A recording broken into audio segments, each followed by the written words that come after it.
Hello and welcome back, guys, to another live stream. My name's Mike, aka Decimal Punked, and we are in Unity 6.0, and the version is 6000.0.58F2. We are obviously back in Unity. The last stream, I'll just do a quick recap for those that might not have seen it from the last stream.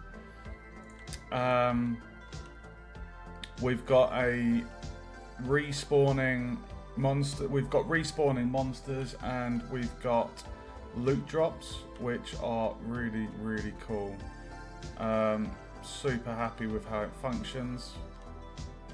It's a lot of fun. Whoa! Oh, I forgot. I put the kill at 1. I forgot about that. So we have one issue with the loot, and it basically sometimes it falls through the world. I'm not sure why it's doing that, because all of the items have a collider. So I don't know if it's a matter where the colliders are... I don't know. It doesn't make sense to me why they're not working. Like you can see, we get the coins and the bones, and then there's a chance that you get a gem, like that one. That one stayed in the world, that's good. That's the emerald.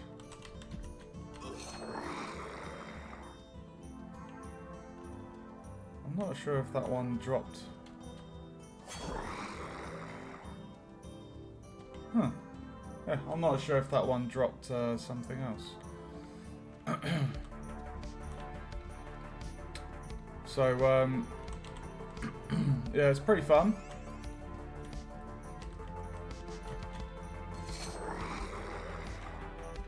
I think we collected that money. So when you pick up the coins, it disappears. I haven't got the bones. I've got a plan for like the bones and the other items. Like I want the player to like look at them, and then we'll get like a UI. See, the coins just disappeared there. I don't know why they're doing that. Really strange. But yeah, so that works really well. I've noted down obviously the bug fix for the loot falling through the world. So, what are we doing tonight? Tonight's stream, guys, is going to be an XP bar, leveling, and character stats. Now,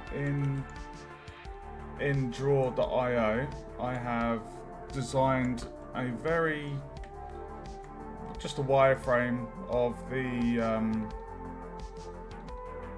or an example of how the players tab will be presented. Ignore this kind of outline. This was just like a little box. What was it? A list. It was just a nice little container to present the information. So we'll basically have character stats. We'll have the name. By default, it's adventurer. We'll have the character's level, and then we'll have like the total XP they've accumulated, and then next level. Or actually, it would actually make sense to have next level before. Yeah. So at the moment, these are the primary stats I've decided on. So we've got health, strength, intelligence, and dexterity. Strength will affect melee weapons, intelligence will affect magic weapons, and dexterity will affect bows and crossbows. Now, those of you that have been following the streams would have seen that at the moment we only have melee combat. So these aren't going to do anything until I implement some kind of magic combat from the player character. Same for the bow and arrow. Those two things are going to be quite kind of complex in themselves, because they just will be. Now the secondary ones as well, these are charisma will potentially, well, it's going to affect dialogue. So, you know, you could get better prices in shops or get certain dialogue choices based on your charisma. And then perception is going to be to do with like avoiding traps, damage, pickpocketing, picking doors, chests. So this is kind of like a rogue skill in its set in essence. Now the alignment is something that I'm not sure how to implement at the moment, because the way the alignment works, it's based off of the player's choices in dialogue primarily.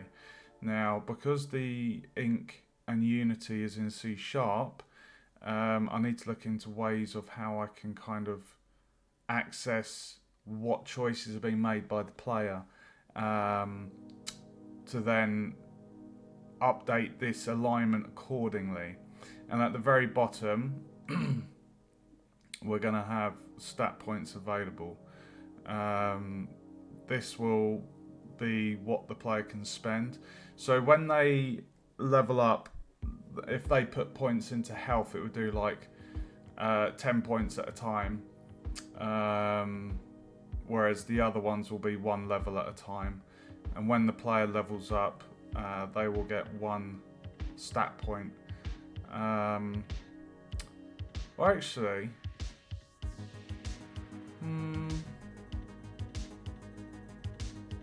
yeah, I might decide on that.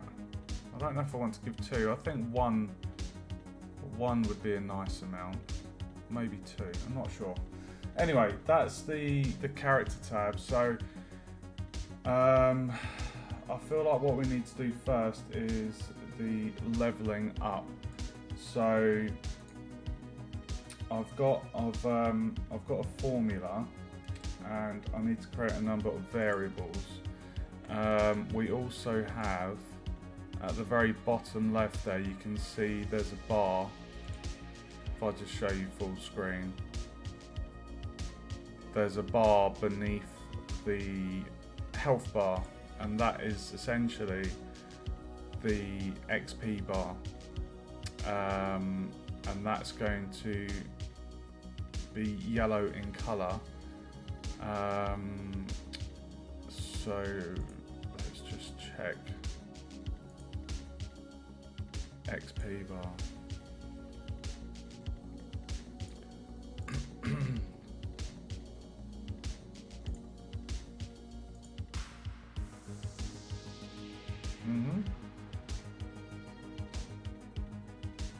There we go. So as the player levels up, XP will go in here, and then it'll reset, and then so yeah, we've already got the XP bar in there. Right, let me just think. It's been a couple of days because of the Xmas period and New Year's. It's been a couple of days since I've been in Engine. I was curious about this.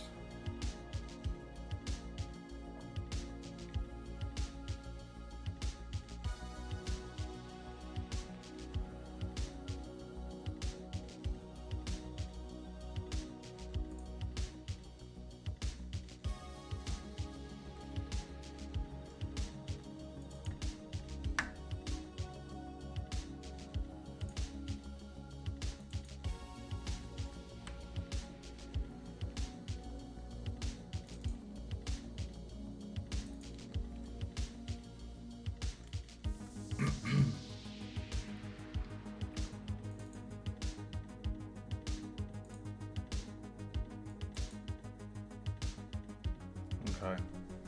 Sorry, I was just refreshing on the lock state, because if I did want to have the player, at some point I'm going to have an inventory that I'm going to implement, and we will need to give the player mouse control whilst they're in the inventory.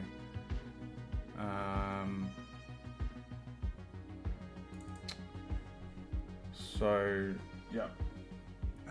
Give me 1 second, have a sip of my coffee. I've got a little bit of a sore throat from last night, guys, so I do apologise if I sound a bit raspy. Right, we need to locate the health bar. Right, update health bar. Update health bar, so that's the only code, and we don't have any variables in it. Do we have a scene variable?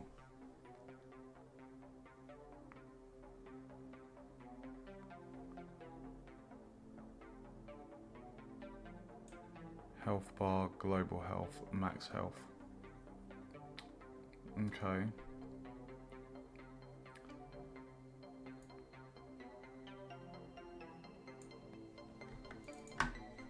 Okay, so what we're gonna need, if we just go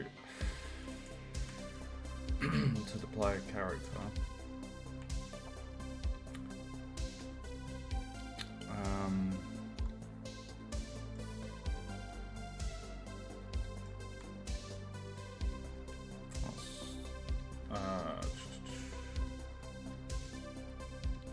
update health bar, scene variable.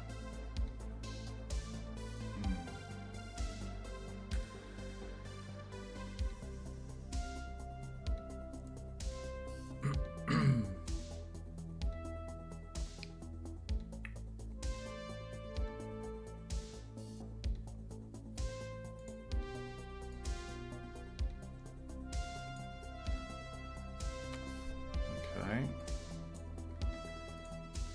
Right, so we're gonna have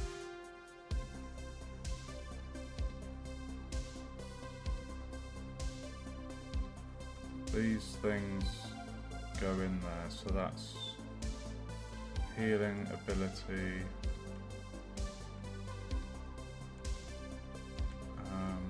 update the health bar. Where's that one going to? Okay, let me just check the skeletons.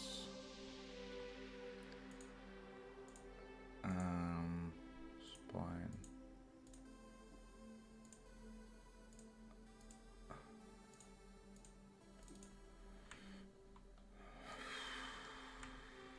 Right, so when the player takes damage, we update the health bar. Scene variable. Okay, so I think I think what would be best is within the code of the skeleton, like when you kill the skeleton, where it dies, at this point, before the timer,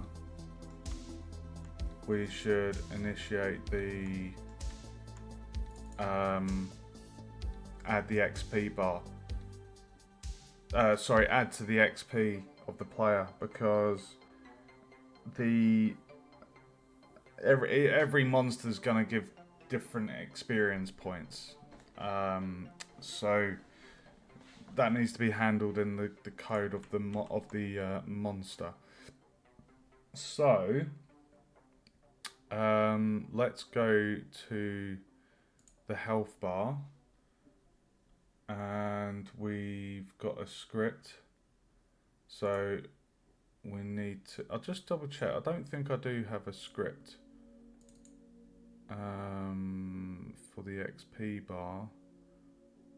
We've got health bar there.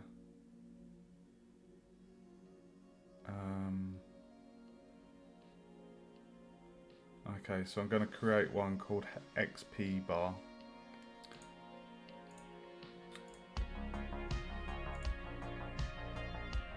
So EXP bar.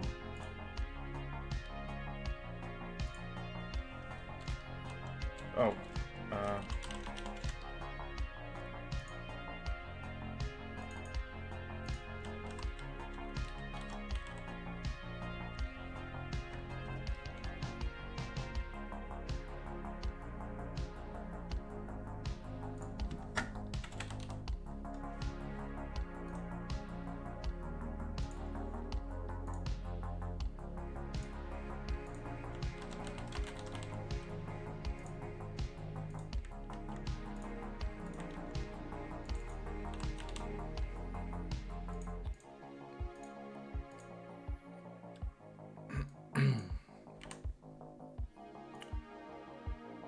Okay, so what I'm going to do, I'm going to copy this and just paste it in there. And this is going to be called update exp bar. So update health bar, update XP bar.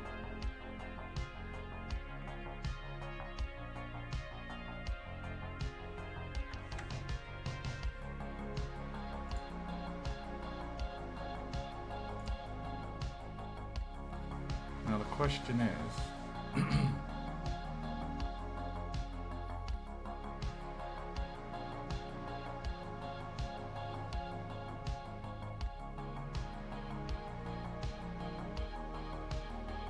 okay, right, this is where it's going to get,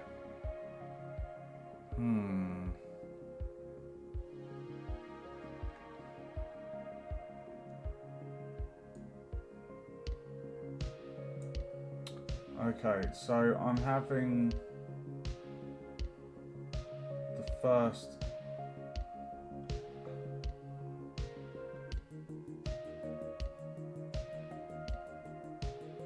hold on 1 second.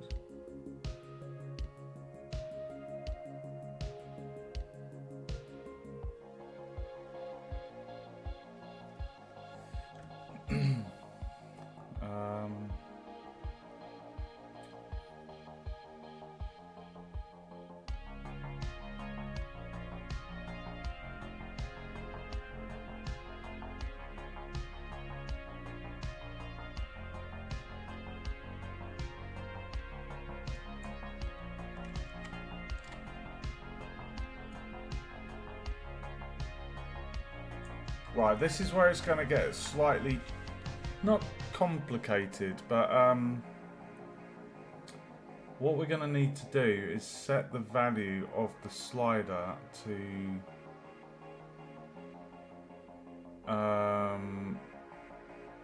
the value of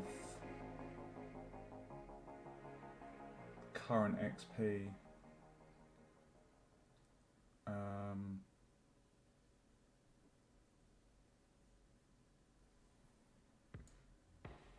Yeah.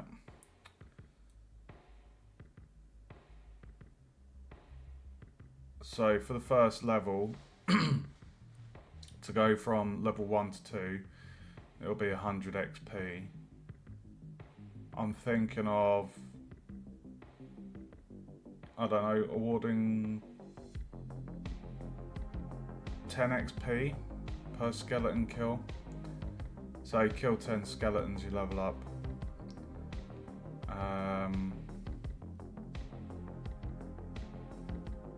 I'm not gonna do a kind of where you hit and you deal damage, you get a bit of experience each time. I'm just gonna have a base amount of experience that the monster will award when they're slain.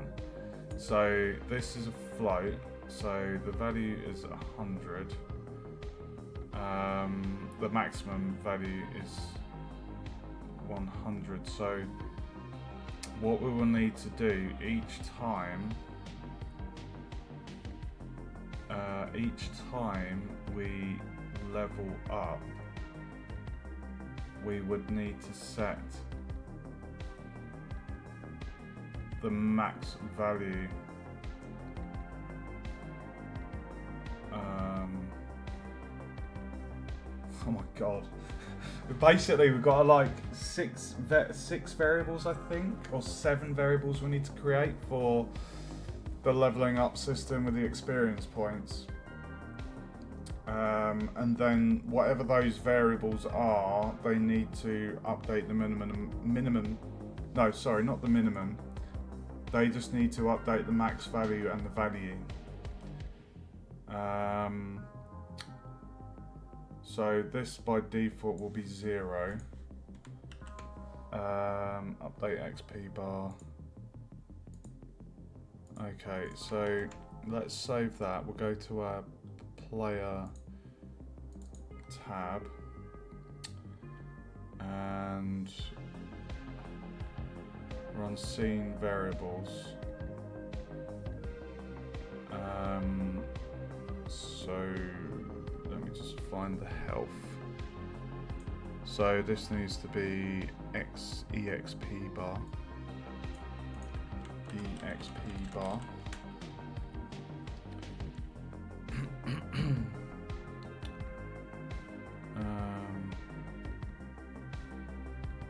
And then so that is a scene variable, yeah. Okay, XP bar game object.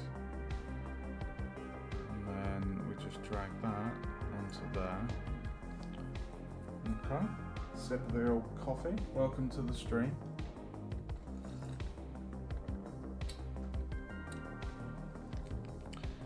Okay, so we've got the XP bar game object.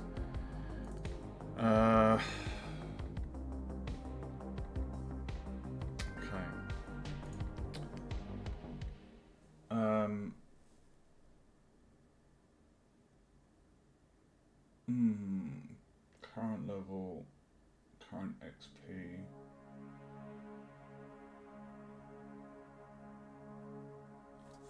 Okay.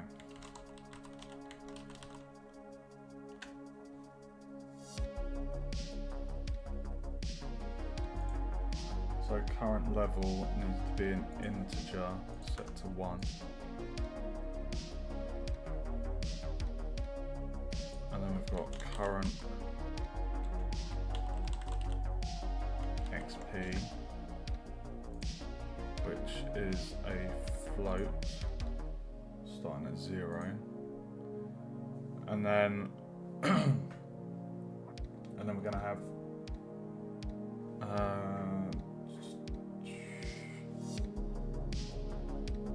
now I've looked up different formulas. I have asked AI about formulas because this is mathematical. The one it recommended first I didn't like. I was looking at the breakdown of the XP required between levels and it wasn't a good scaling. So I've gone for one that's known as a polynomial XP formula. So it has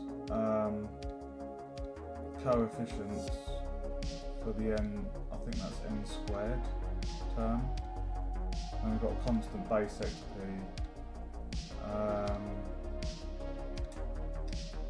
So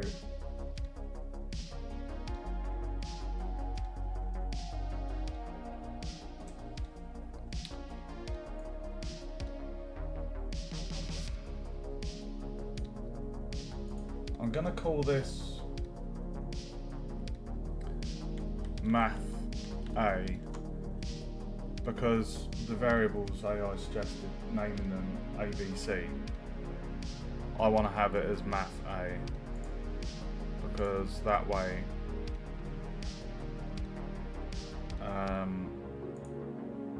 I know it's related to the XP. So we've got current level, which is an integer. We have current XP.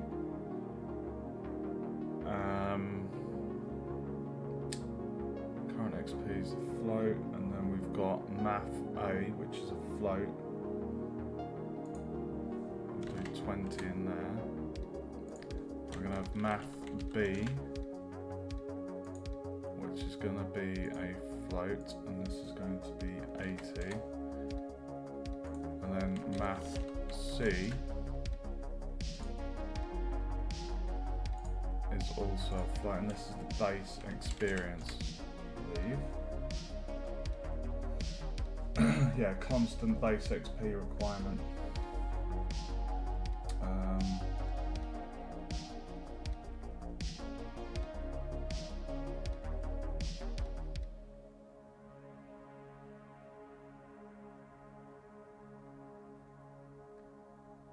Okay. Oh my god. Okay, so current level, current XP. We've got the XP bar, current level, current XP, math A, B, and C. And then XP for next level. And that's going to be a float, which is based on the formula. so we don't need to put anything in there for the moment. And then I need to have one that's just called scene total XP,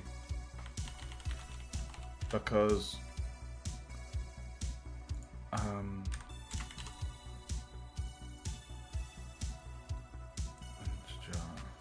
no, sorry, there needs to be a float. So basically, I did just give that a capital P, I'm sure of it. So basically, how many variables have we got? 1, 2, 3, 4, 5, 6, 7. So the current XP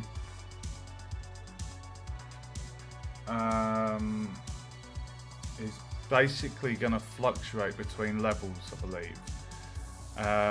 Whereas the total XP, if I just show you this again, I wanted to show the total XP.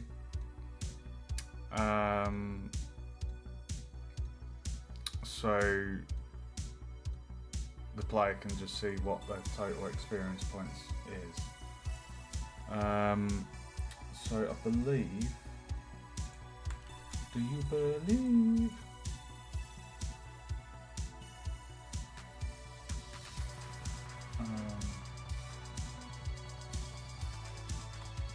Okay, so at the moment,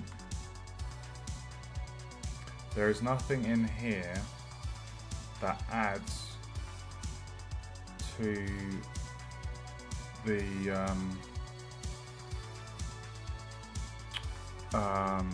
XP bar, because the XP is going to be given to the player from whatever object that is. So at the moment it's just going to be combatants, enemies, that when killed they will give XP to the player. There's not going to be a custom event within this player graph, because that would just get ridiculously huge for all of the enemies in the game. Doesn't make sense to do it that way. It makes sense for keeping that side of it within the monster script graph. So what do we need to do? So we need to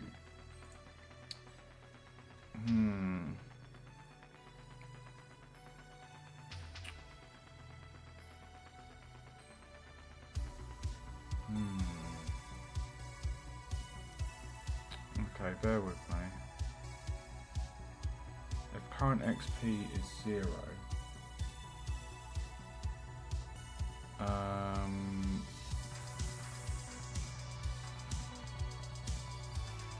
XP for next level.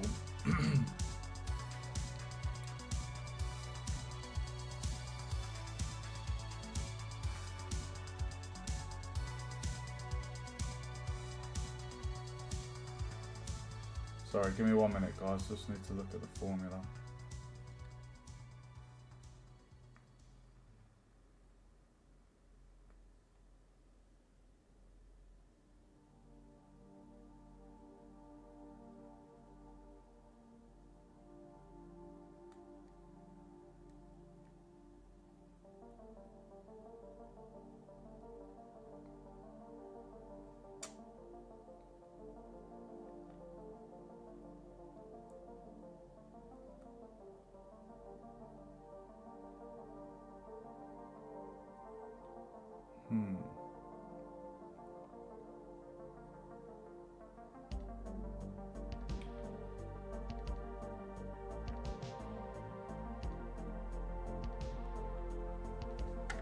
Okay.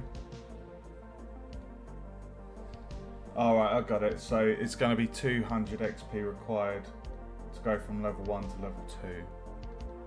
I'm just looking at this. The update health bar, it's going to be global health divided by global. So that would be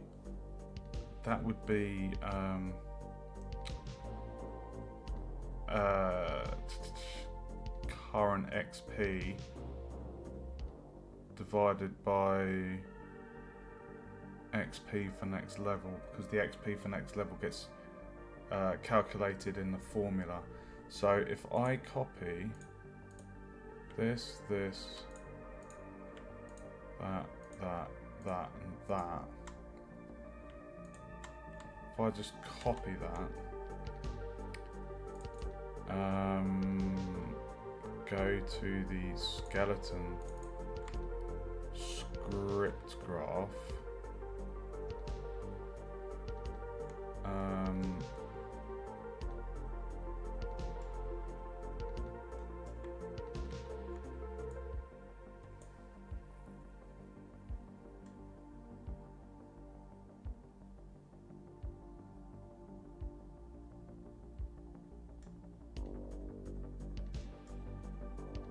so this is going to be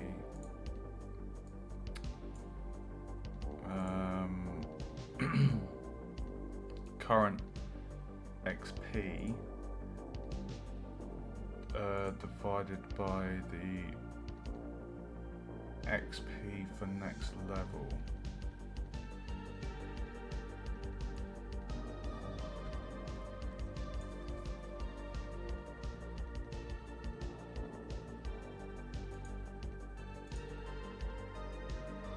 And we need to go into the XP bar, copy that custom event name,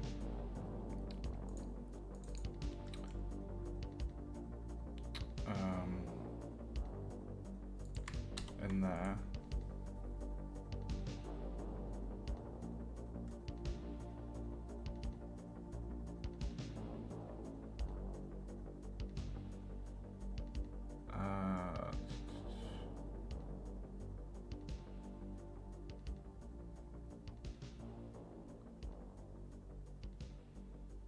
so we need to add, oh my god, bear with me. Right, we need to go into the graph for here. So set the variable minus, so when the skeleton hits the player, we subtract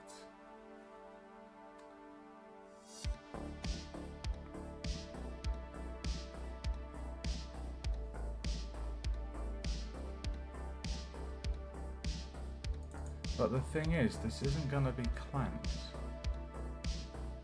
because in here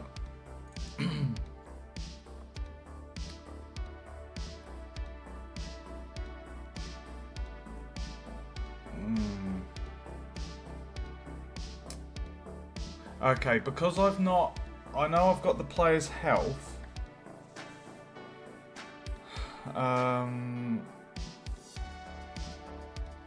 The global health at the moment is 1. I've just got it as 1 and 1.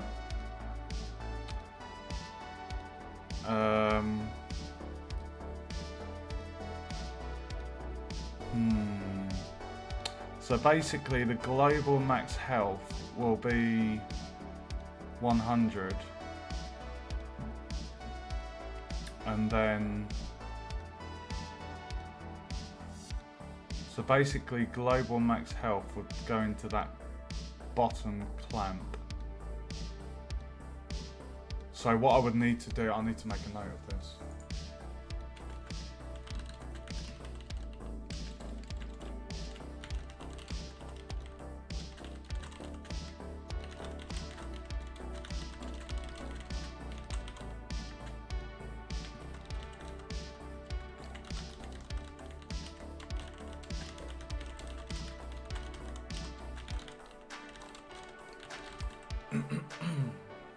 Right, I've just made a note in there, guys. So when we implement the player skill tab, we're going to need to come back into all instances where enemies currently damage the player, and we need to plug in the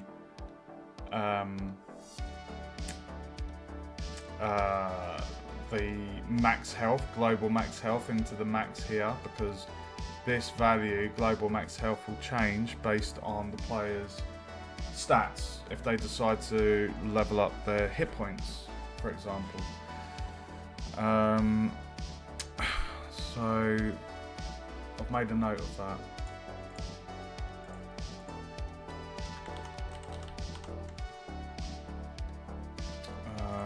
Why did I come in here?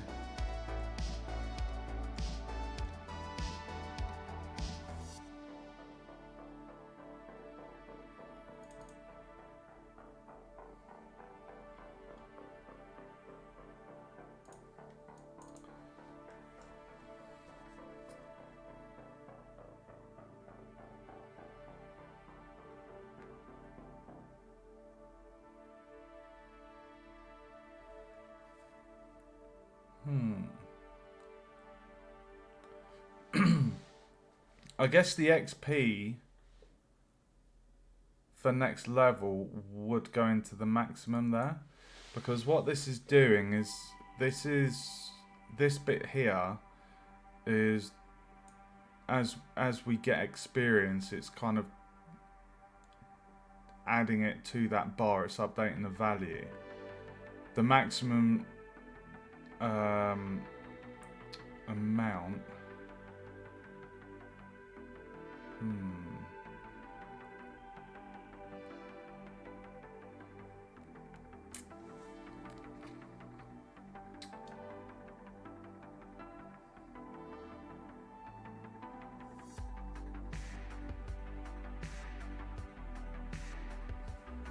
I don't think we do want to clamp that. We don't want to clamp that, because what that will do is that will limit, that will restrict the amount that gets added to the bar.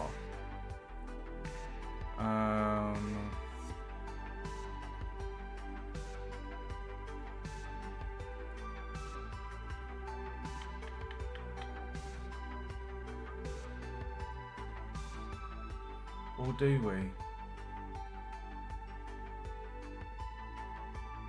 This basically, sorry guys, this is a little complicated, the way we've got a formula handling all of this.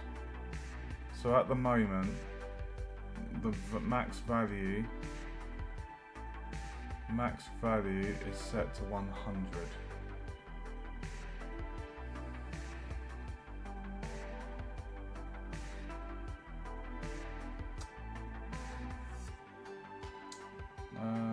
Actually,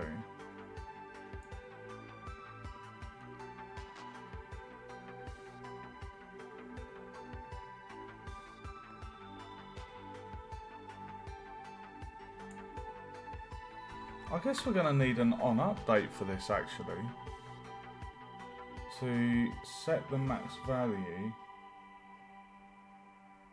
based on the total XP needed to reach the next level.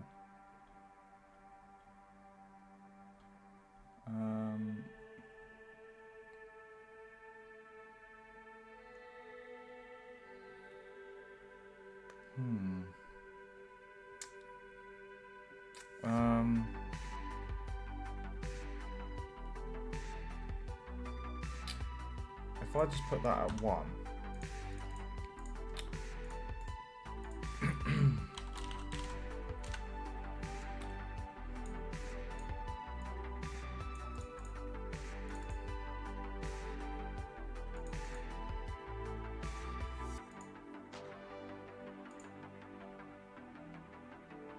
Set the max value.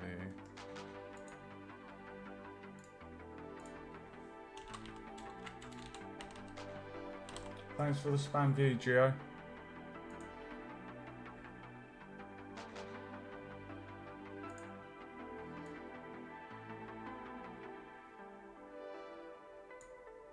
So we're going to set the maximum value. Max value needs to be the total XP needed to reach the next level.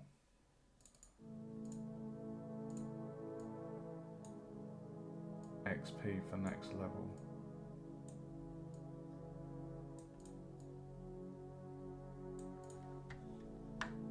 So that's going to happen every frame.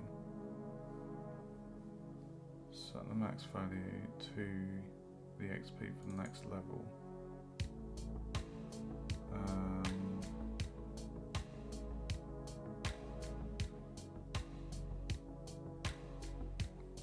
think that's right. XP for next level, save that. And if I just play that, that should be, I think 0, I'm not sure. Yeah, there's nothing there. Because at the moment, the scene variable is 0. If we go back to our skeleton,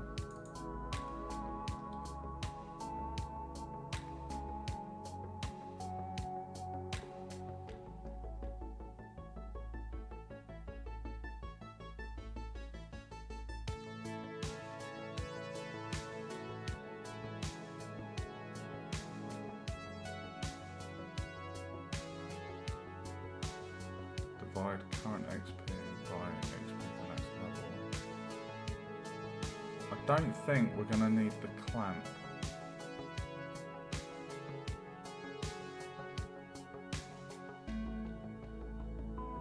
Because the current XP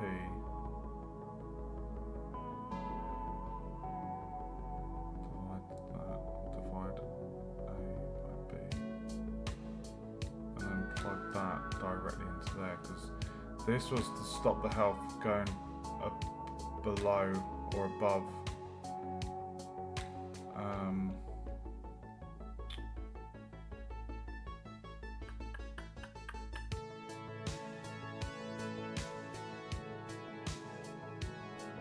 I feel like that should go in there,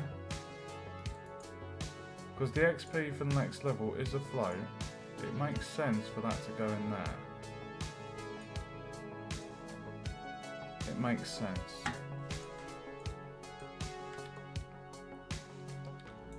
So what we will do is we'll do a custom event, and we'll call this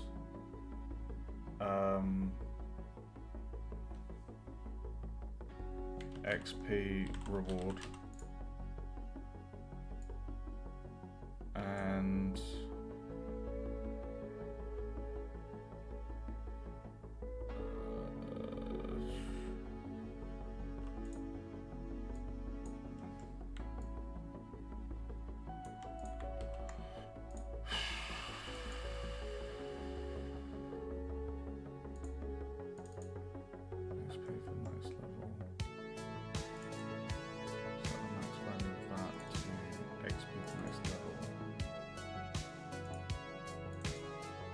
okay, so we're going to get current XP, and we're going to set, so we're going to, if it's I think it was 200, so from level 1 to level 2, you need to get 200 XP. So if we said 25 XP from a skeleton,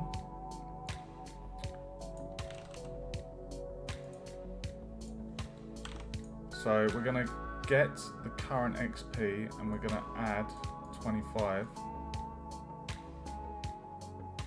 to the current, get the current XP, add 25, and then set the current XP.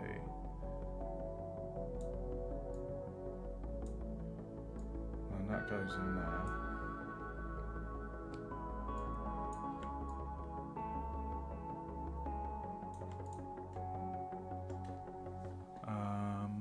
So XP reward, so we call this event and this, is that that's not a coroutine, no. So I did a timer and not a wait. So on the XP reward, we're basically saying give 25 XP to the player when we kill this skeleton, and then update the EXP bar accordingly. that should work. So what we need to do is expand, move this across there, and we're going to actually what I can do,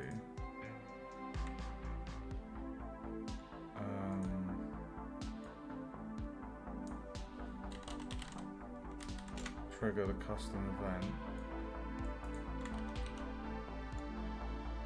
Yeah, it was start. Okay. Sorry, I was just checking the so it's plugged into start. So that goes into there. We copy EXP reward.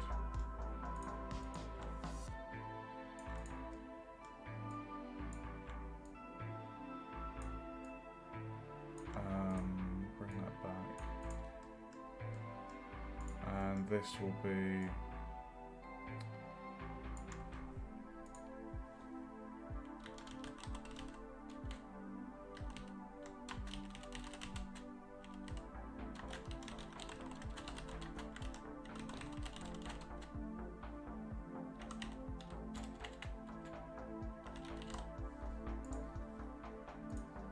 go give that a green.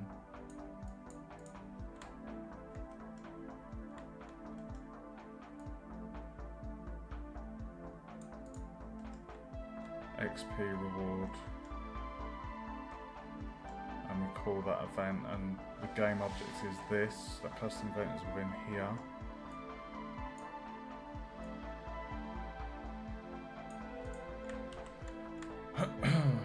Okay.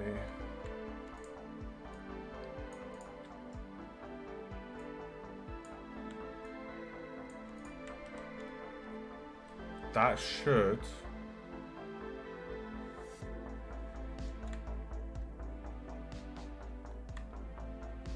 before the timer. Okay. Right, that handles the skeleton giving XP to the player.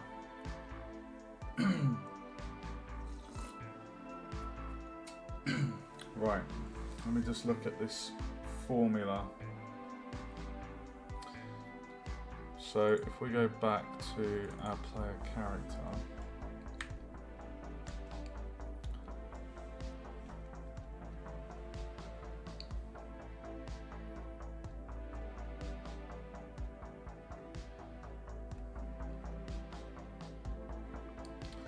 check my scene variables.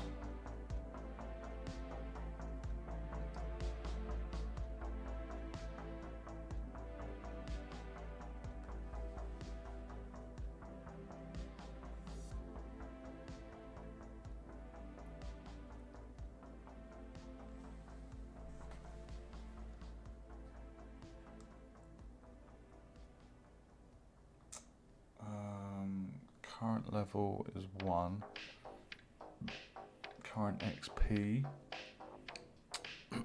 0.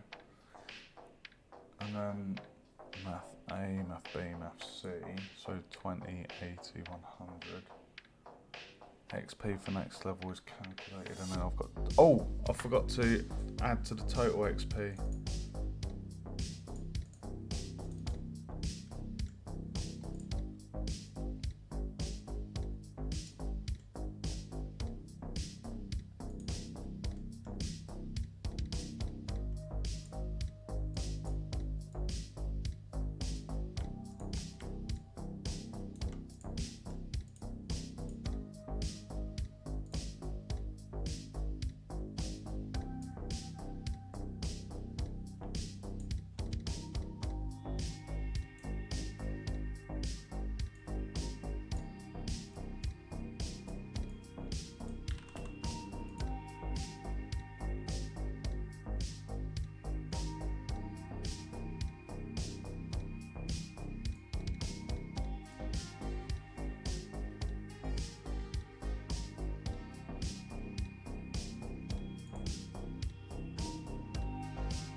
Get total XP, add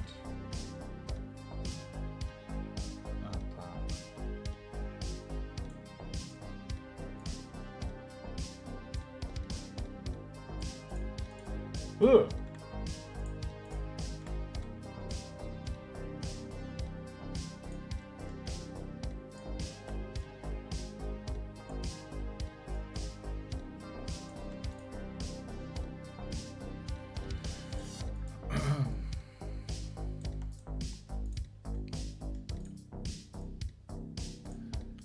Right, so when a skeleton is killed, we add 25 to the current XP, and then we add 25 to total XP.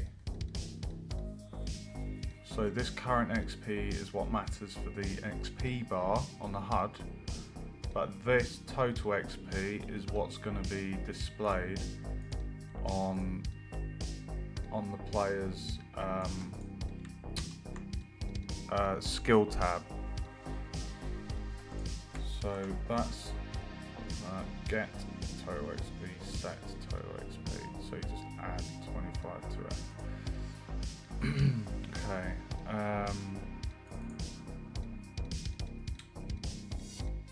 Right. So let me just read through what we've got.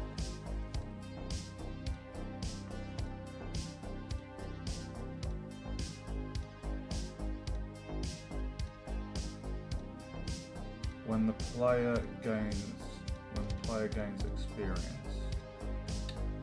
So we created the event for when the player's killed. When the monster's killed, we give them experience.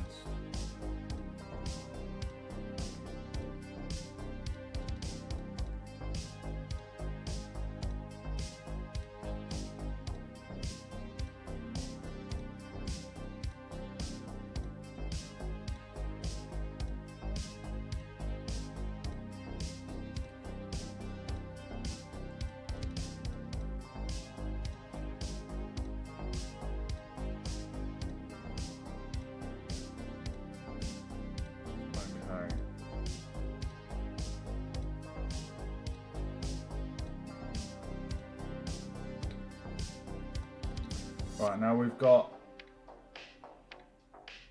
not a super complex bit to do next.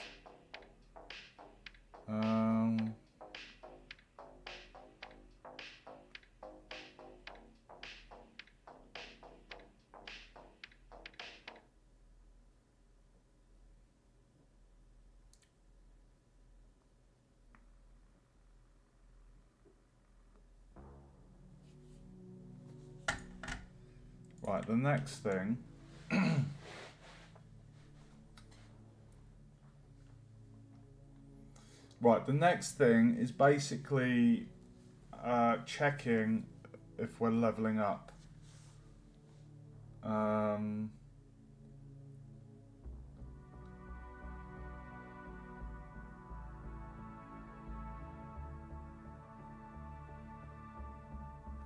So we're going to need to do a custom event. We're going to need to do a custom event within, I think, within the player's script graph that we will call in here, I believe. So I'm going to do it. And if it doesn't need to be done in here, we can always move it into the skeletons tab.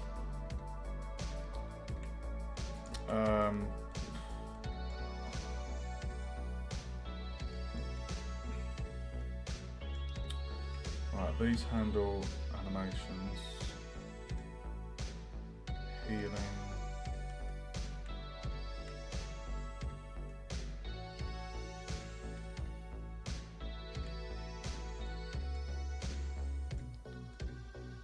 I think I'm going to do it just in this space here.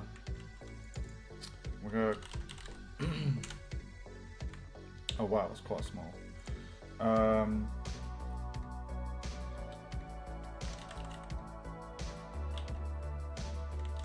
Check level up.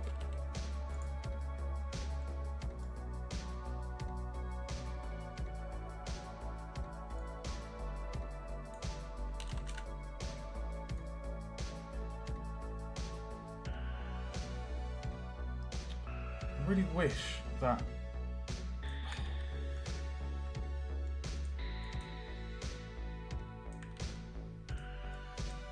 Why can't it just be like nice and...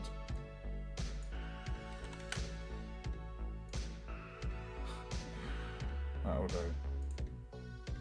That'll do, pig. Right, so we're going to compare.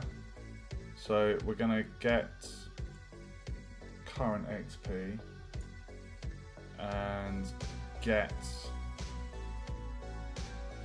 XP for next level.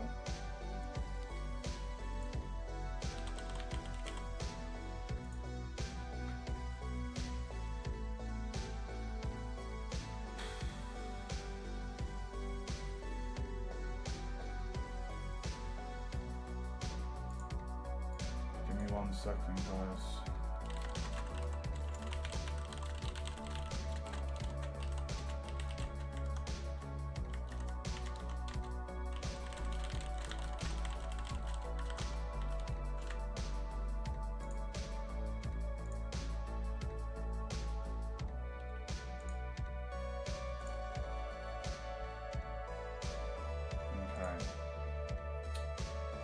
So, is the current XP greater or equal to that?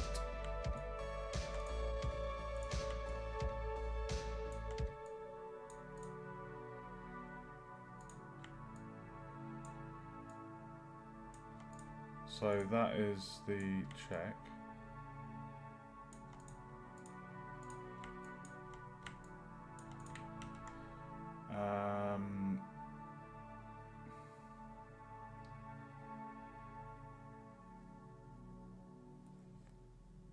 Check level up, current XP for next level.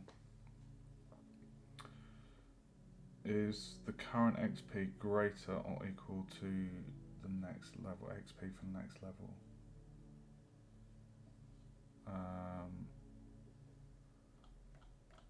Sorry, this is a tiny bit complicated.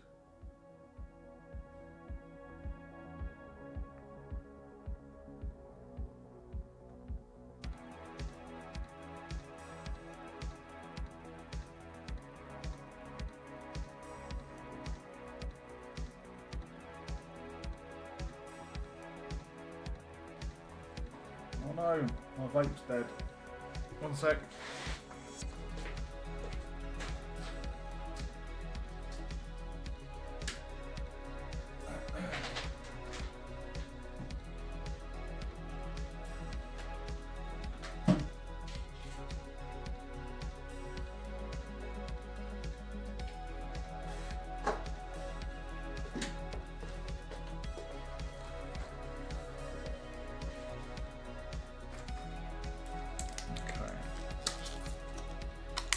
So at the moment, we haven't done anything to set the XP for the next level. Right, I'm just going through.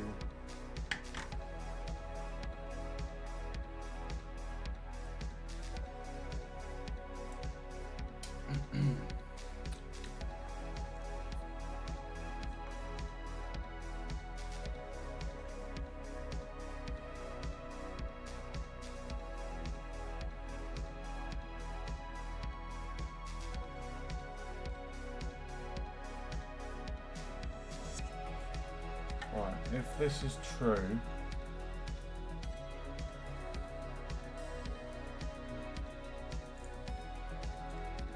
so if this is true,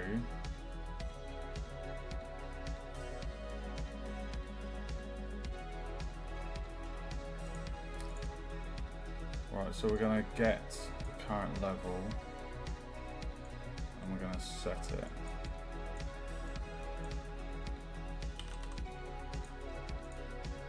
Current level is an integer.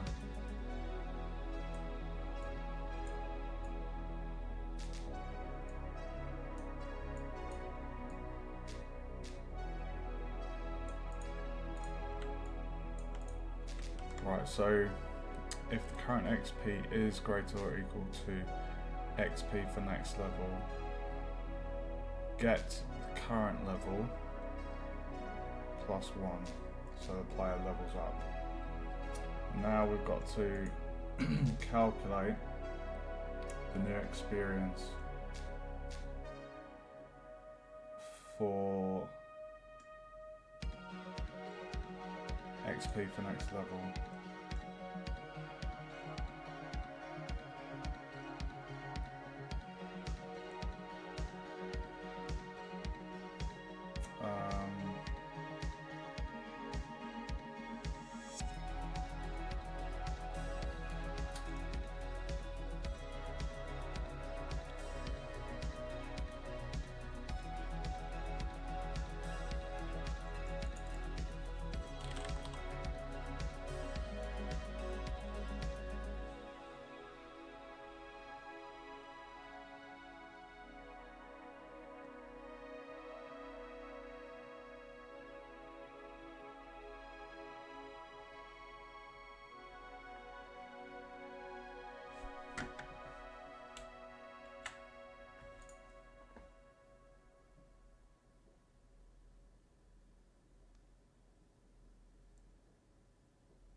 Returns F raised to power P.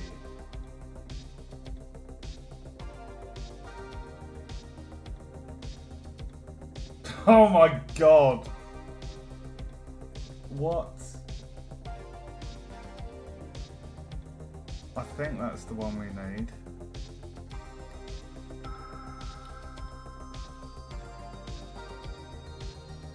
I take it the P's the power.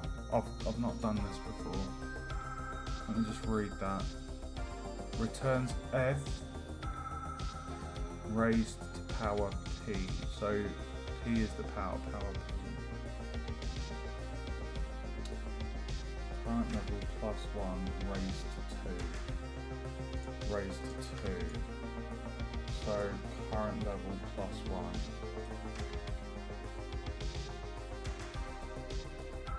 Current level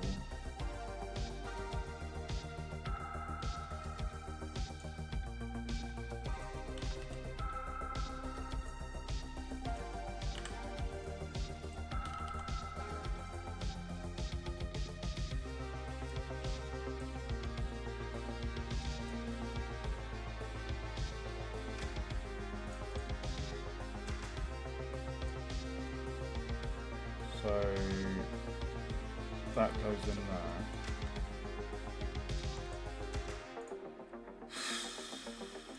Right, so current level plus 1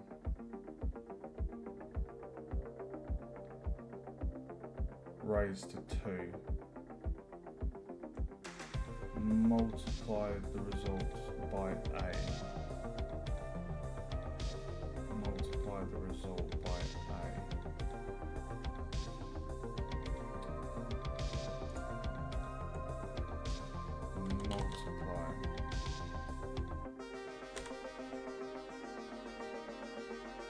Multiply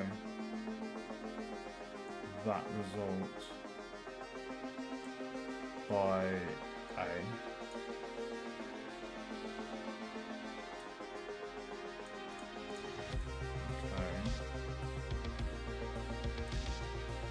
So multiply the result by A, multiply that by math A,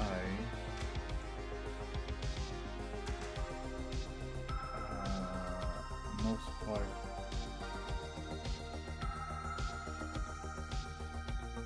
what the fuck? Hold on a minute. Right, multiply the result by A. We've done that. Multiply another multiply node.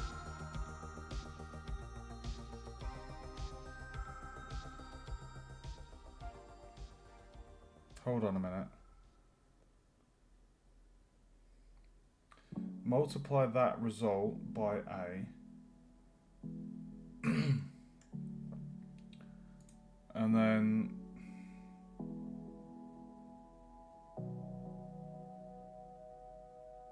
multiply current level plus 1 by B.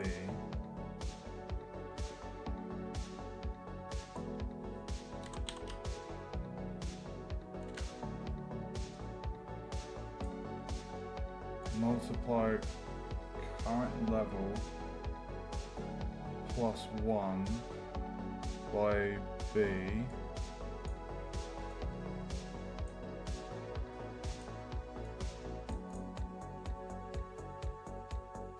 Add the results.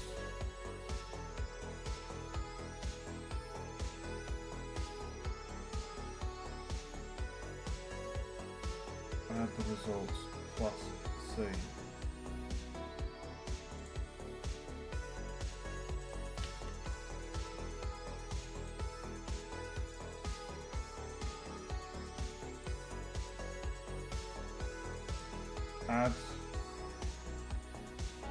Add the results,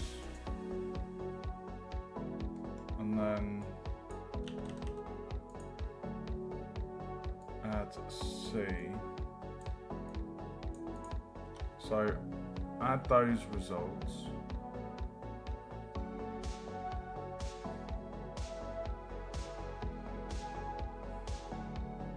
Jesus Christ.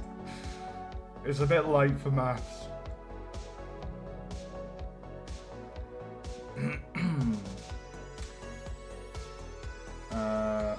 Store the new value. Store the new value in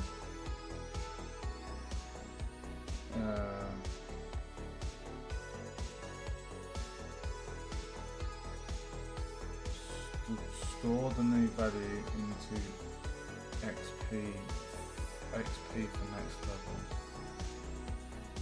Set XP for next level.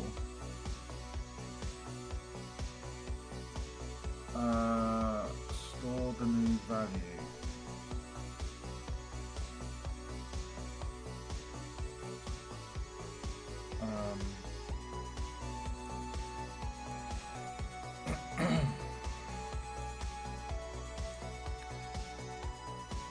So we're setting, store the new value into XP for next level.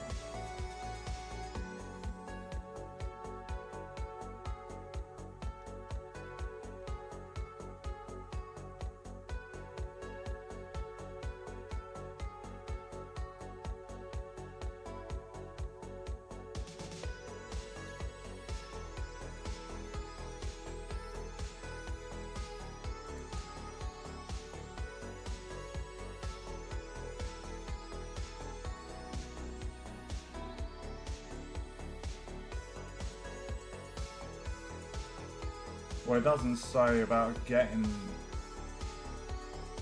I have to get? Herbo, welcome to the stream, bro. How are you? Happy New Year, my friend.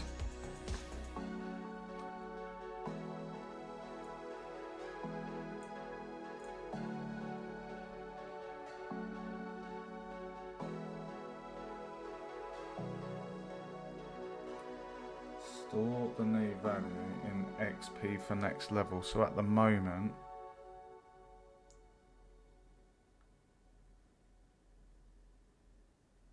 it's 0. I feel like we need to set that, because in the XP for next level is currently 0. We know that's 0.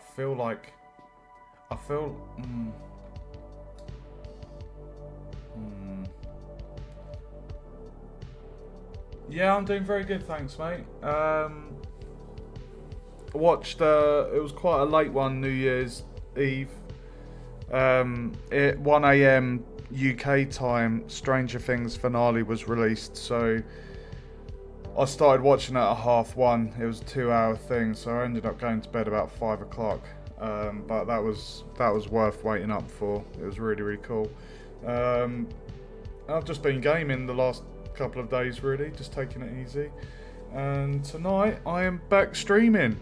I'm eager to implement lots of features and stuff. So I think I can't remember if you were the one that said you use Draw.io. This is basically what we're implementing tonight. The player skill tab.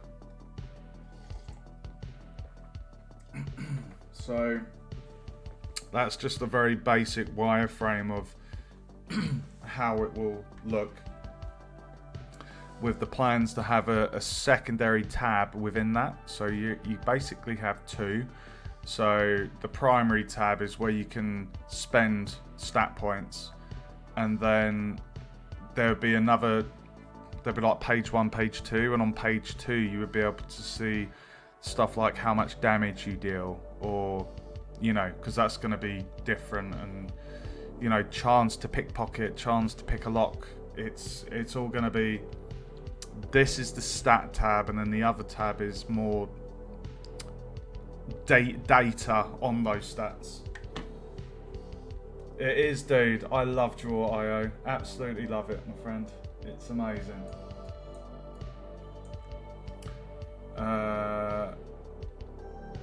Right, give me 1 second.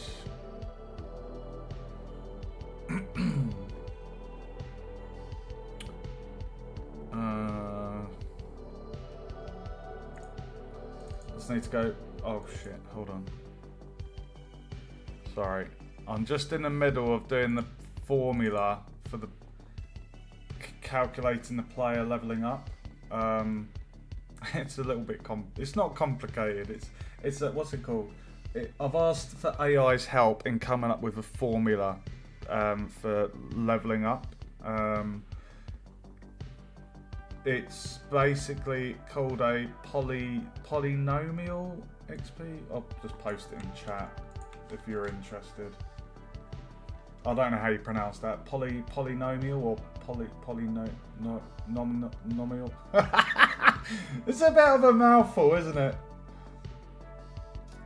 So essentially, if I'll copy and paste how it looks. So basically, oh my god.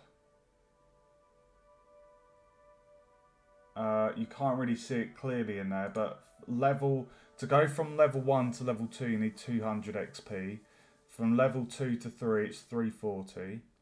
3 to 4, 520. So it increases at. Let's just actually do a quick math. So it's 140 between that one.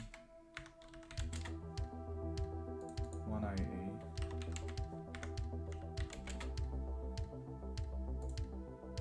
Okay.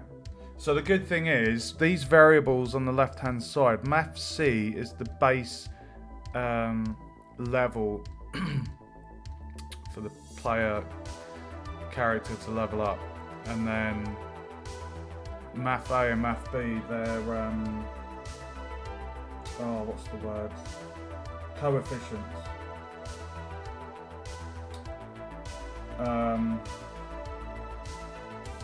Right, let me get back to this. So, store this new value here, store that, set scene variable XP for next level. And then afterwards, we need to subtract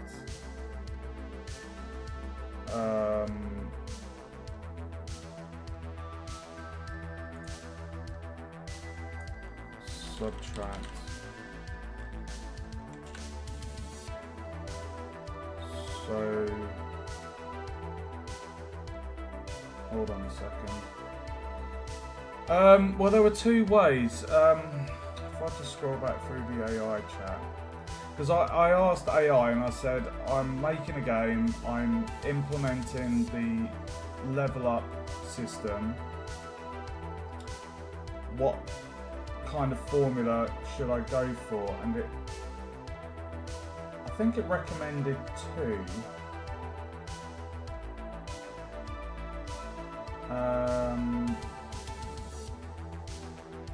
But the first one, when I asked it to provide me the figures, like a breakdown of how much experience is required from level 1 to 20, I could see the numbers, and I was just like, there's no way that's not a good scaling curve for the player to level up. They would level up too fast, basically. So I asked it for the other formula, which is a polynomial formula. Now this stuff's going to be accessible on the internet anyway. It's just handy having AI to quickly provide me with the formula. But it's saying it's a common formula for leveling. Like I say, A, B and C are constants that I can choose to determine how the leveling up goes.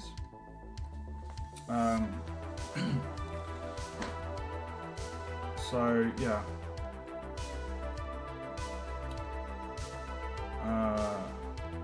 Right, let me just get back to this code.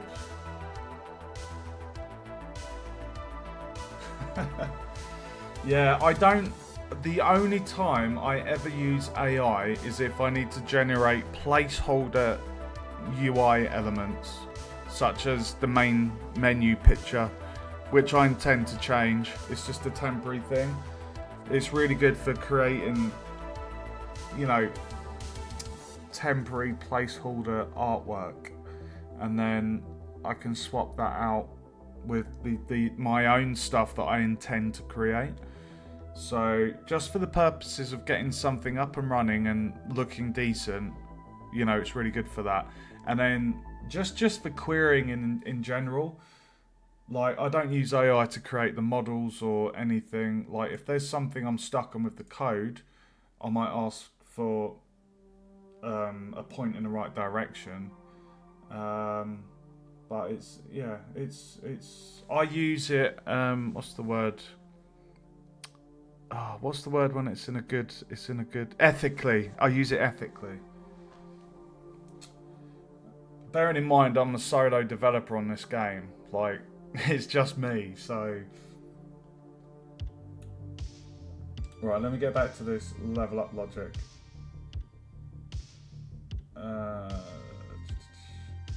Right, so store the new value. Right, so now we need to subtract XP for next level from current XP. So use subtract. So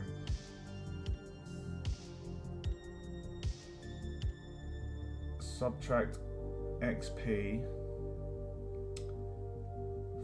from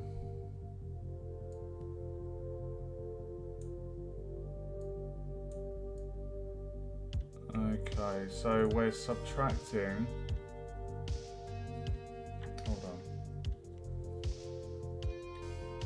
No, that doesn't seem right.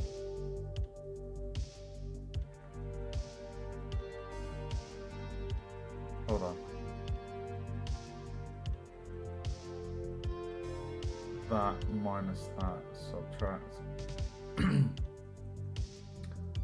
Subtract current XP from that. No, it needs to be the other way.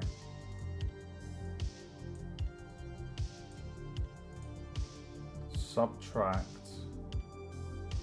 XP for next level from, so subtract the B node, subtract that from the current XP. Current XP for next level. Store into current XP. So we're going to set current XP to that. Store back into current XP. So basically this, when the player levels up, if they've killed an enemy and they've got more experience than they needed to go to the next level, what this does is it will carry that experience across.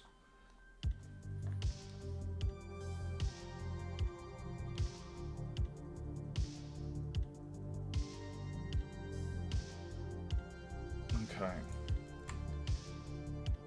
Right, so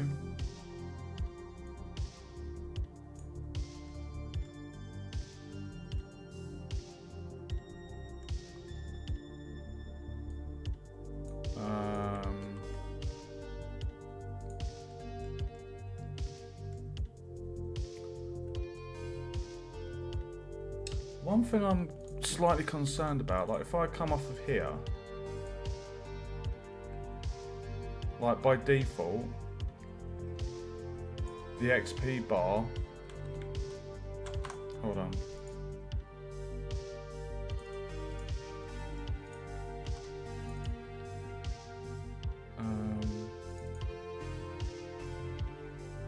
It's the only way that is gonna...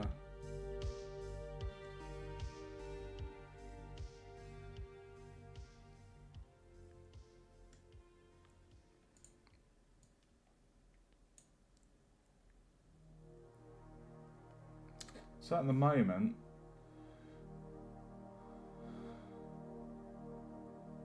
so it looks like it holds it. Yeah, so basically, this is a custom event on my player script graph. What it's doing is, this is a custom event checking if the player has leveled up. So for every instance that the player gains experience, we need to call this custom event within the player script graph. And we're checking, is the current experience greater or equal to the required XP for the next level. If it is, we level up the player, and then we basically calculate here how much experience is required for the next level. And then if there was any spillover XP, that gets carried across. So that's basically what happens.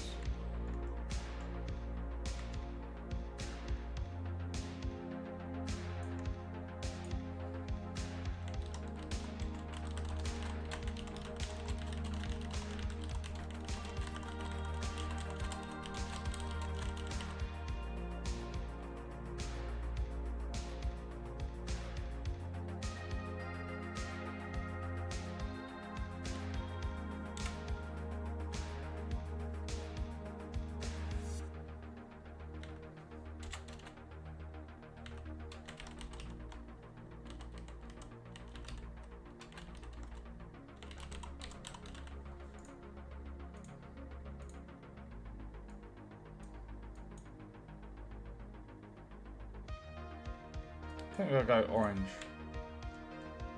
No. Let's go for that. I'm gonna put levels up in capitals.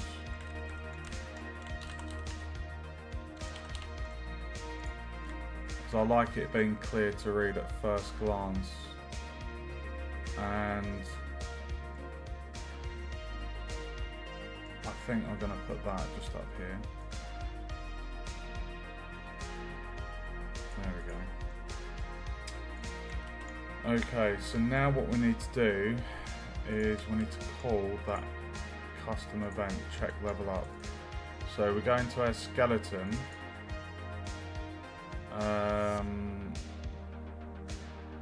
This adds XP to the player, updates the XP bar, and then we need to trigger custom event that in the player character.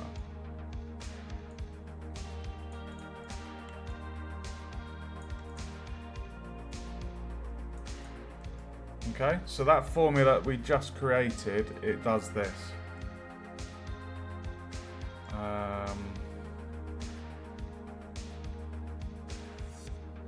So basically, there were two options for this. What I could have done is had an absolutely monstrous section on my character script graph that would handle all of the experience for every single monster in the game, which is it's just ridiculous.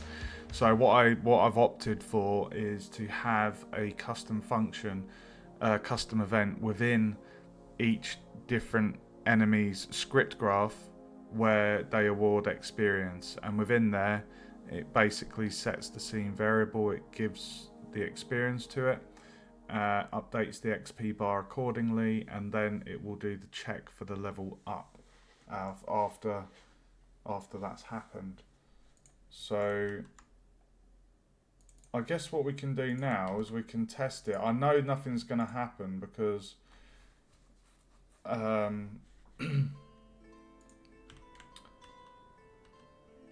you can see at the bottom, the XP bar is empty.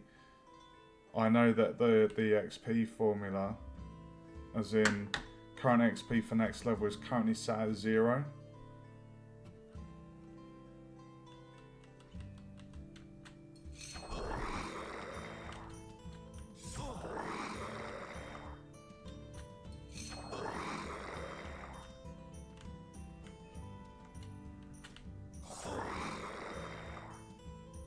So,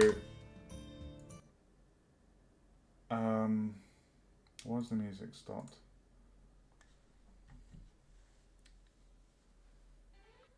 The vote.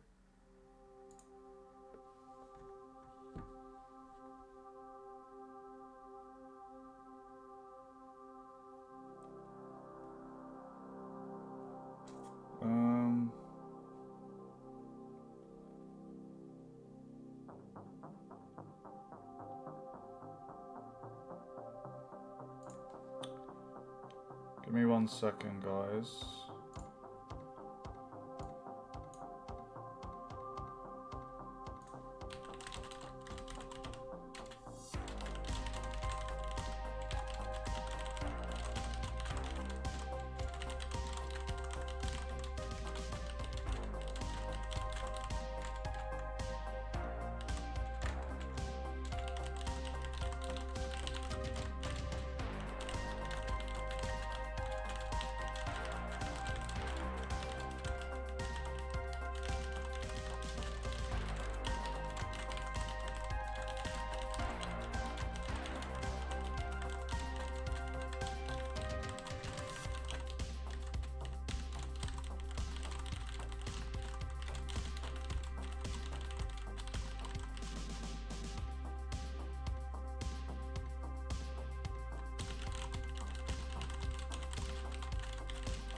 Okay.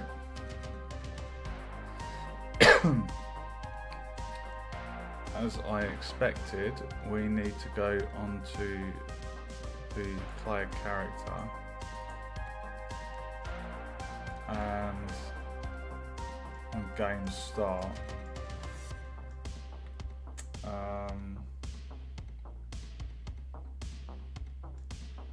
Hold on, where was that thing I just did?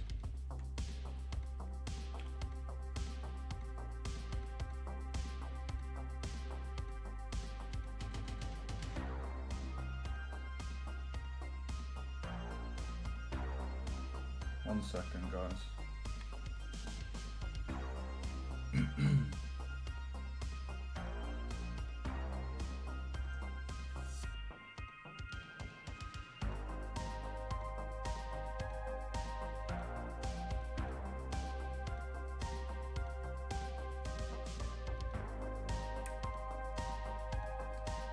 Oh, I see, okay. Level 1, experience needed to be level 1 is 200. To be level 2, it needs to be 340.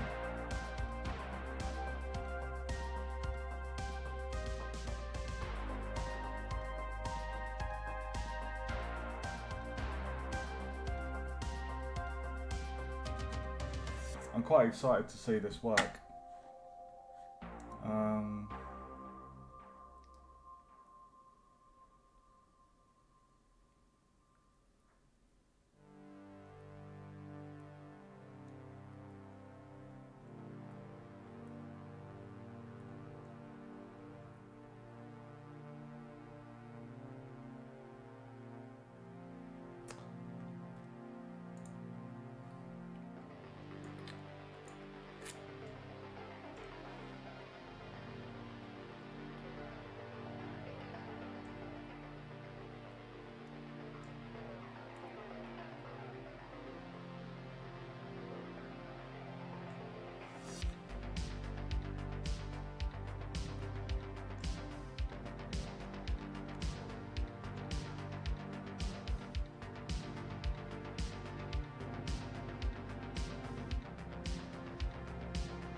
XP for next level was 340.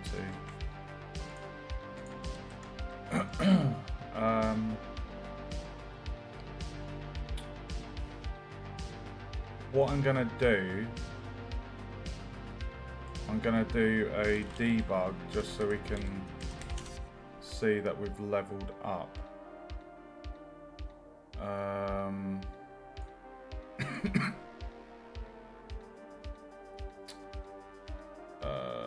Current level. That's an integer.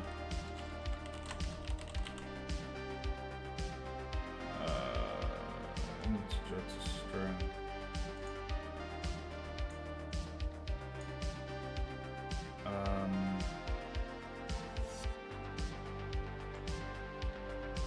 If we plug that just at the end.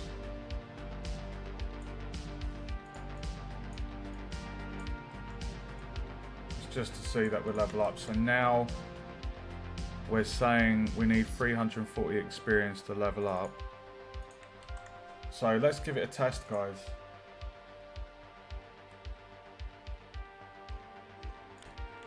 Okay, so 340 divided by 25 is how many skeletons we need to kill, which is 12, 13, 14 skeletons. It's also a good test to watch the loot.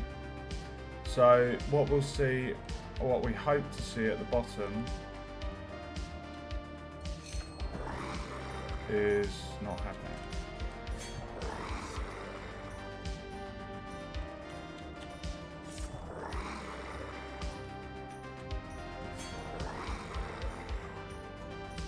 Bastard, why is the XP bar?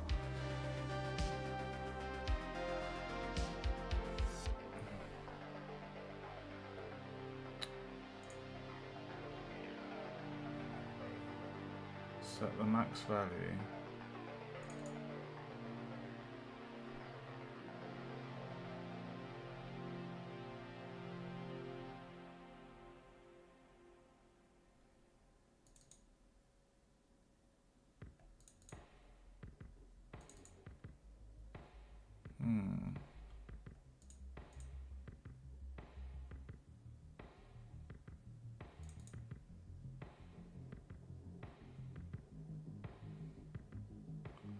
These are all same variables.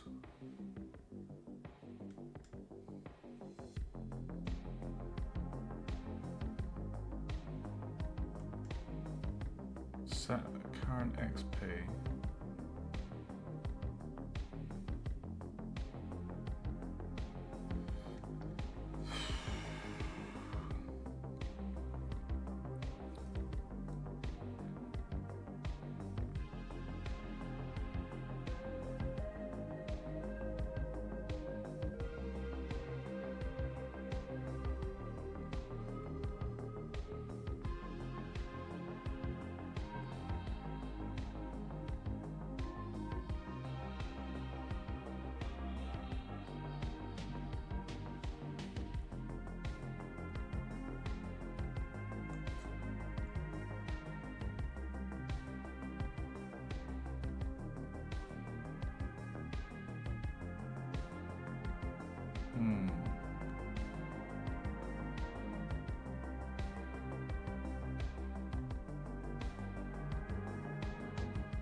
I think underneath the bonnet it is working. Update the XP bar, set the value. XP for next level is 340.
Clamped XP.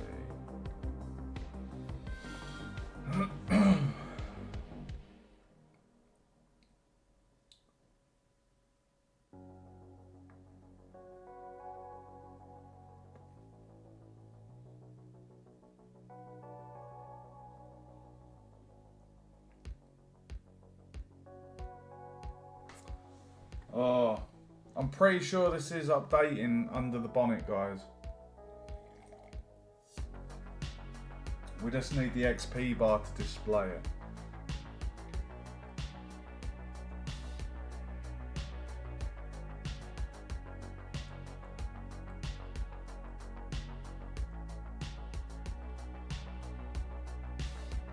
Clamped XP.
I think I've got the clamp at the wrong point, guys.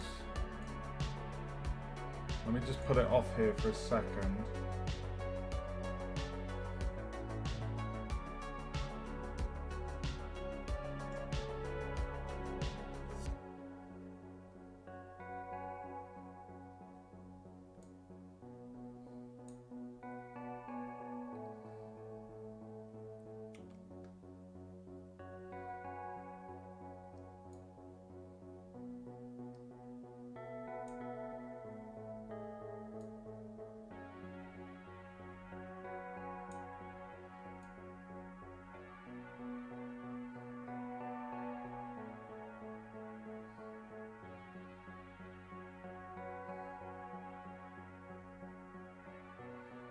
Hold on a minute.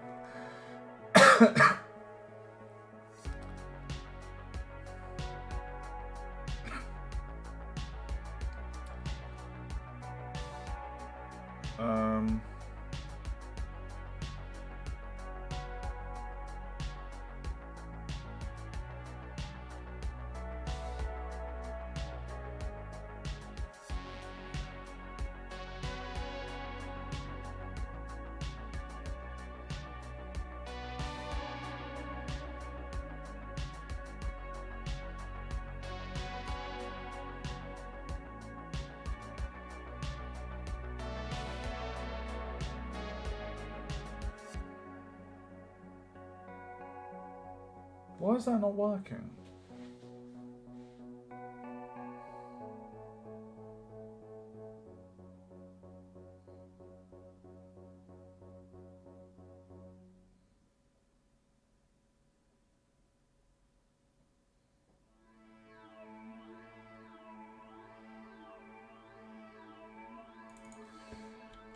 I wonder if it's because on start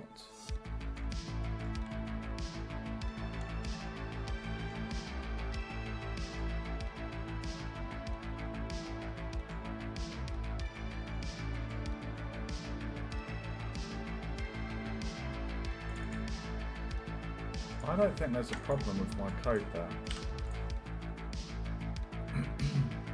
I don't think that's wrong. I think what we need to do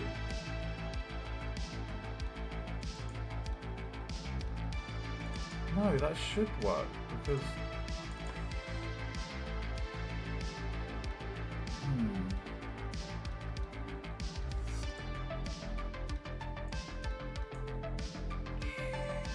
set that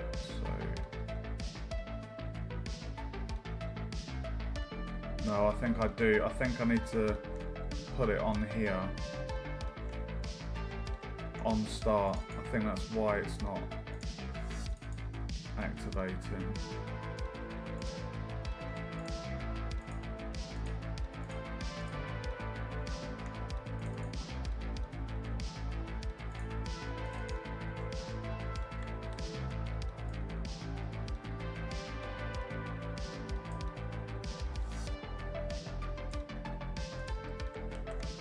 Alright, let's give it a go now.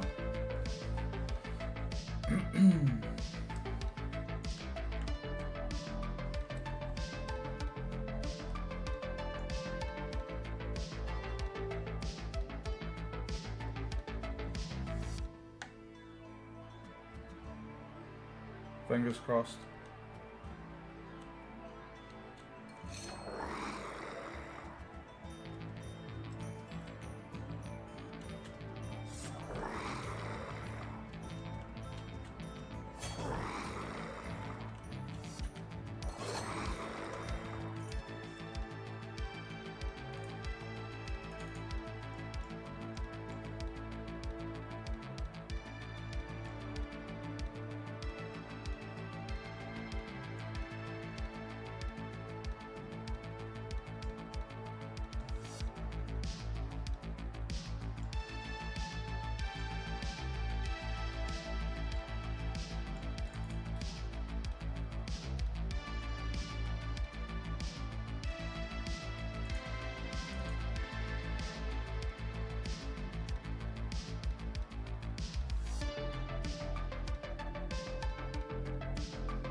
I can see it right there.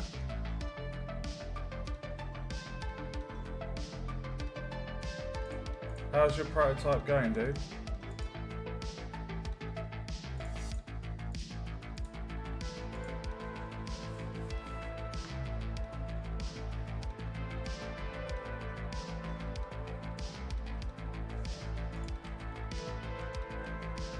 Right, I'm actually, what I'm gonna do, I'm gonna kill, you see the value, we can test if this is actually adding to it. And then we just need to figure out why it's not updating.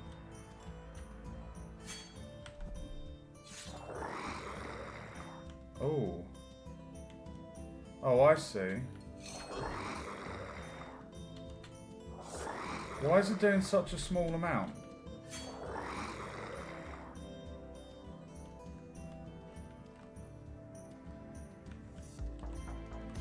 It's a 0.29. That's wrong.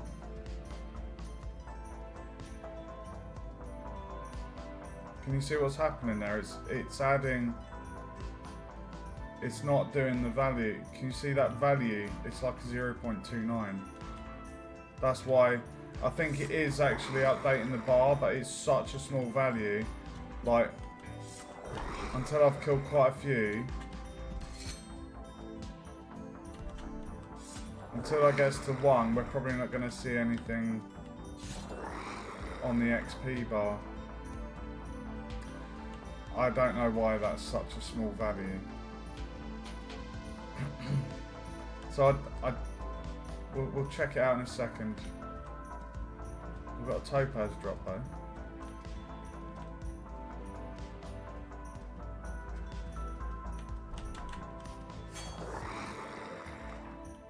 So we're hoping that when we get to 1 on the no, that's still not going to really show a huge amount because it's 340 on the slide. Why is it doing that? Such a right. We know that's been done correctly, so I can get rid of that. Why is it?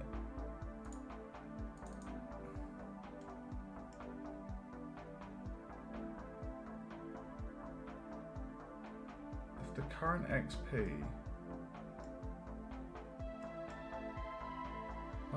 let's do the maths here. So we know that if we've got 25 XP from the first kill, divide that by 340.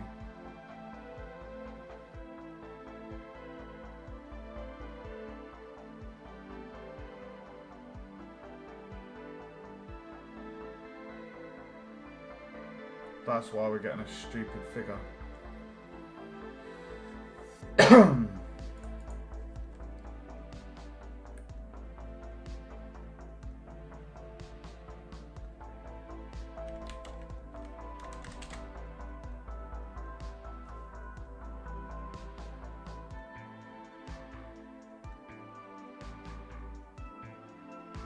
I don't know.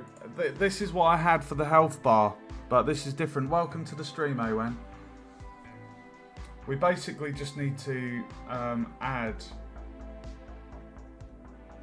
current XP.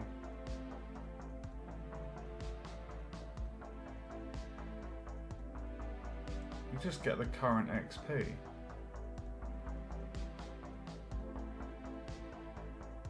You'd get, oh my god, so we would get the, oh my god. The way that divide thing works is how I do the health bar, and that worked nicely, but set the value. So if we just plug in, I've got an interesting bug, Awen, and I'm wondering if you might have an idea on why it's doing it. I have a couple of... probably, dude. Update the health bar. So...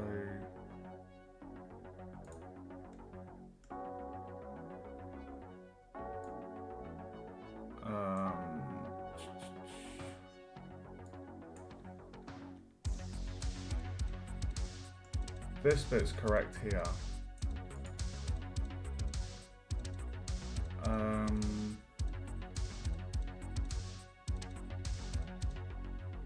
If I got rid of that, update the health bar.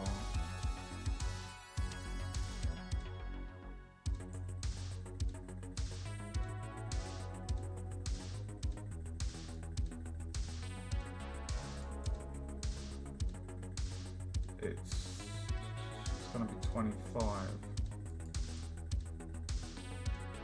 It would be that.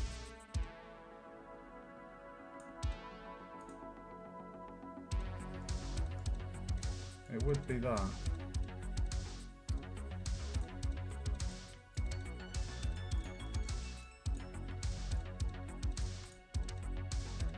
I think.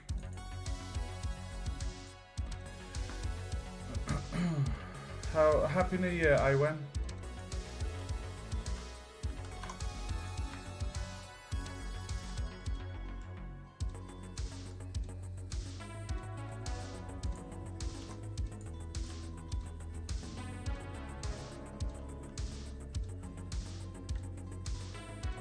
Right, let's see if this adds experience.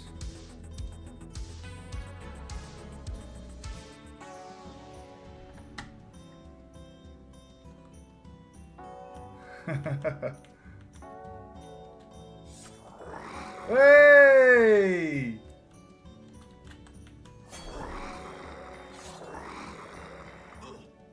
Oh.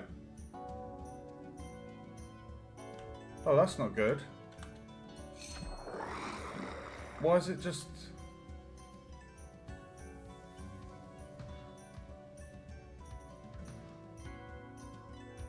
the XP bar is just depleted.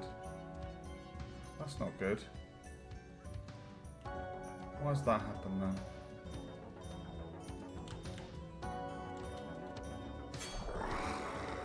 How bizarre. So when it dies...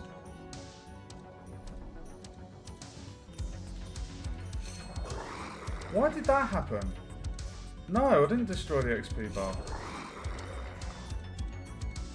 What the fuck?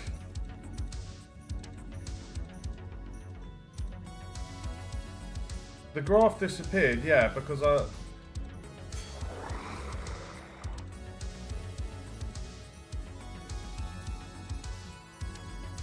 All the skeletons share the same graph.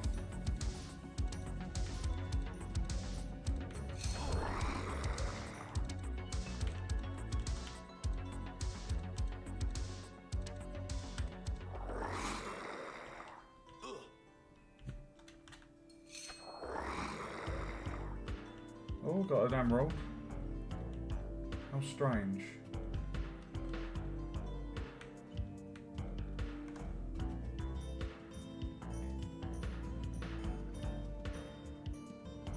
It's here. Look, XP bar.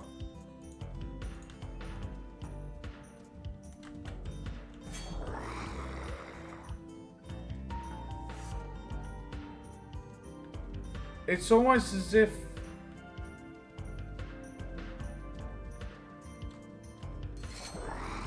Why is it disappearing and sometimes reappearing?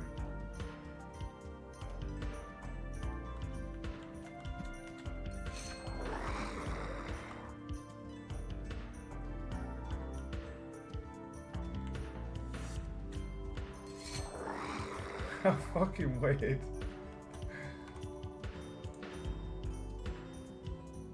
$5.20.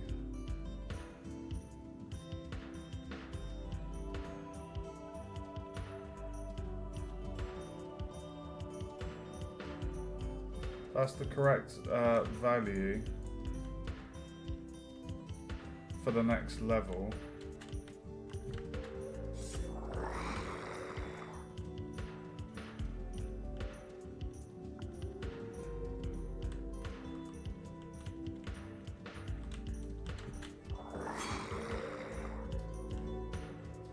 That value should be changing.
Z sorting issue.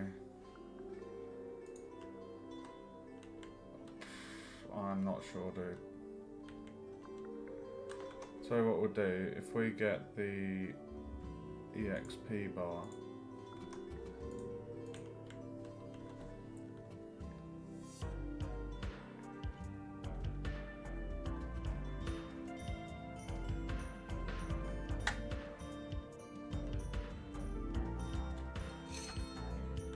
Where you go, mate?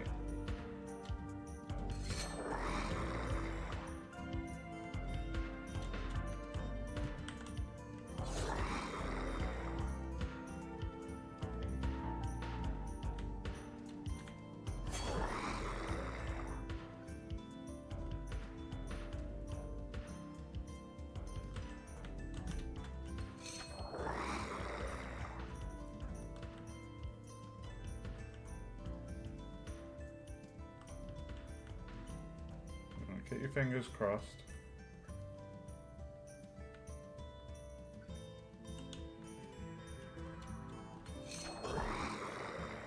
I didn't watch that one to see if that updated.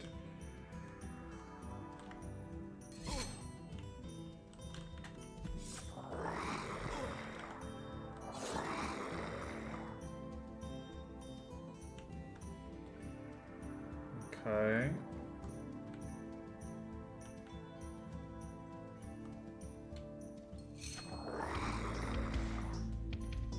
It's looking good so far.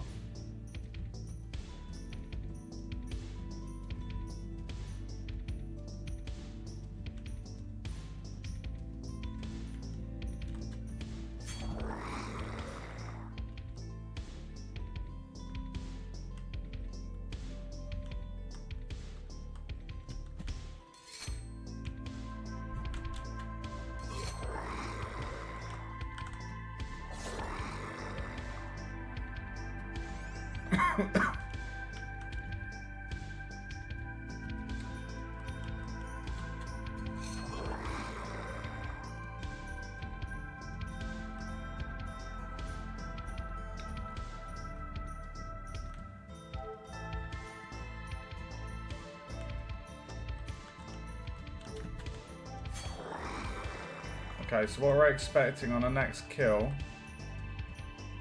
On the next kill.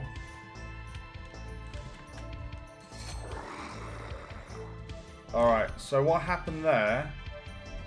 It updated the max value correctly, but the health bar isn't.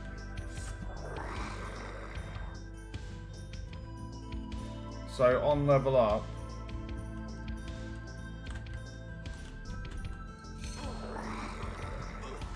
and now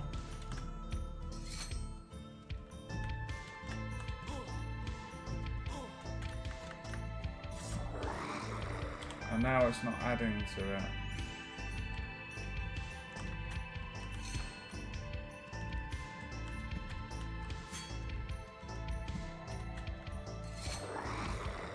Okay, I think I know what needs to happen for that bit then.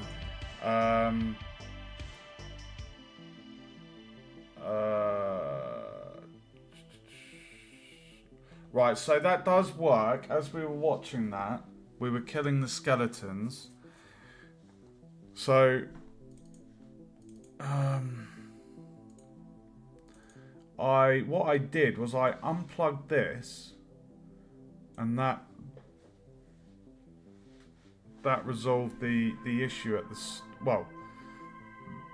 the first time we play tested that after implementing the XP bar. There was a weird bug as we were fighting the skeletons. You would accumulate XP, but then after a while the XP bar would then just go to 0, and I'm not sure why. And unplugging this seemed to have potentially solved that. But I think up here, sorry, not there, over here, where we're leveling up the player,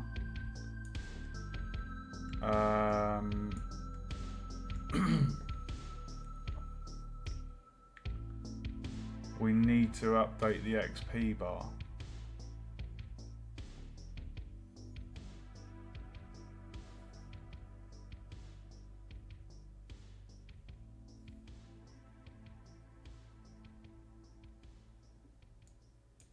We need to update the XP bar because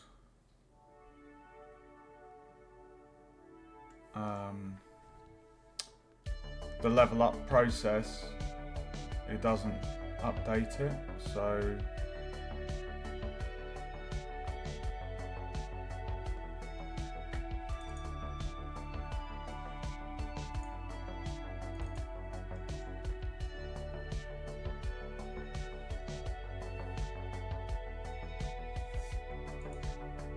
it's basically that, and that.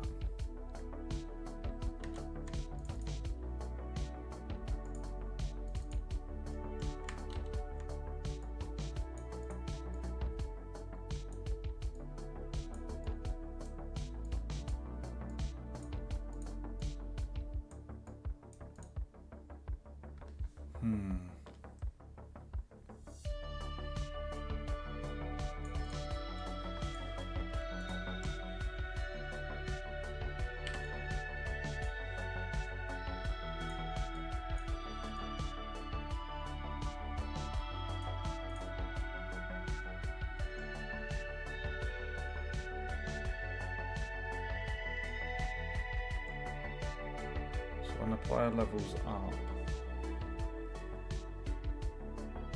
No, we don't want to set the scene variable, that's... We want to get.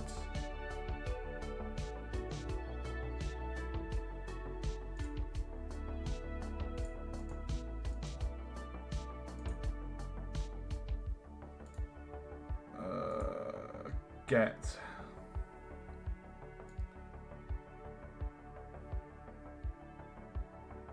Get the current XP.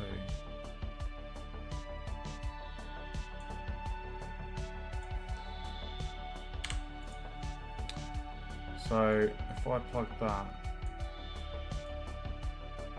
into there. So we just need to kill some skellies. Current XP clamped at that. So,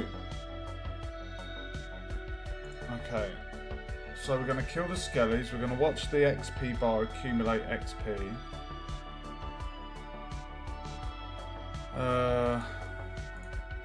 Okay.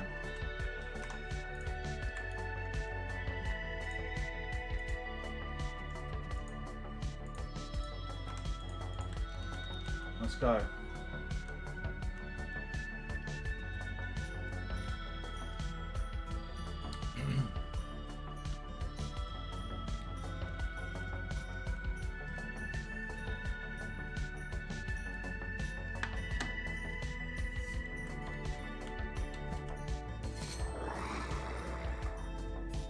Right, watch the XP bar closely, guys.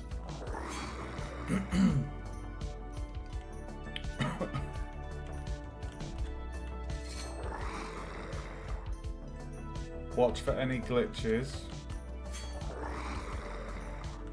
Got an emerald. I've not had the blood ruby drop yet. 1% chance that.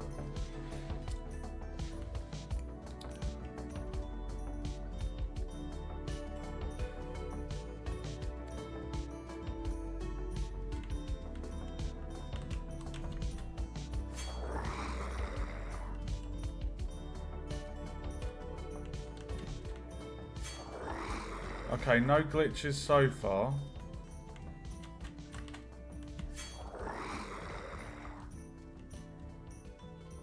Or a farm dodge. What?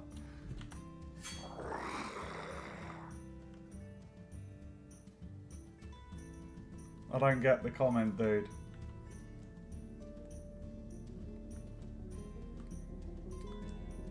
Alright, so I'm hoping that when we go to the next level, that our XP bar is going to update correctly.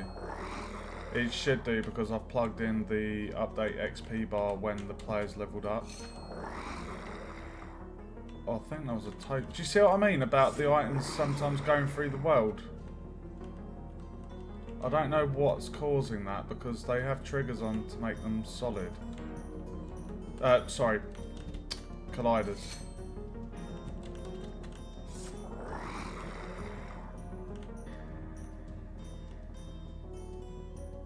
Oh yes.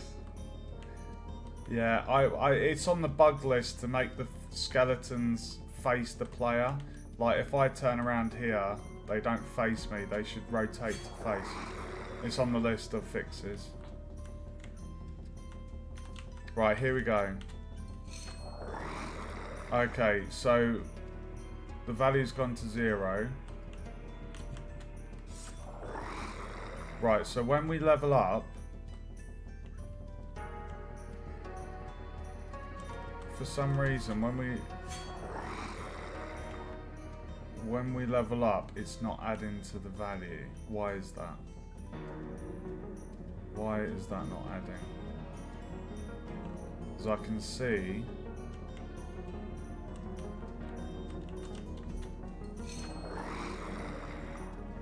Why is that?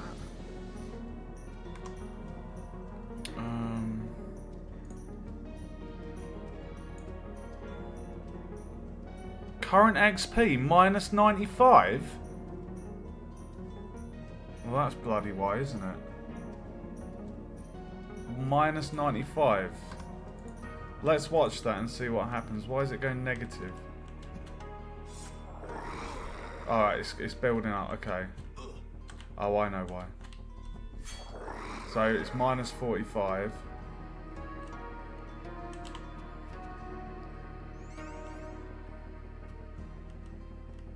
I think that needs to be clamped. I think that's why. Yeah, it basically needs to be clamped, I think. We'll look at the maths. I'll show you in a second, dude. Let me just get a kill. Right, so now we're at XP 5. Current XP is 5. The value on the slider is 5. You see on the right hand side there on the inspector? There we go. Okay. So on level up, we're going to a negative value, which shouldn't be happening. But the XP bar does seem to be working, and and you can see at the bottom left there, my current level is 2.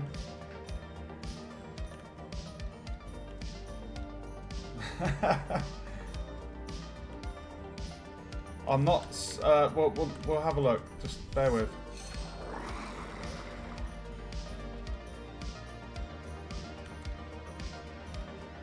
The bone! Oh no!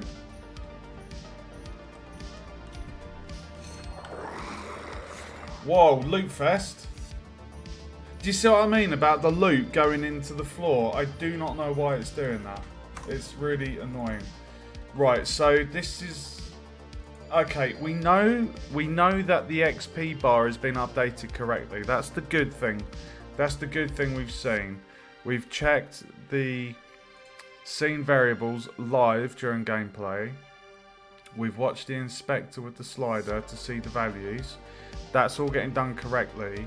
So what's happening is the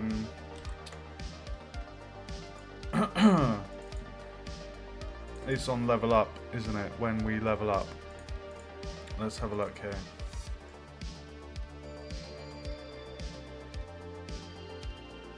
Okay.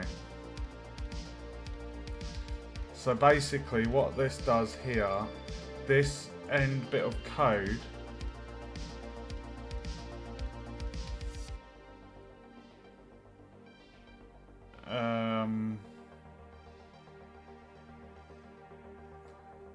this is where we carry over any leftover experience from leveling up. So whatever that value is, subtract the current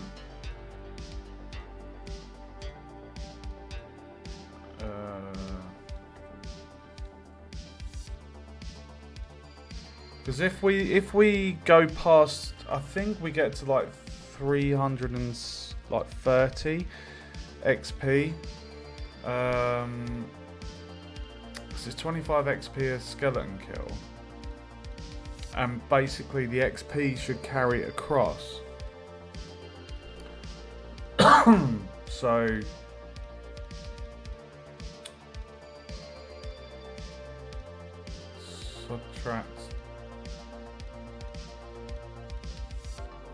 subtract XP for next level from the current experience.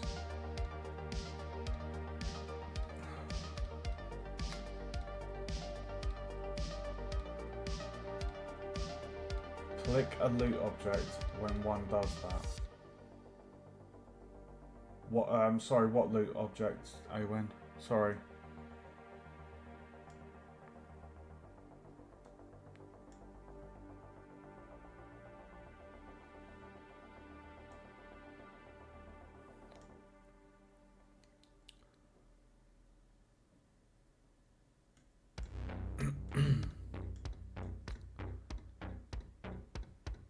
current XP is greater than that.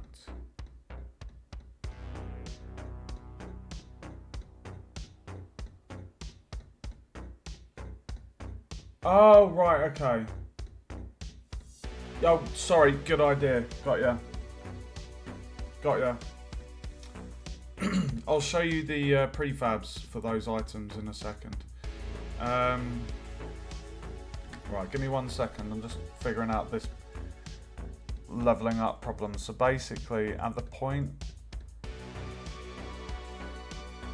if we check the level up, if the current XP is greater than that, then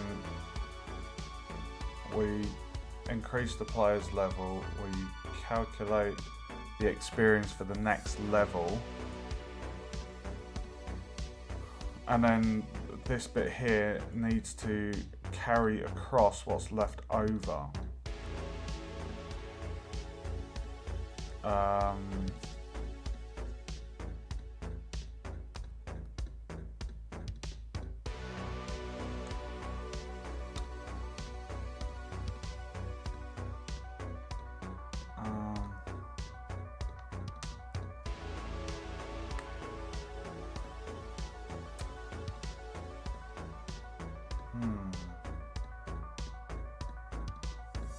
It's almost like you need to set current XP to 0, and it's like you need to plus current XP.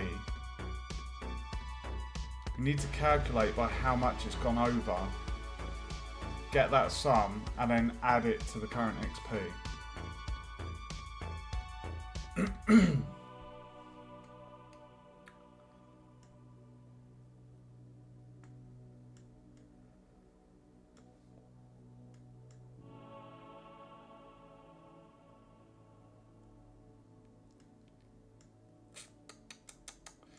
One second.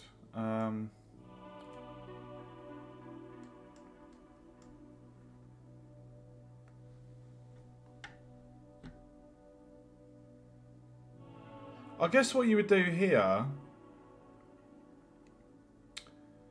where you're getting the current XP, if that is greater than that, what you need to do here is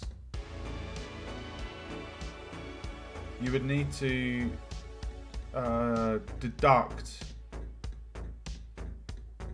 XP from next level to that, because that would be greater. So you would deduct XP for next level from the current experience, and then that sum would go at the end. I think that's what we need to do.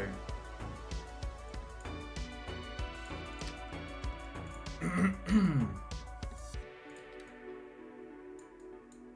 pretty sure that's the... Yeah. I'm pretty sure I'm right on what I just said. Just give me 1 second, guys. Let's just shimmy shanga that up there. Right, so what we're going to do, if that's true...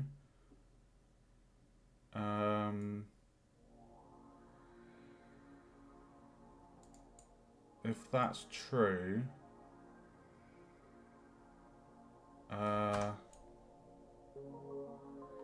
so the current XP will be greater than that. So we subtract the XP for the next level.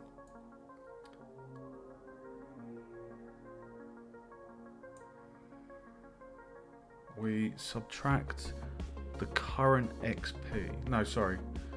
A minus B. So we deduct XP from next level from that to calculate how much is being carried across.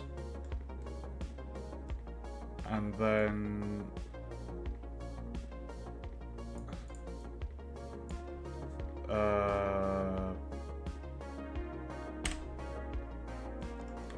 we bring this back. Bring it back. Bring it back. Sing it back to me. Sorry, I've got such a sore throat. My acid,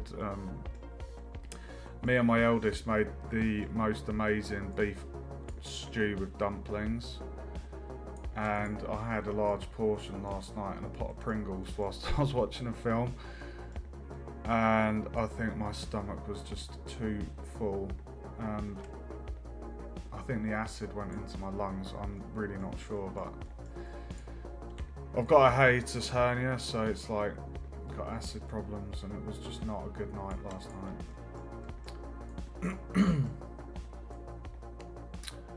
Sorry, that was a bit of medical information there. I don't know why I shared that.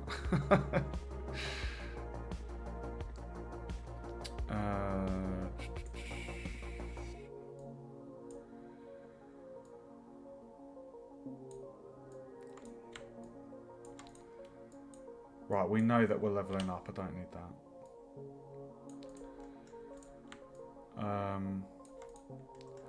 Alright, so we're finding out how much has the XP gone over at the point that the XP is greater than the required XP for the level.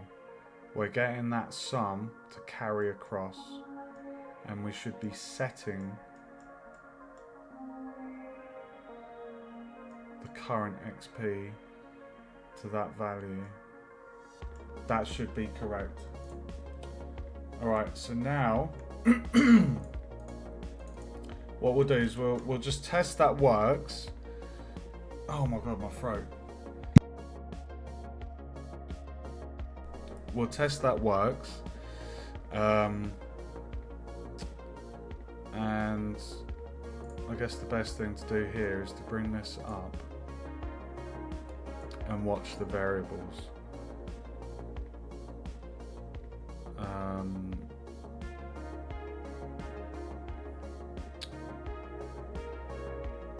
Actually, you know what I'm going to do? I'm going to bring out the game screen.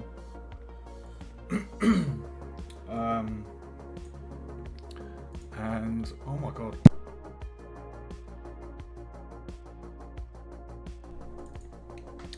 What I'll do is I'll just have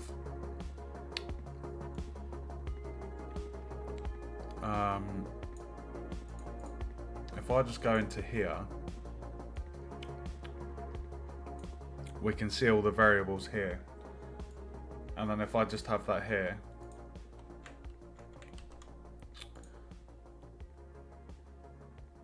this should now work correctly. Oh, are you serious? I need to see the scene variables, please. Oh, that's YouTube, sorry. I've got one more bug to fix as well.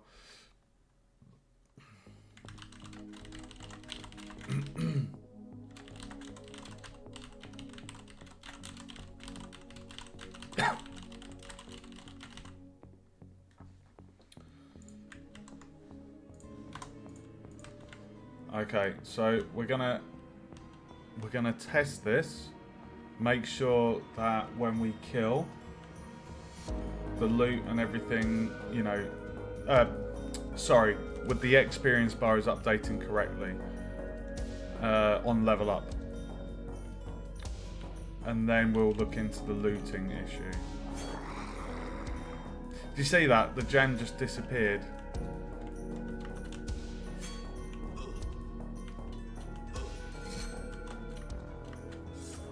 I'm not sure why it was doing that bug before.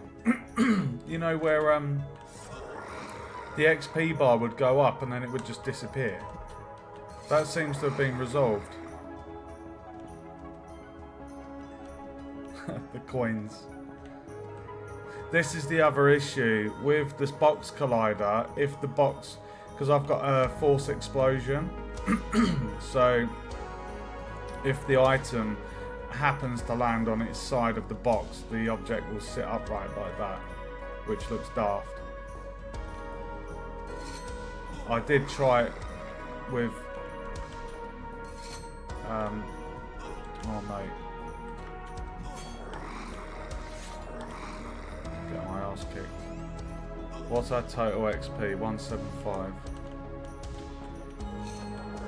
Alright, 200.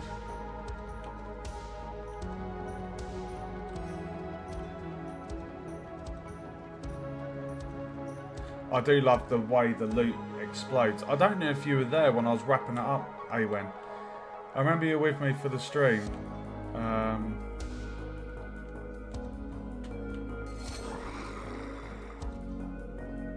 Okay.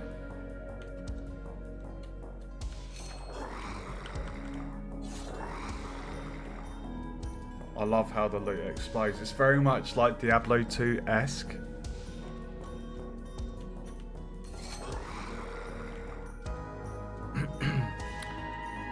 Okay, get ready. So, 2 more skellies. So what we're expecting to see, if we just kill one, we'll just kill one. Right, so we're at 325. So if 340 is the required amount, we should carry across 25 minus 25, 50, that's 15 off the 25 is 10. Fuck! The current XP's gone to minus 170. That's not right.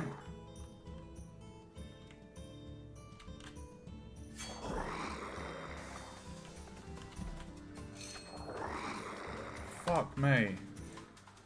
Okay. Sorry for the language.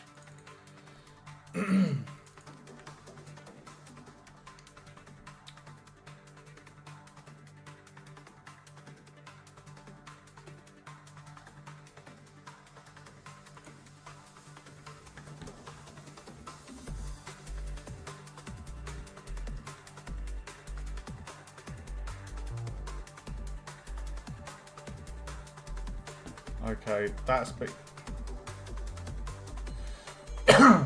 done at the wrong point. That basically needs to happen before this part. Because I'm doing it right at the end. It's basically getting the current XP and XP for the level when the XP for the level's already been calculated. So what we need to do is unplug that and basically do that there.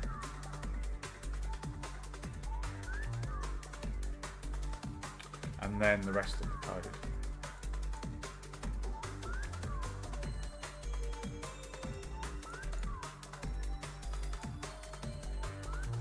I do love playtesting, finding the problem, and then fixing the problem. It's quite an enjoyable. I'll show you that in just a second, Awen. I'm just bear with me, dude.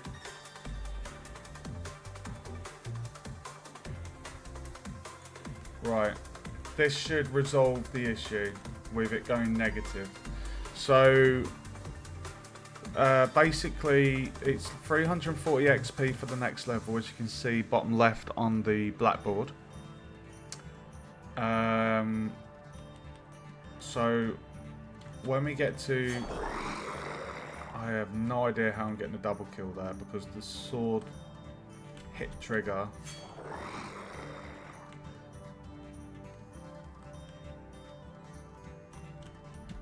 Calculating what a step early, dude.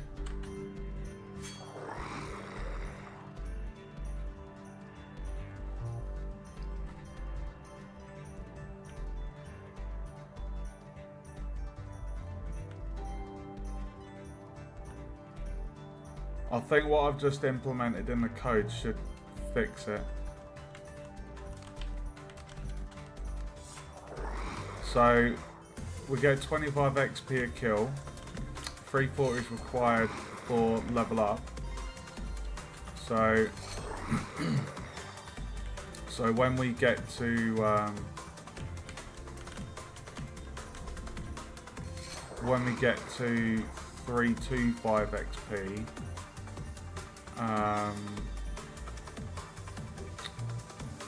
when we get to 325, that is essentially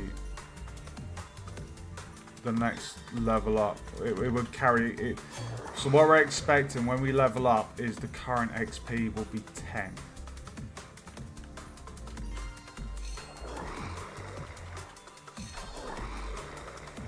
Alright, we're almost there. 4 more kills. No, 3 more, sorry.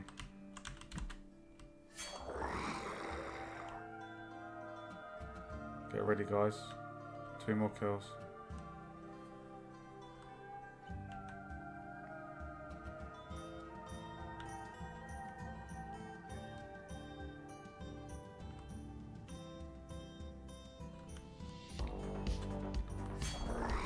Okay, get ready. Right, this is it. Moment of truth. There we go. Current XP 10.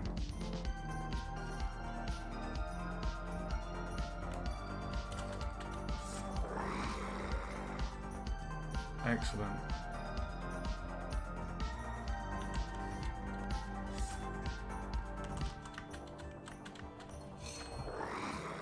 I don't really want to do this, but I want to test it. So if we level up again. Where did that emerald go? The emerald just fell through the floor.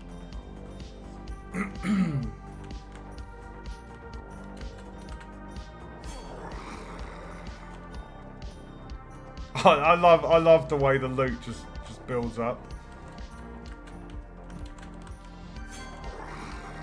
I think the reason why the frames are a bit choppy is because those emeralds might still be falling through the world.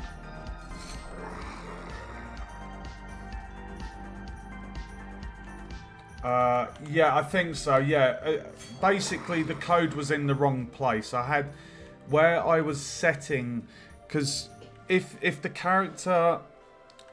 The final kill, before just the final amount of experience they gain, that will take them over the required XP for the next level.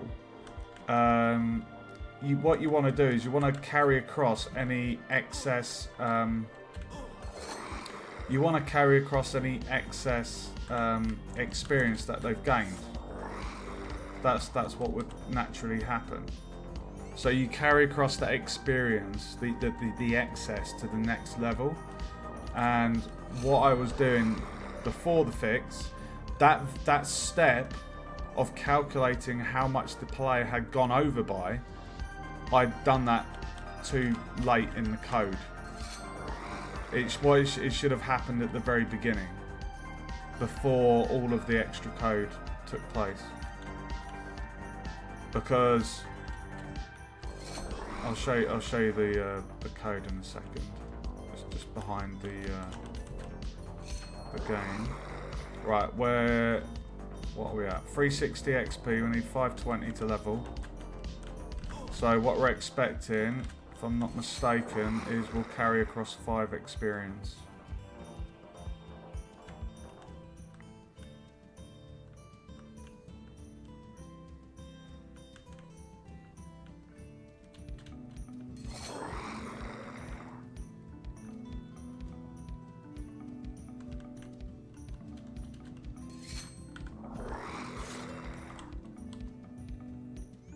Yeah, all fixed, dude.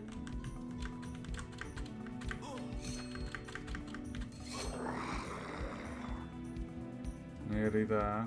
Two more kills.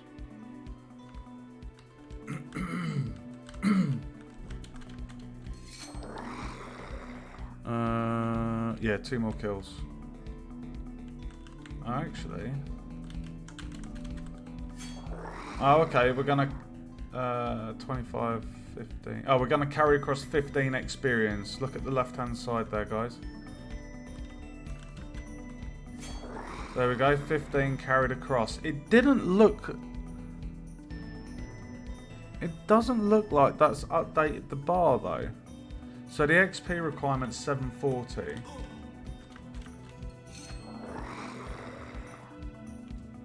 Interestingly, that very first small amount doesn't look like it updated the XP bar.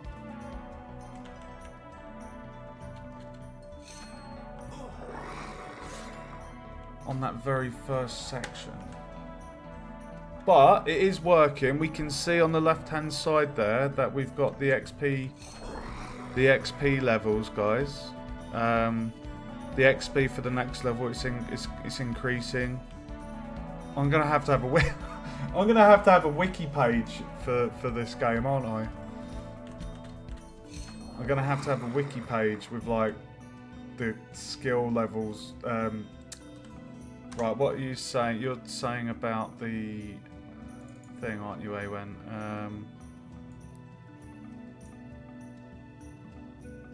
Oh, they're not even there, dude.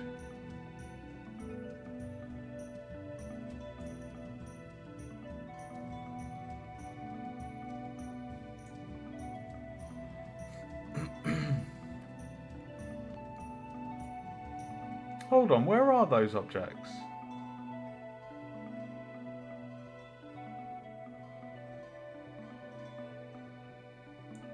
One second. One second. What sport? What? Oh, hold on. It's going to be under the manager, the loot manager. There we go. So if we just zoom out.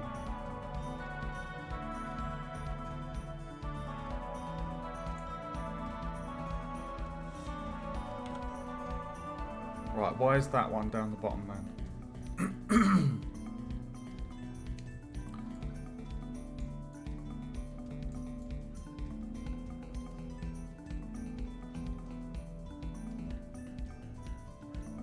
So that's falling through the world.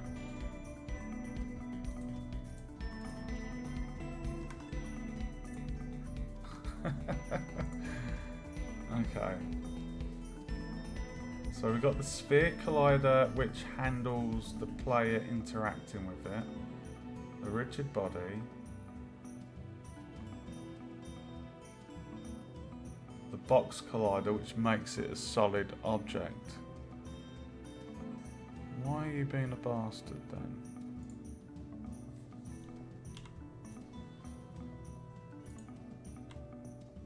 Got Topaz, Emerald, Topaz. What the fuck? What?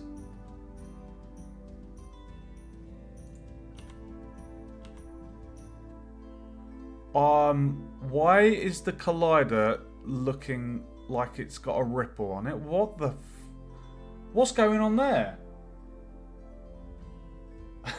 Why are you being a bastard? Floating point error. What do you mean? Is that what that means, Awen? Did you update the UI after you changed the values?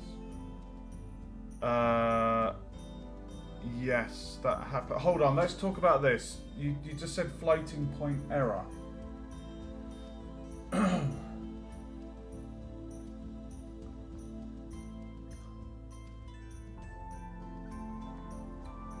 Yeah, they're falling through the world.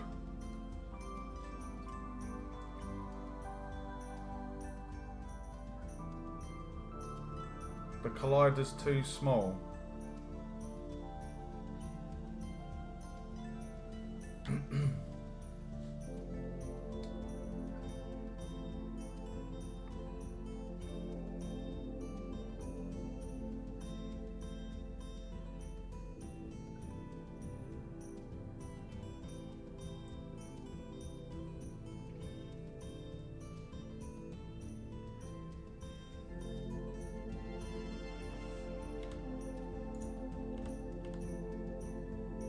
What's...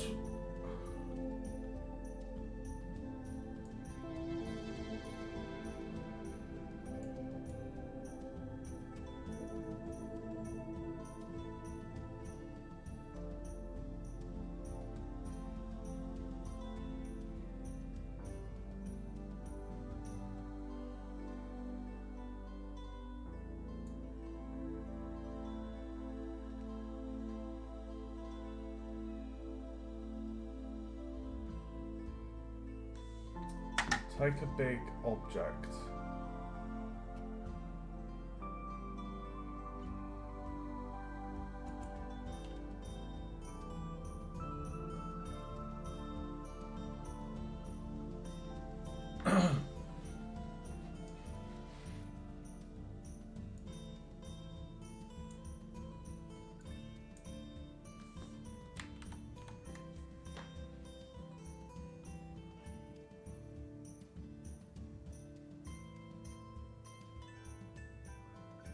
So what's causing the problem there, Awen?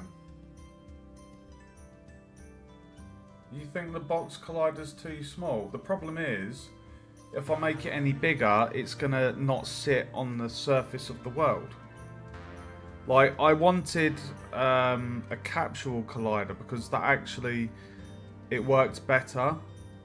As in, it sat nicely on the world.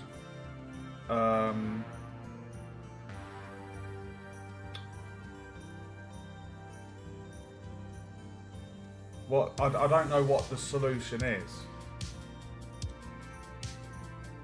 Because when these spawn from the enemy, they basically shoot upwards and then they come to the surface of the terrain. And with them having a box collider that's or a collider that's solid, they shouldn't be falling through the world. What would you suggest? Because I have tried capsule collider and box collider. I think I even tried mesh collider.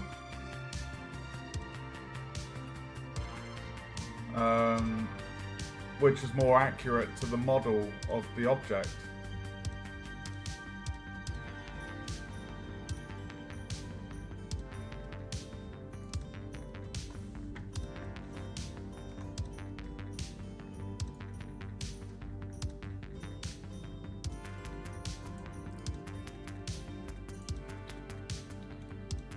Let me just put that back there. You were asking about the...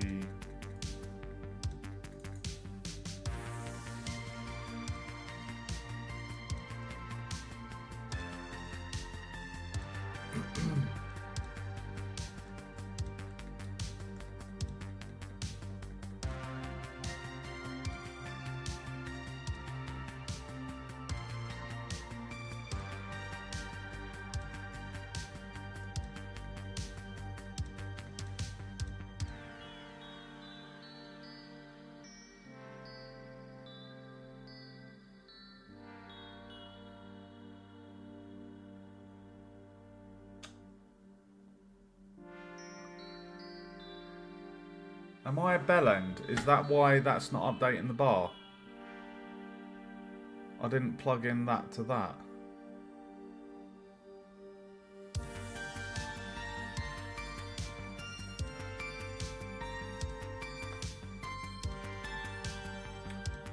Hold on a second.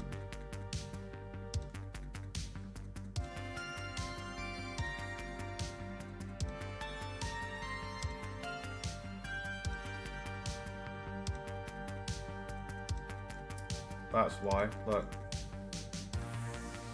That current XP needs to go in there. Numpty. Either a larger collider or freezing the location when it touches the ground. Alright, right, I've just plugged that in. Let me just check that this works. And then we'll look at the collider. This should now update correctly. Basically, I've not plugged in a node. Or an input, sorry.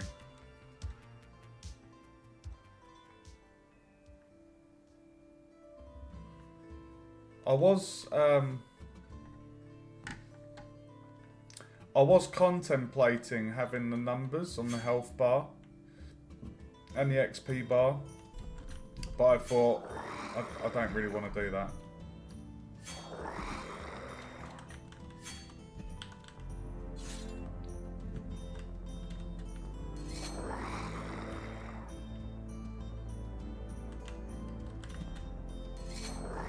Oh, okay. So you think that would be a solution to the problem?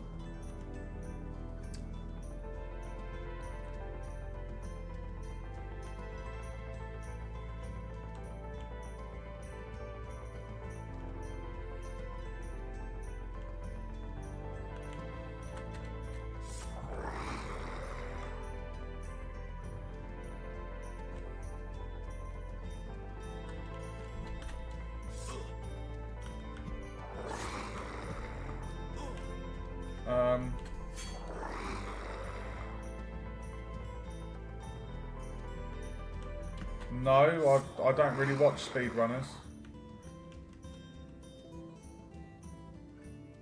I'm not familiar with that glitch.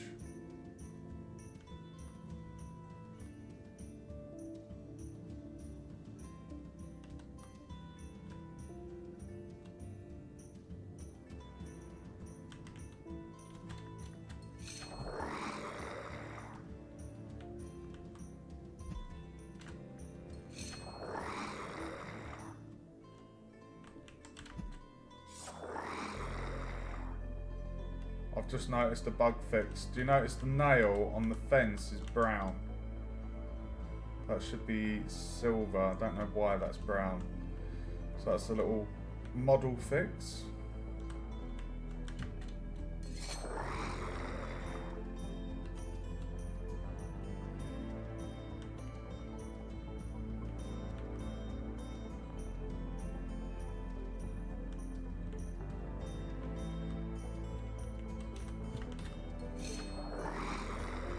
Right, get ready. The UI should update now. Hey!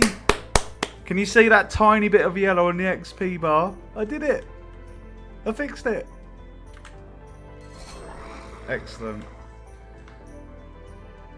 Okay, I also noticed one other thing. These, this one's correct. Do you notice the gravestone thing? What does that say on? Does that say something on that? What? Does that say something on the nail? What is that? Grey Veil. Oh, I see. So that model is somehow taking the Grey Veil texture. Can you see the Grey Veil on that screw there? Oh, you bastard. So basically, and also, do you know the orientation of that headstone needs to be 180? This one's correct. This one's correct. This one's the wrong way round. It doesn't matter for the other ones because these are like, these ones are fine. So I basically need to fix the orientation of the headstones and change the texture. So that's working. We fixed one thing. Let me just add that to the bug fix. So orientation of graveyard headstones, I'd say. Fix texture on wooden headstone. Okay, let's have a look.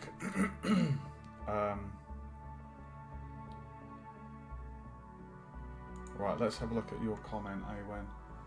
Do I? Oh, sorry. If one collider's center is past the wall of another, the game engine often takes that to mean the first object is on the wrong side.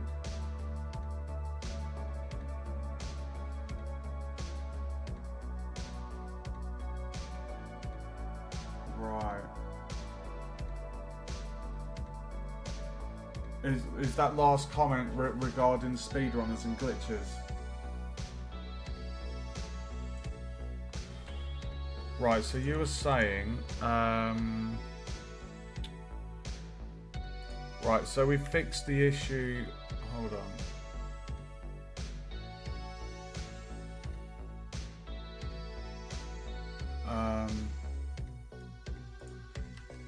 Right. What are we doing, Mike? What are we doing, mate? We're going into the prefabs. for the Looty Tooty. And A1 is saying about set the rigid body to kinematic. Controls whether physics affect the rigid body.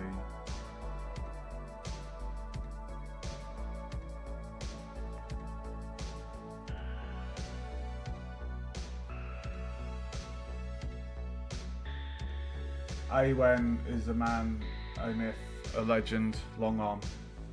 Very knowledgeable in modelling and game dev. It's a superstar. So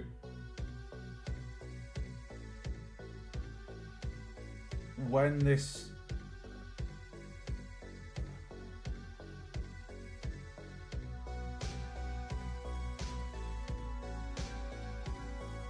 on collision,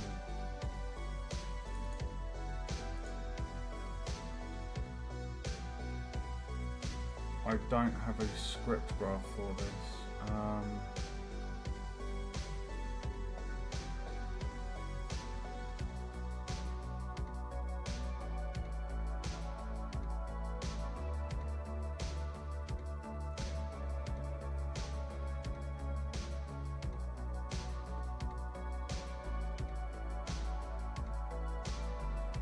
If I froze the rotation, if I froze the rotation on the X and the Z, the object should still spin on the Y.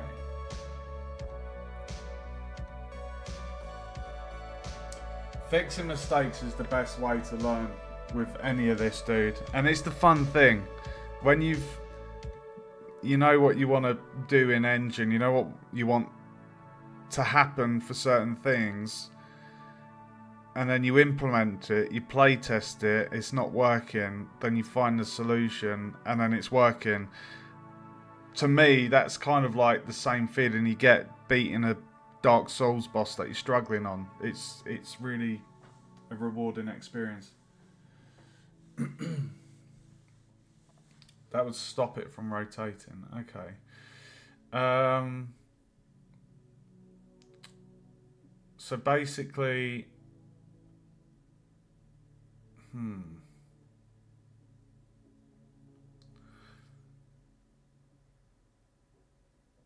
But hold on a minute. You're saying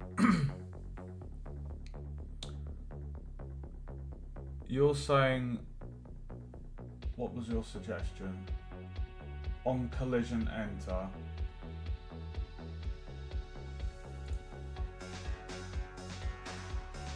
Set it to kinematic. I mean,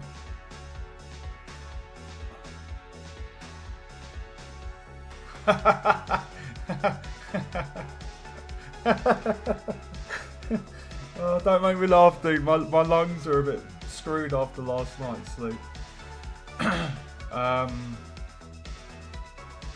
Why can't we just tick is kinematic now?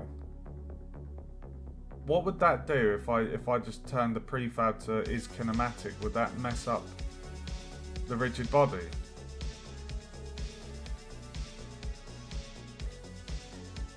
Because in my mind, when we spawn the loot from the monster, there's gonna be like the other loot objects in the same area.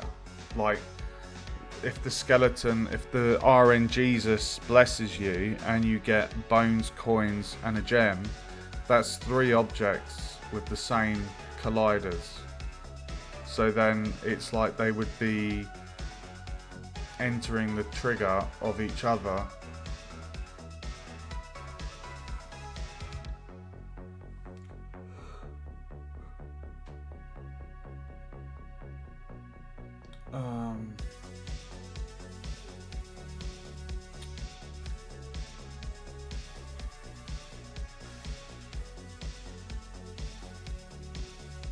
Let me just have a look at this.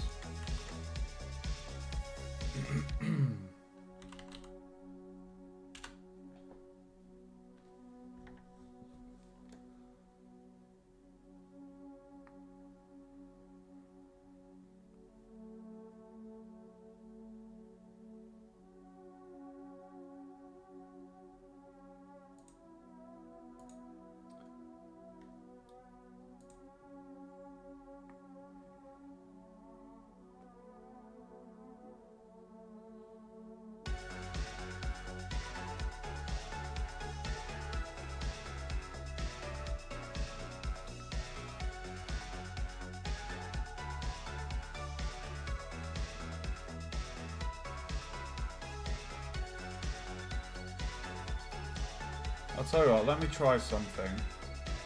If I remove the box collider and go with the mesh collider,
oh, that's true.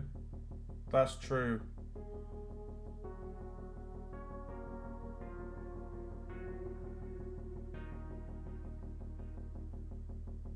Well done, long arm.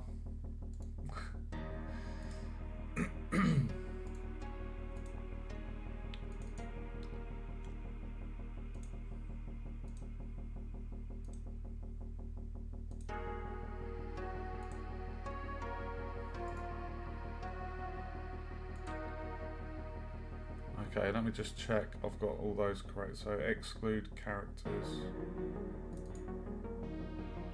Exclude characters. Exclude characters. Exclude characters. Exclude. Okay, so we swap those out. We'll swap those out for a mesh collider. So is there a layer for terrain?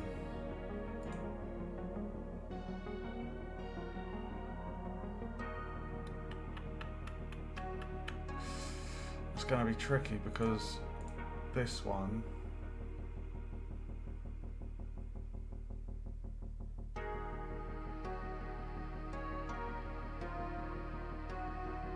it's tricky,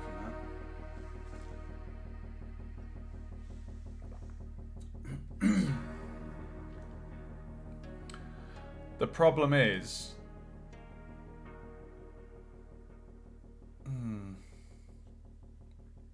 I mean, if I just chose default layer, because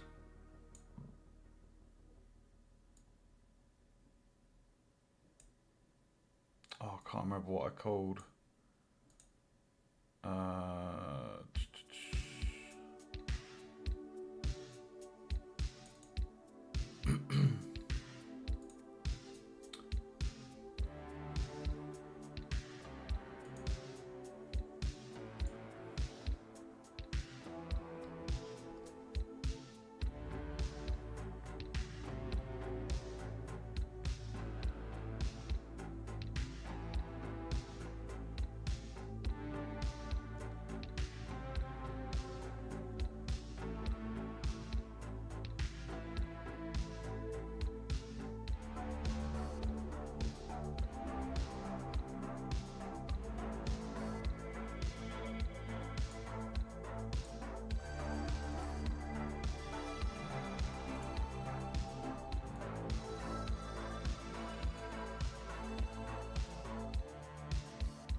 What did I call?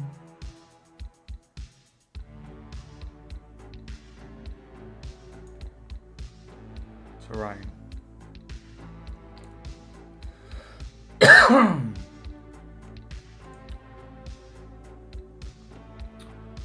So the terrain has the default layer. It has a default layer.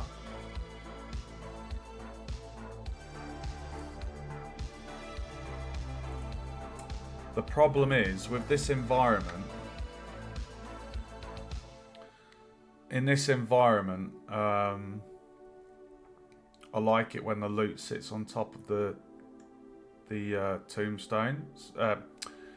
Not the tombstones, sorry, the mounds.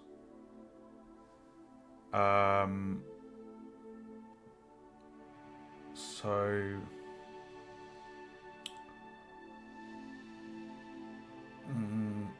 the problem is if we turn off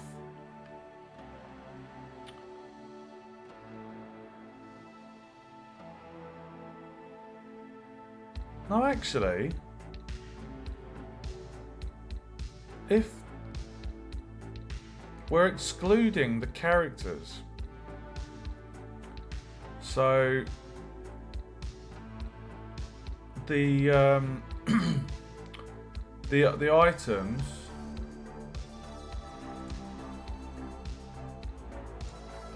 if I go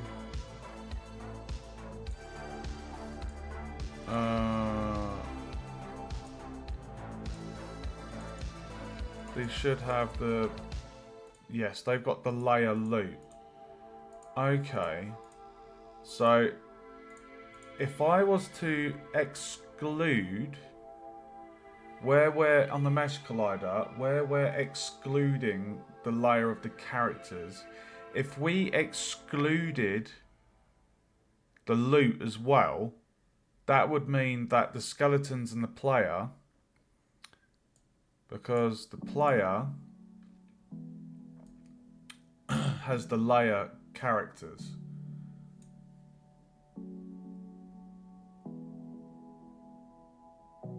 Are you on about the synth that I'm playing in the background? It's White Bat Audio on YouTube. It's stream safe music. Synthwave medieval RPG game. Oh my god, dude. It would be good for a space game, but not for this medieval. It would feel totally out of place. Might be cool for a different game, but not for this one, unfortunately. Right, so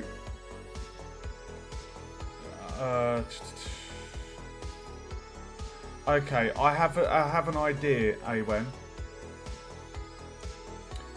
If we added a code to these prefabs and said on collision check tag, if tag check layer, can we check layer? If we check the layer and no, hold on. Yeah, if the layer is loot or characters, if that's false, then we can turn it kinematic. So just to check, on those prefabs, I've added a mesh collider which is exactly to the shape of our models.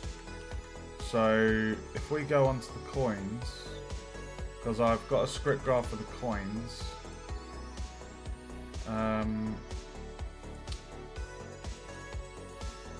script graph for the coin.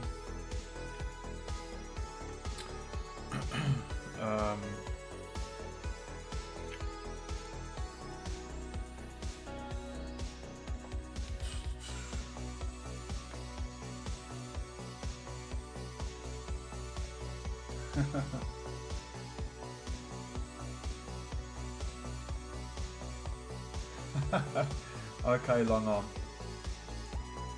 Let me know when it's made and I'll check it out, dude.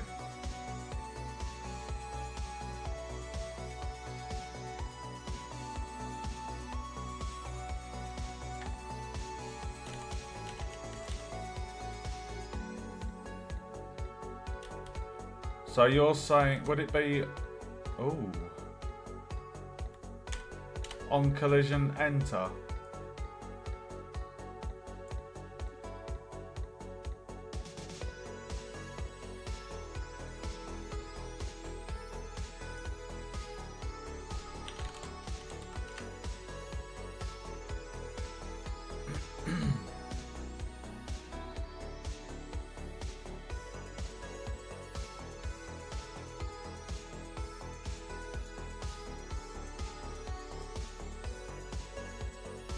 Oh, is there not? Can you not read?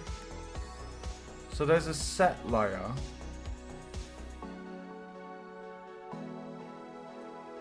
Can you not get the layer? Oh, get layer.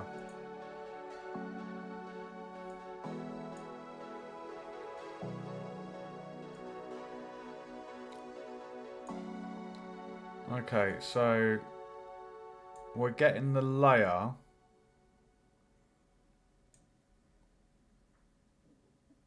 And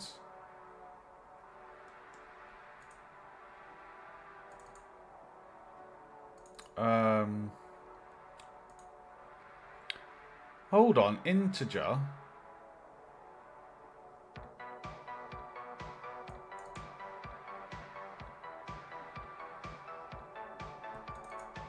No.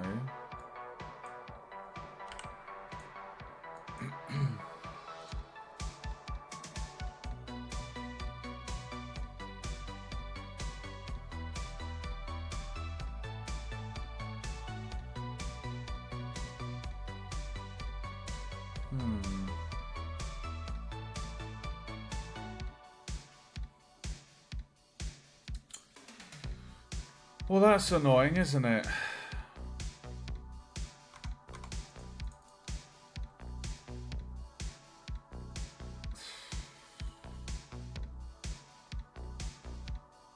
That's so annoying.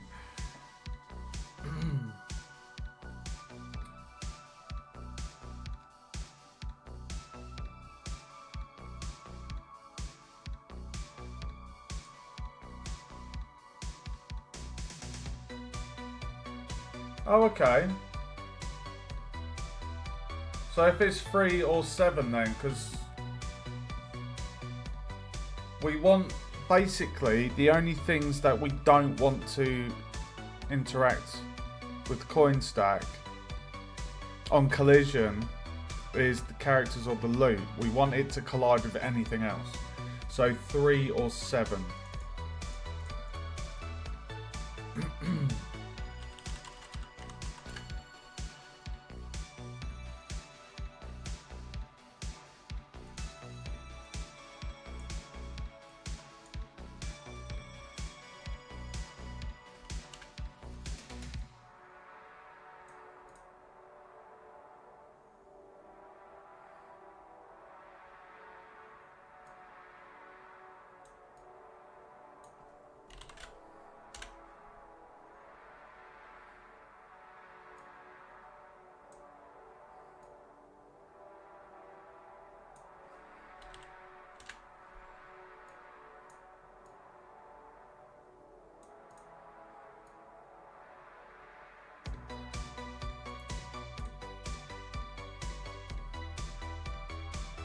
I don't know if that's going to work. Am I able to plug a boolean into an equals? That's not going to work, is it?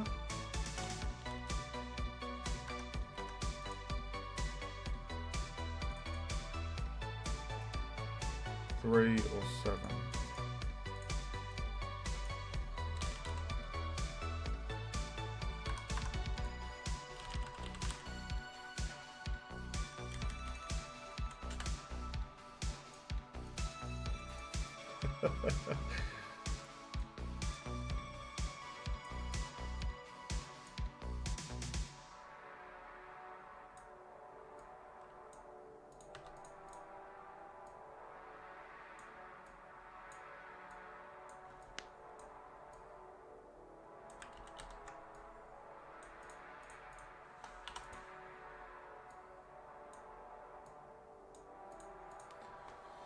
So if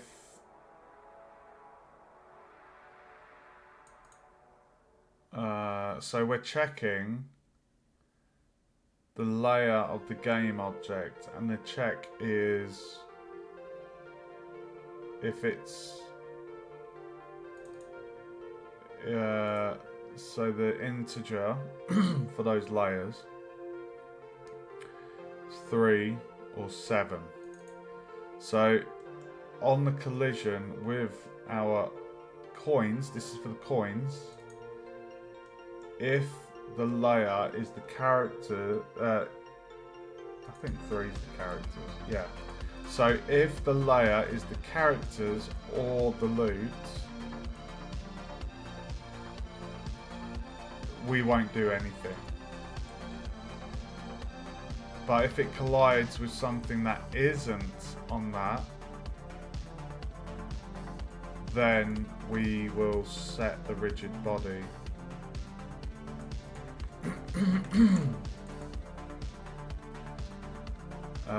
Rigid body is kinematic.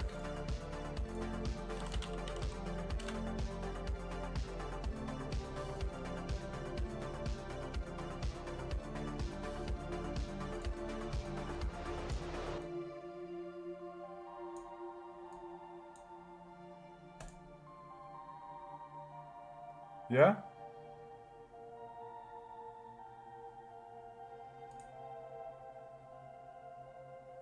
That should do the job, right? So you're saying that when that happens, when it collides with anything that isn't a character or a loot item, you're saying that will basically just freeze?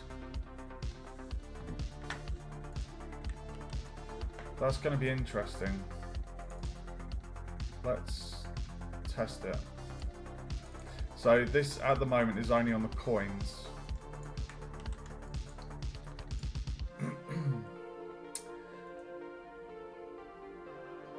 Oh, with a question mark. Let's play test.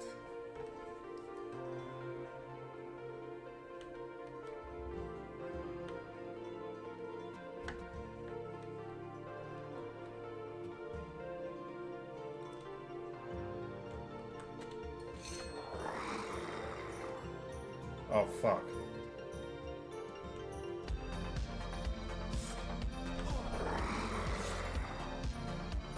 Hold on, why did he drop 2 bones? Why has he dropped 2 bones?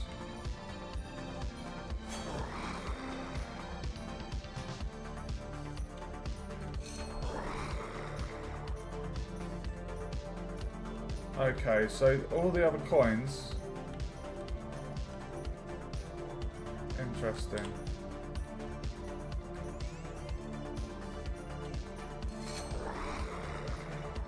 Oh, I probably entered the trigger of that.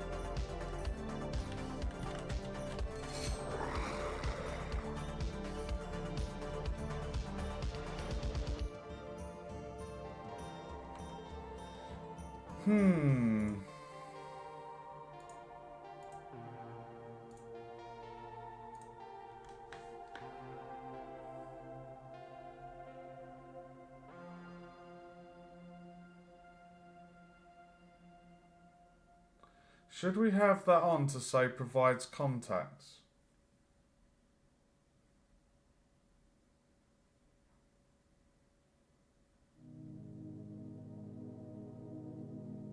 Surely that should be ticked on, provides contacts.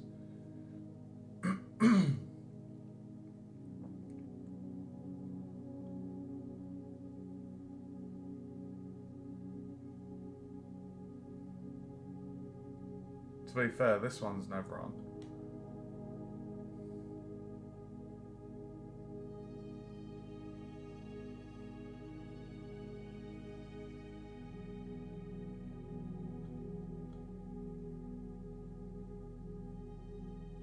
Lower the mass. Reduce the mass, so it's going to be even floatier.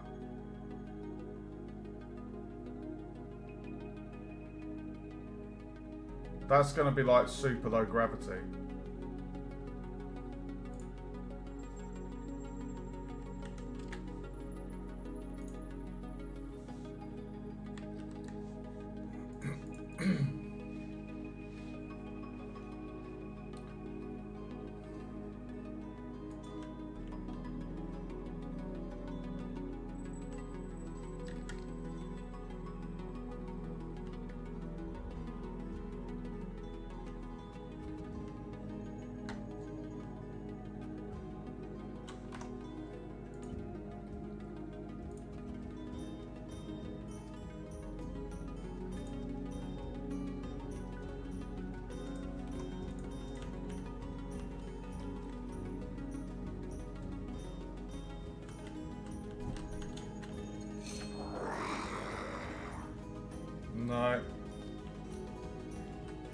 What's going on there?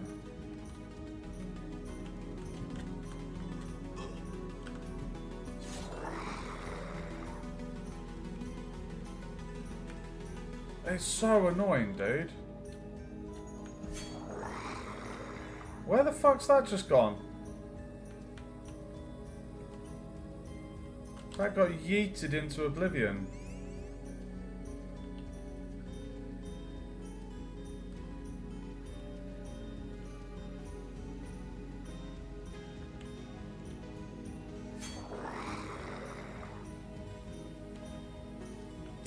Where's that gone? I can't even see it.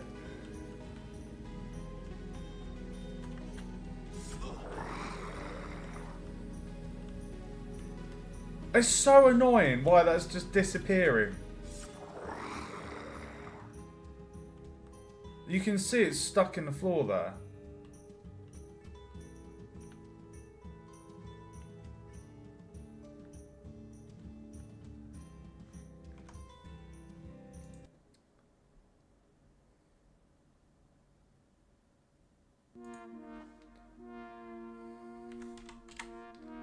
Gonna go 0.7.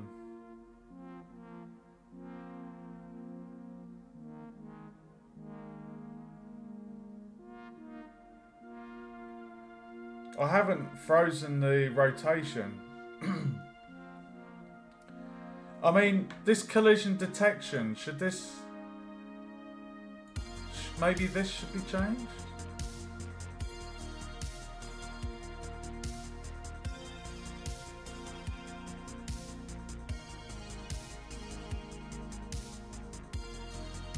The linear dampening, the angular rotation, this is the rotations. The linear is its movement sideways.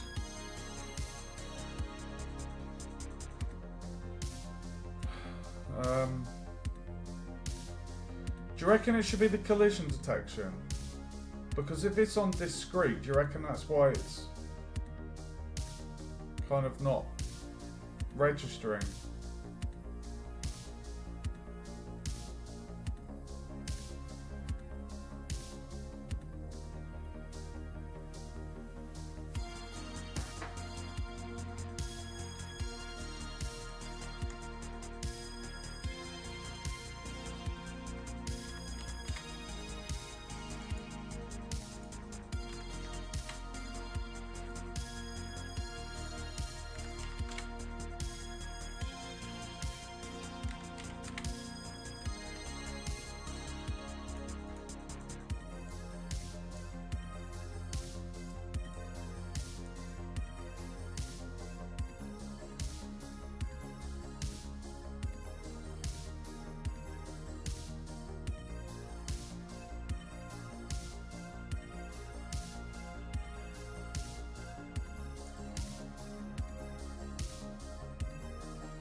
Okay, I've set it to 2.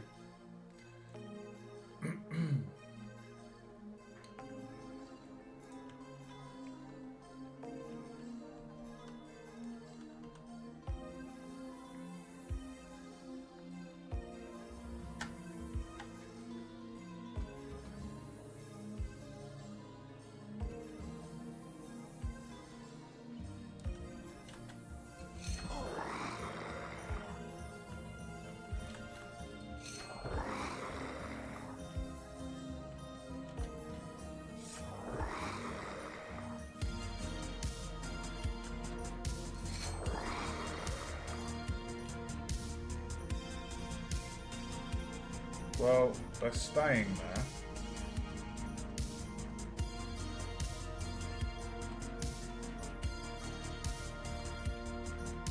I'm so happy with that model.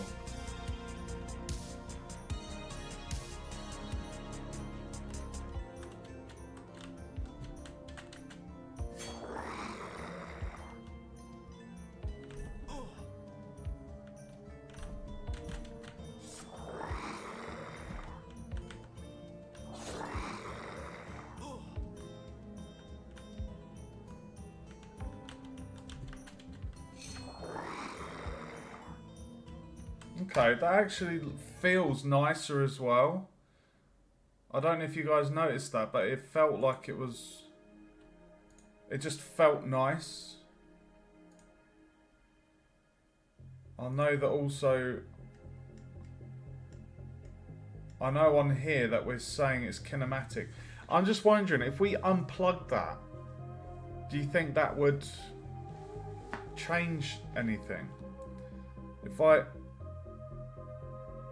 Yeah, I mean, obviously I have this on as well. This is for the coin.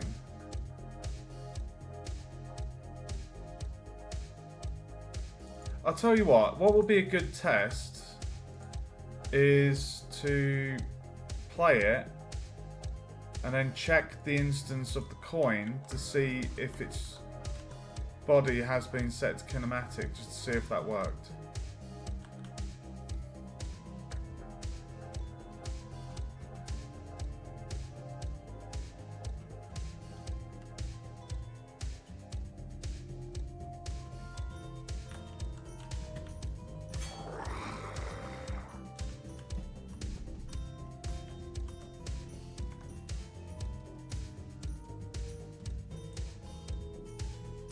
Oh look, it did it.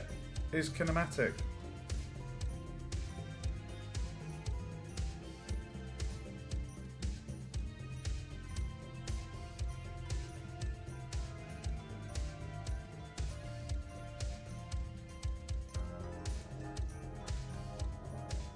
I mean, the only thing I'm thinking with the way I have the loot happening is it obviously... It has this really cool like eruption type effect from the body.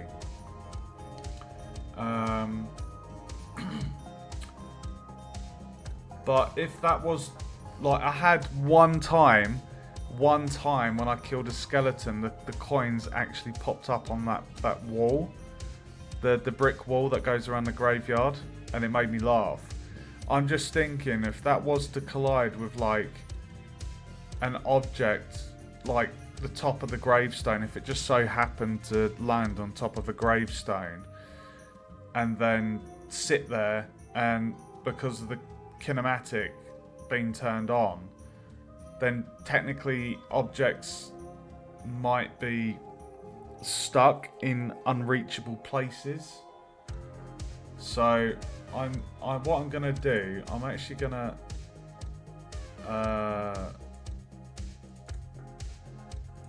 I'm gonna unplug that. Linear dampening 2.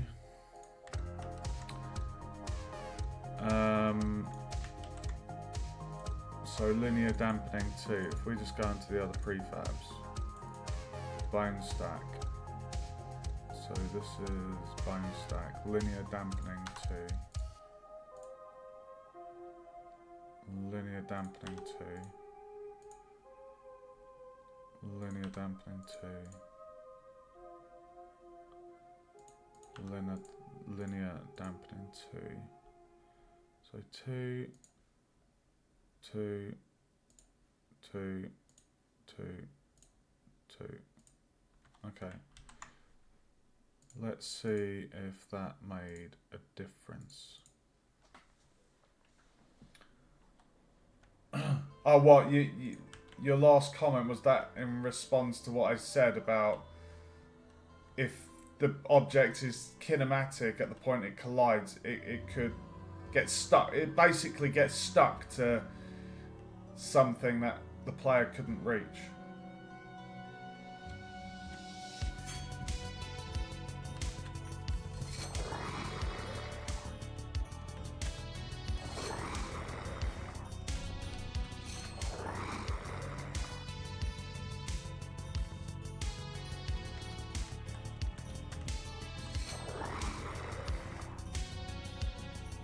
It's so much better having those loot objects with a mesh collider, because it's perfectly to the shape of the model.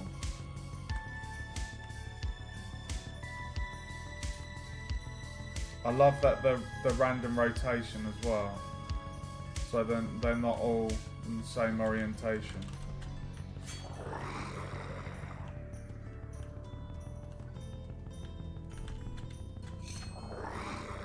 Oh! Oh! Did we just get a blood ruby? No way. Dude! Dude, we just got a blood ruby. Oh shit, the coins in the emerald just went through. Did you see that? Dude, we've just got the blood ruby drop. I've not had that drop before. 1% chance. RN Jesus praises us.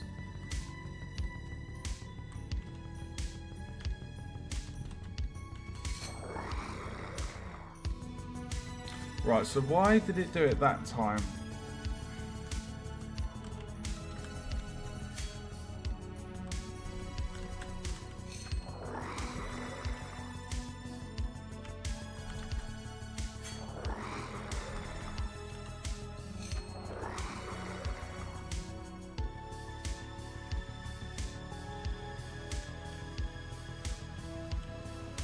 It just sounds like a real pain in the arse with the layers. You know, having to do that, so... Oh my god! Another blood ruby. What are the chances? 1%, that's what. 2 blood rubies, dude. I don't believe it. Did I set what to trigger?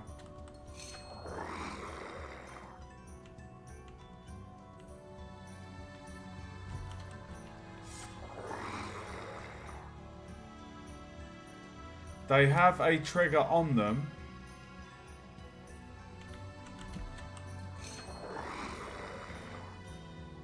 They're not none.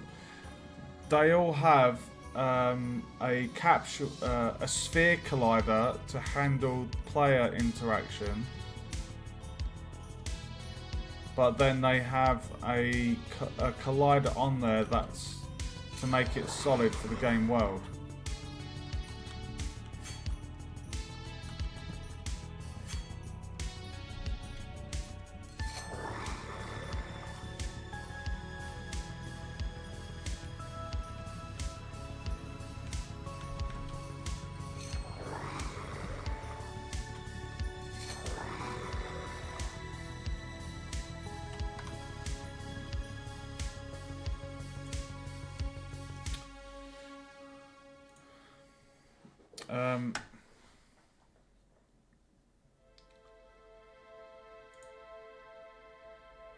Yeah, so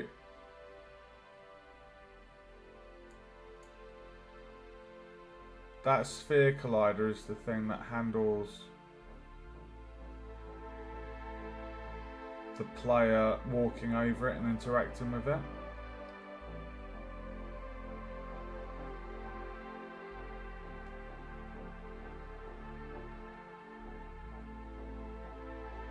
Do you reckon that's why it might be passing through the world?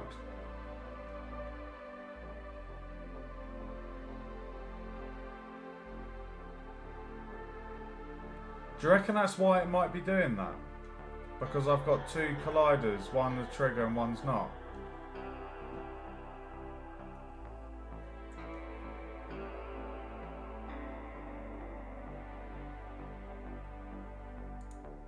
Would that explain... Do you think that would explain why...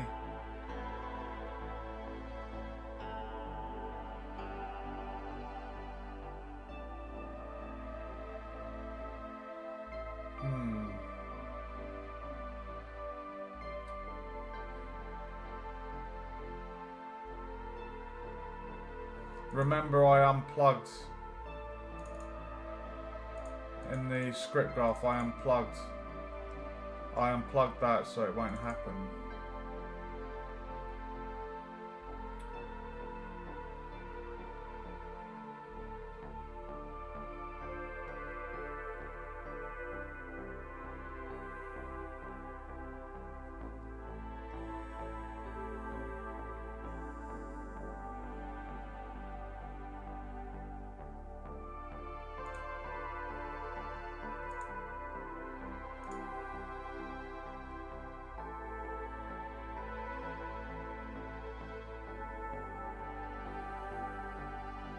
There you go, look. Help solving fast-moving object issues.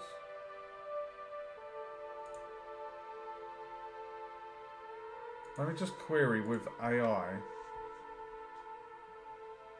what these...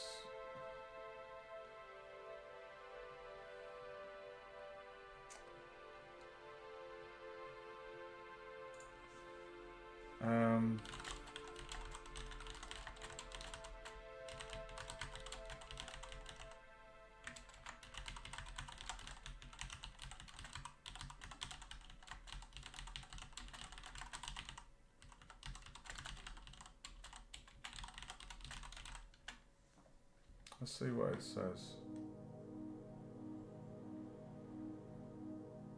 Discrete. Checks for collisions once, only once per physics update frame. It's the fastest mode and works well for most objects that move slowly or at normal speeds. Continuous. The rigid body uses a more precise collision detection method. The rigid body uses a more precise collision detection method to prevent fast-moving objects from tunneling through other colliders. It performs additional checks to see if the object might have passed through during movement. Use case: fast-moving projectiles, bullets and missiles, objects that move quickly and require accurate collision detection. Slightly more expensive than discrete, but usually worth it for fast objects. Continuous dynamic. Fast moving physics objects that are dynamic.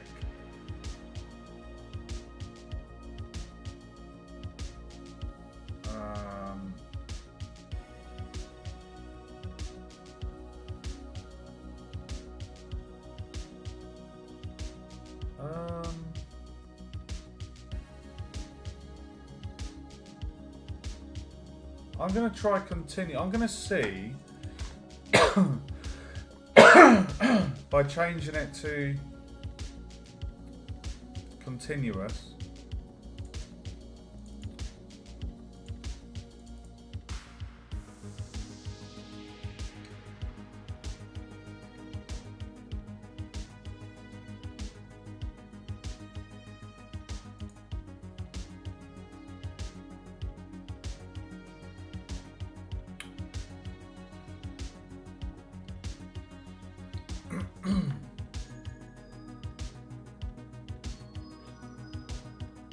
Oh, hold on. Continuous dynamic. Continuous dynamic.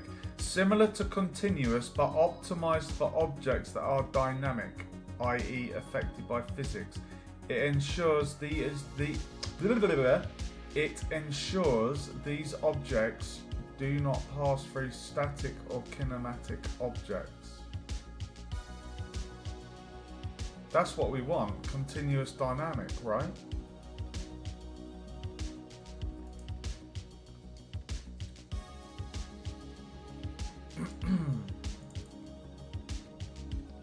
Let's try continuous dynamic.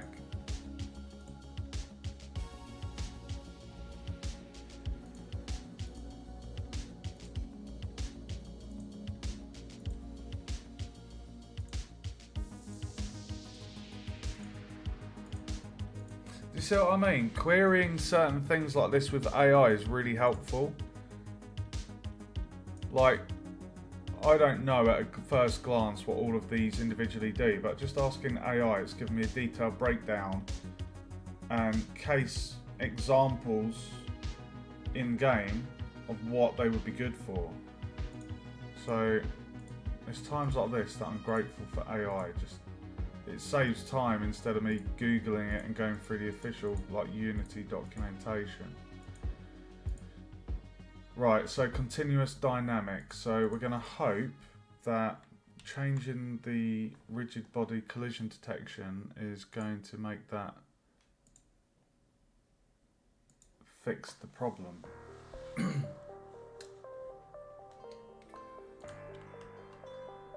Fingers crossed, guys.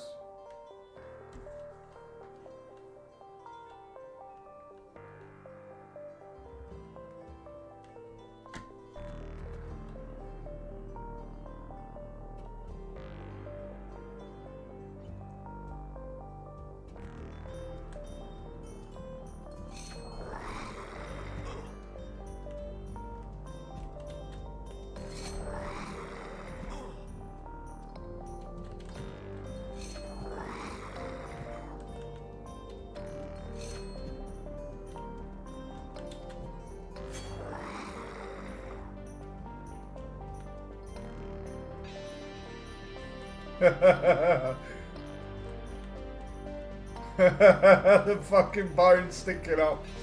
The bone's erect. It's at a funny angle.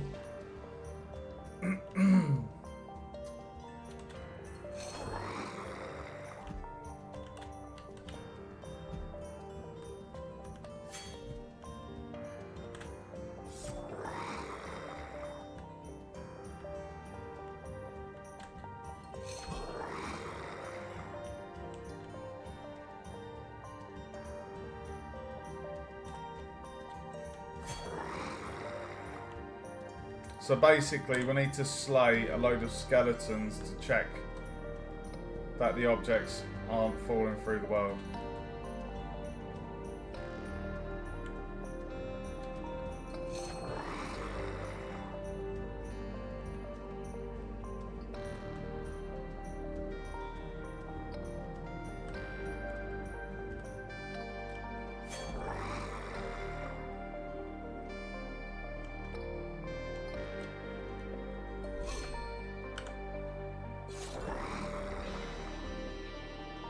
I think that coin didn't appear because I picked it up as it must have landed on my character.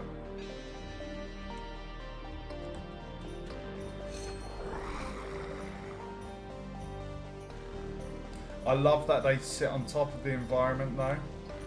I really like that.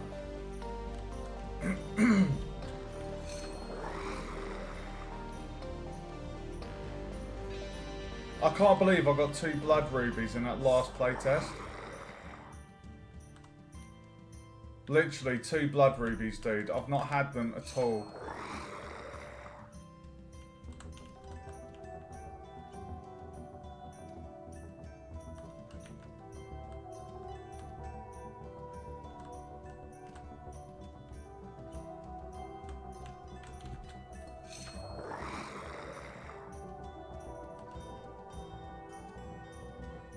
Have you played Diablo 2, Awen?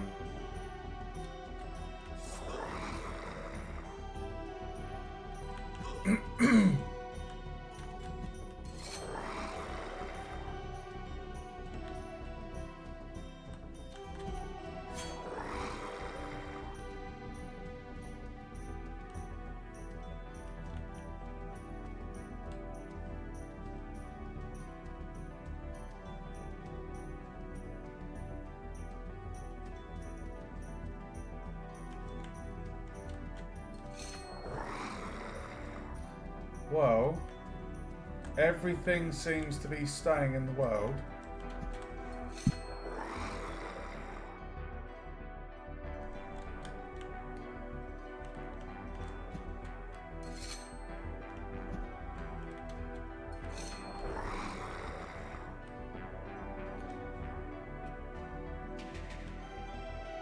Oh, nice.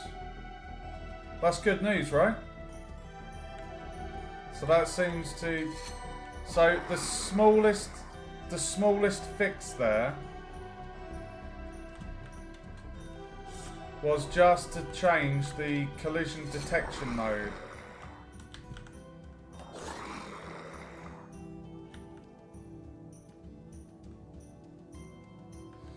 So even though it was a bug, it was a very simple fix. Like...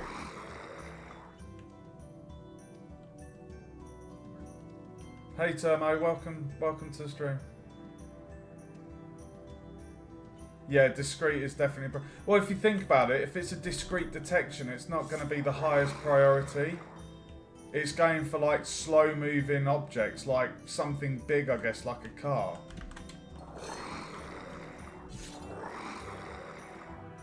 Whereas with this, because we have this really cool loot drop mechanic where it kind of erupts from the enemy, and sometimes it rotates fast, sometimes it does it slow, but I love the effect of it. Like, it's fun.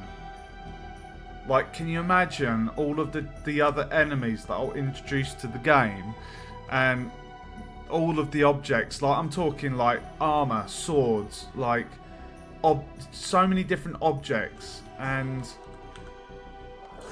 like the size and everything's gonna just vary so much, and just having that rotation eruption, like, just watch when it comes out, the speed and rotation is different. I've set it to be a random integer, I think, so it does a dice roll on how fast those variables are going to be.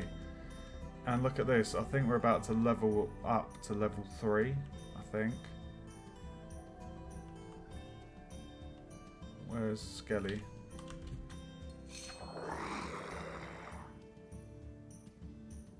Well, this is working perfectly. How are you doing, Tomo? Welcome to the stream. What's another thing to remember?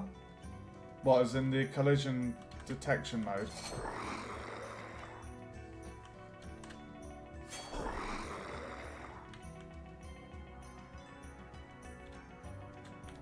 We're just playtesting at the moment, Turbo.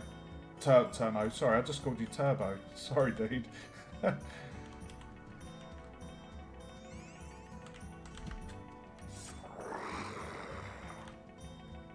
I think I'm just going to keep killing them a little bit more, just because that bug was quite annoying, and I just want to make sure that they are staying in the world. You see how slow that one was? That's what I mean. The speed and rotation of the loot, it is different each time.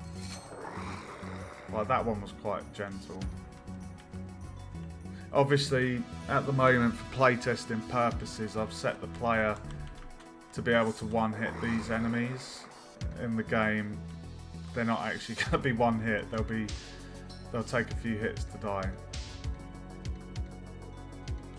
And I'm going to be introducing stuff like I need to have like player damage as well. So depending on the player's strength skill, that will affect how much damage they do.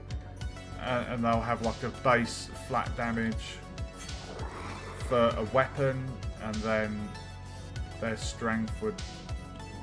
There's a few variables and calculations to be done on that, but this game mode is getting cluttered with bones. We've got a few topazes. So one fix I need to do is to remove their health bar when they die. I've got a list of bug fixes. I mean, it's not... Some of them are bug fixes, some are refinements more than anything. Because it's not a bug.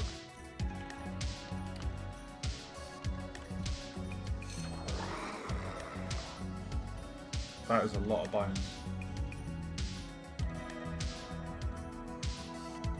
It's nice that you're, like, I don't know, I don't know if you call it learning stuff, but watching the streams, like, there's things that you're learning with me, you know, because you've obviously got a lot more experience than me.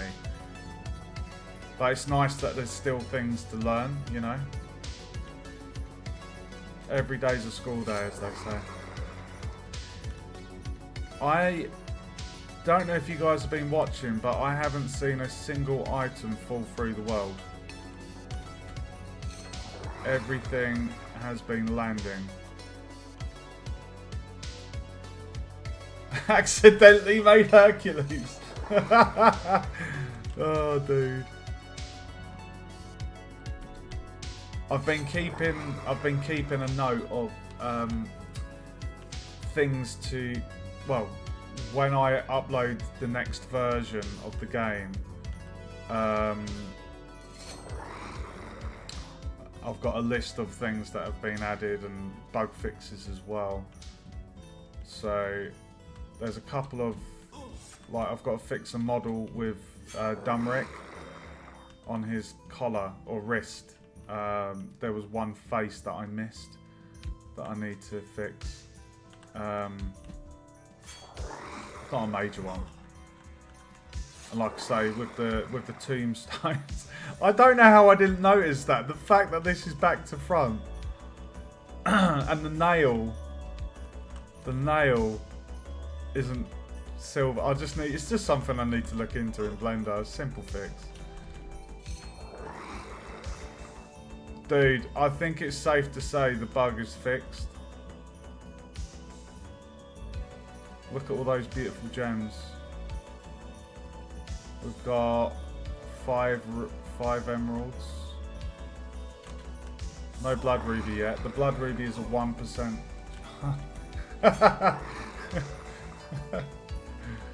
Oh, you never fail to make me laugh, dude.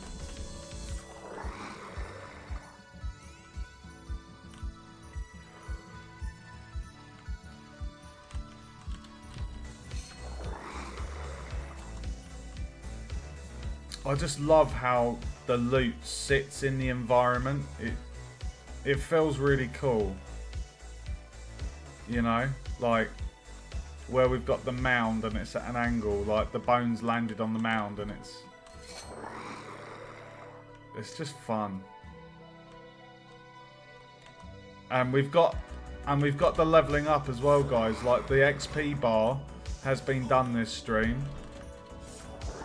I'm very happy with the scaling of the experience between levels as well. It feels fair. Like, I don't want it being too easy. I don't know what cap I will have on the player level. I don't know if I'll set a limit of like level 300 or something, because as the player levels up, you know, they're going to have different skills and health. There will obviously be a cap on certain skills, but for stuff like strength and HP, there wouldn't be a cap. But for stuff like the charisma and the perception, you would need to have a clamp at some point, so they can't be overpowered. Because I'd like to introduce like a thieving type ability. You know, that stuff's present in Skyrim, Fallout, like so many games. It'd be really cool to have that like feature as a skill, like using perception and stuff. I think it's safe to say that the bug is fixed. Like, everything is staying in the environment. We've got one upright bone. Interesting though, because the box collider, when it was the box collider, because the box is flat faces all 6 sides, you know, I was getting a lot of vertical objects. Whereas, oh dude.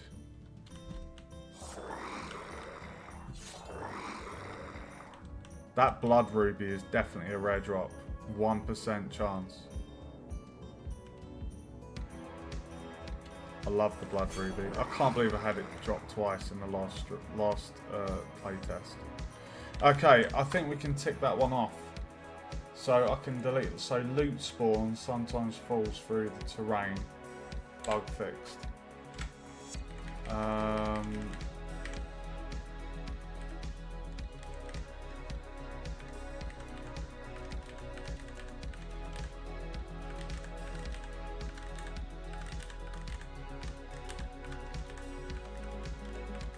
I can actually show you yeah,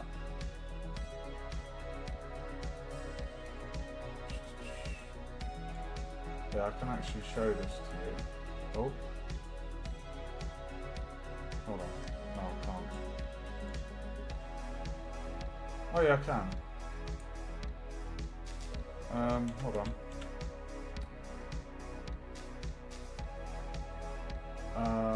Yeah, so this is my list.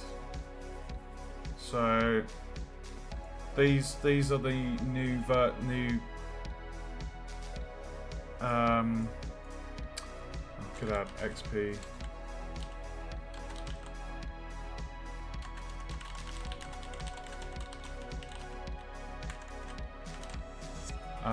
So these are the bug fixes here.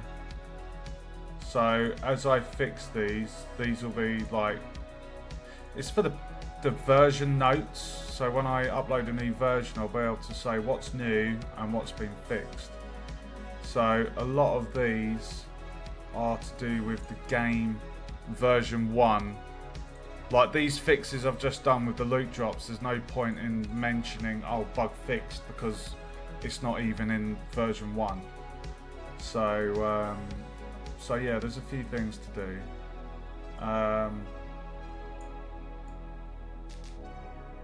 So yeah, what's the time? It's 5 AM UK time. 3 hours 50. We've implemented the XP leveling and fixed the big bug with the loot.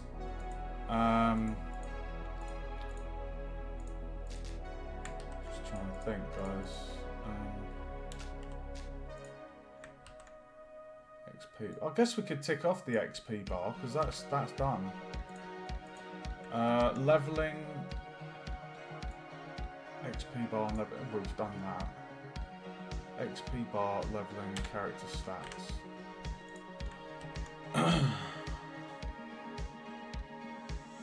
When adding stat tab with player HP, make sure to plug global max HP into clamps. Oh yes, I remember. Okay. So if I just go onto the CoinStack prefab, I can actually delete that out. There.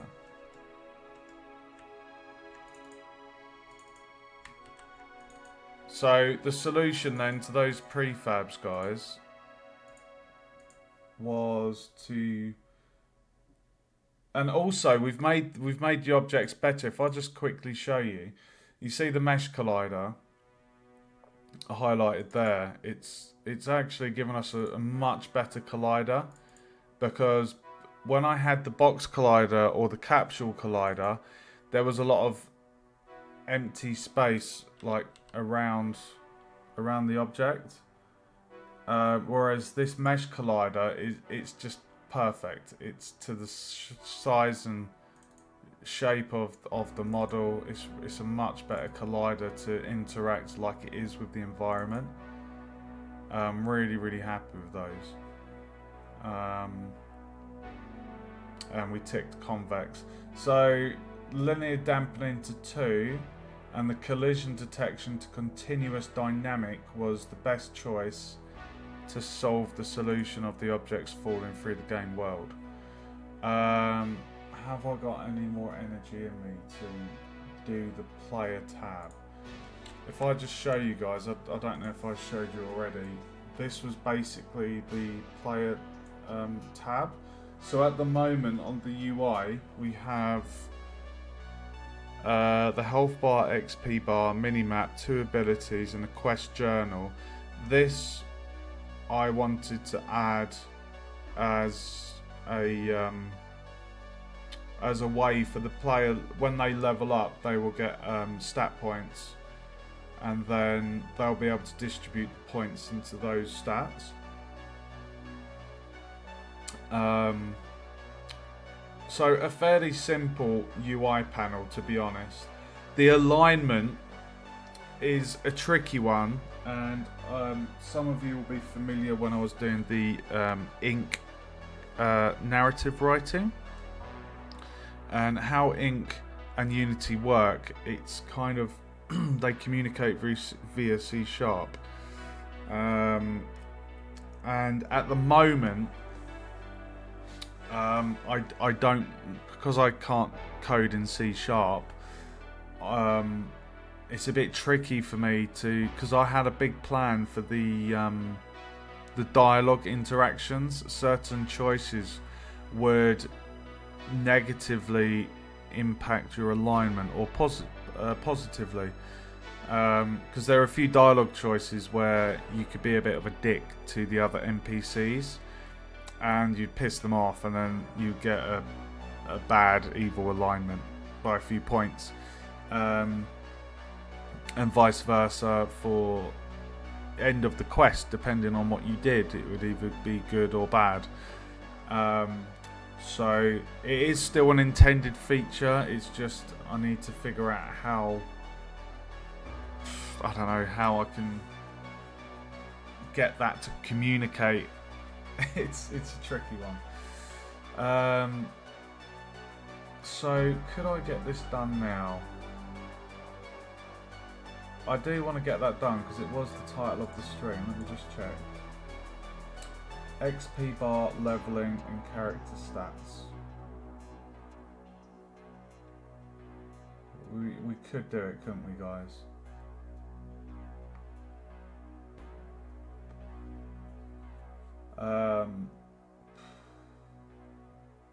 What's the time? I've been going 4 hours. It's 5 in the morning. Let's do it. Let's put in the panel, because then we'll at least be able to we'll be able to fill in this bit. At the moment there isn't a character creation feature, but we can, where this variable here, level 1, we can set that string based on the integer, the scene variable. Next level, that's basically the current, the remaining experience. So next level is at X amount of experience. So to get that, you would get the current XP and get the total XP to the level, minus it, and then that would be the string. Total XP is a scene variable. Health would be 100. So when you level up, like, it's a very simple UI. I know how to get that done. If responding to a dick with the same tone is dark side points, I'm going full Vader.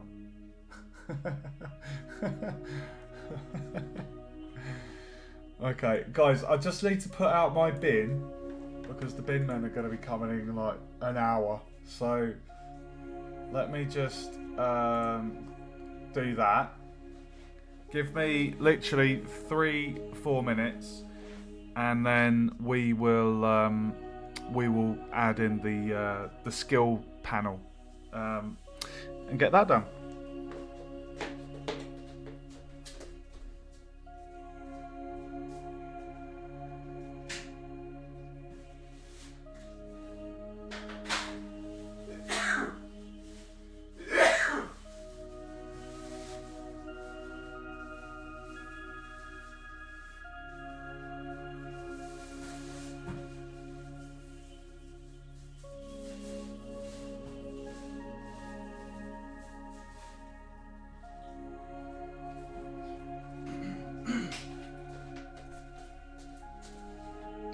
I'll be right back, guys. Don't worry.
Right, one sec guys, just go boil the kettle and then we'll do the UI.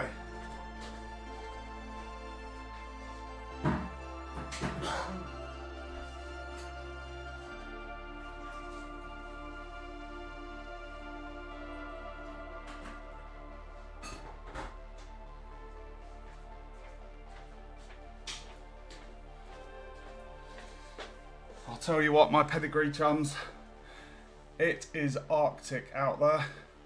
Woo! Jesus! We had a bit of snow yesterday.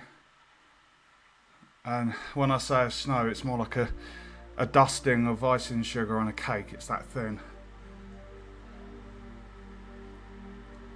Okay. Right. What? Oh! I was just going to say, what's journal icon?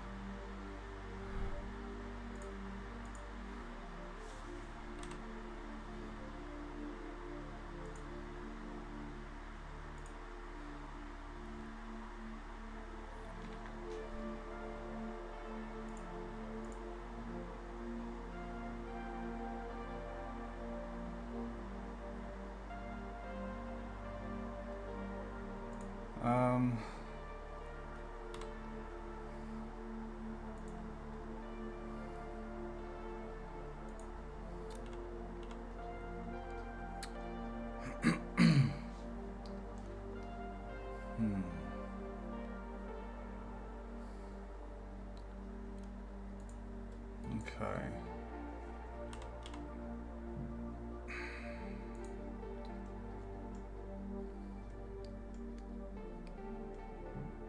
Oh, right, okay. So,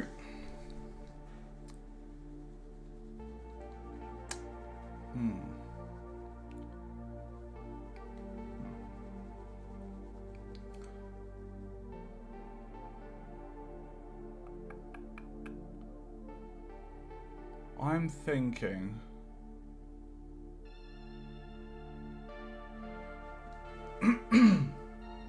what I'm thinking would be nice is if basically we're gonna have an icon for player stats. We'll have a bag for the inventory. Like, it wouldn't make sense to have like the quest journal on the top left of the screen and then when you press skills it was on the top right. For consistency it doesn't feel right. I feel like everything the player interacts with, like the journal, the inventory, the skills, it should all appear kind of the same place. So I think I'll do that. So we'll make one and that's kind of same position. So we need to have a icon. Right, let me just make my coffee guys and then we'll get this done.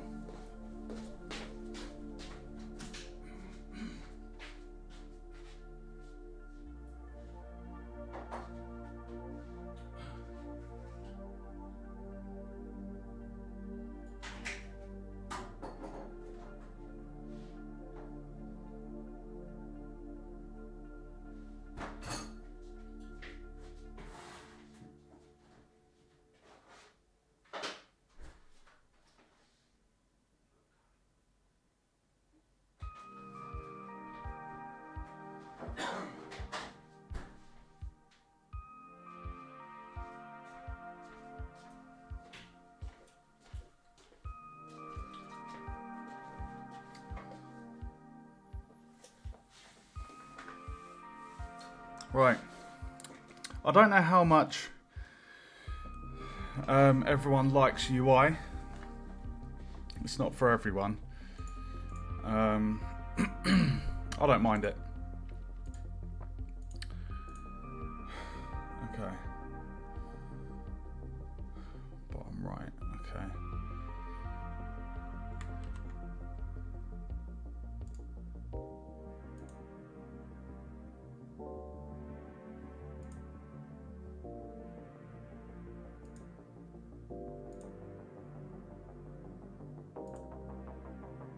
hold on.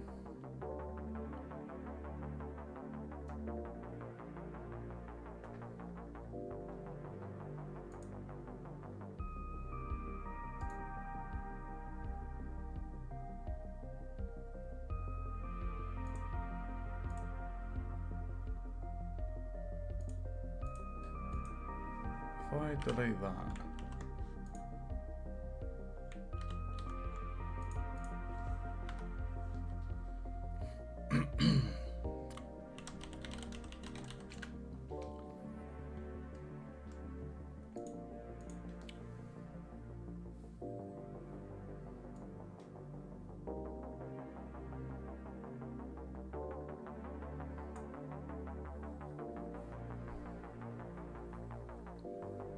Um,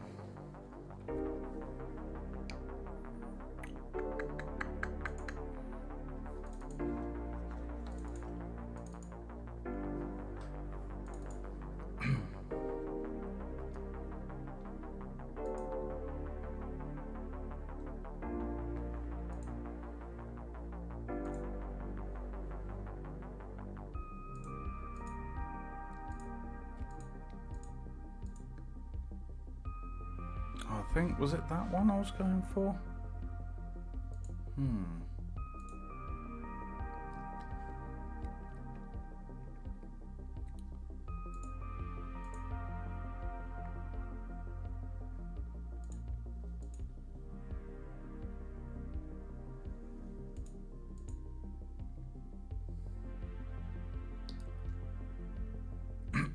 Obviously at the moment, guys, this is I'm using an asset pack from the Unity store, but I do intend to make these myself. So I would make these myself in Photoshop and then replace them. It's just a kind of a temporary placeholder, if you like. I think that's what I was going for. I think I was going to go for that for like the stats. The only thing is, there was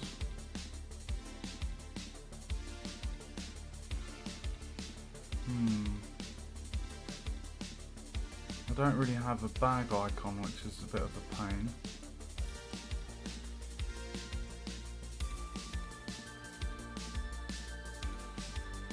That's a pain, isn't it?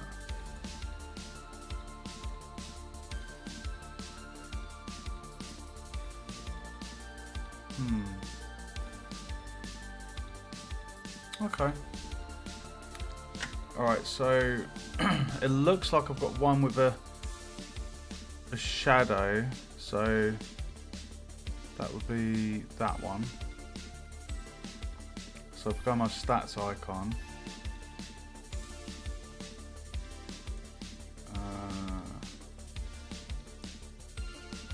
And then there we go. Okay. Right, so we've got the stats icon there. And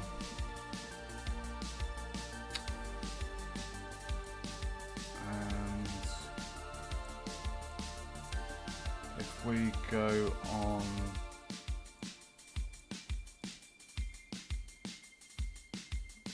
I thought the journal had a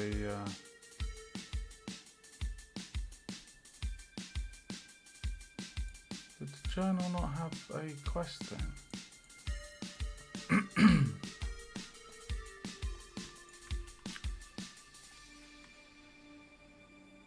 Toggle's journal.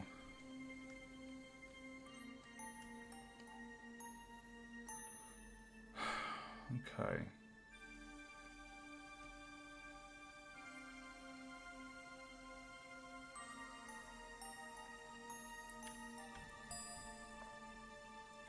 Toggle's journal on off.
Journal papyrus.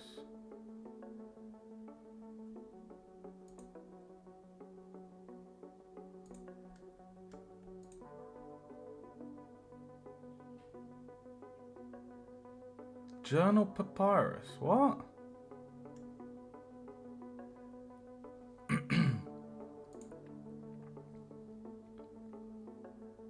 Oh, okay. Right, sorry, that is an object. It's panicking then.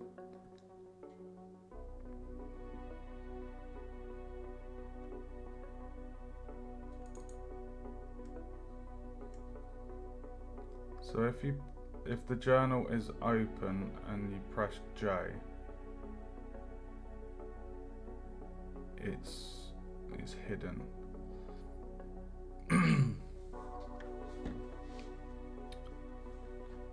Okay.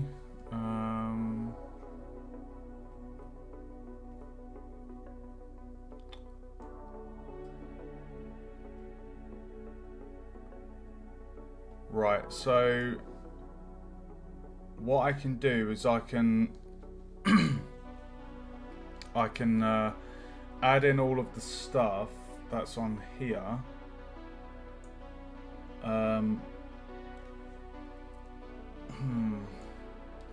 We're gonna need to add a variable quickly though.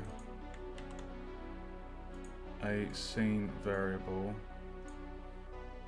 And this will be stat points.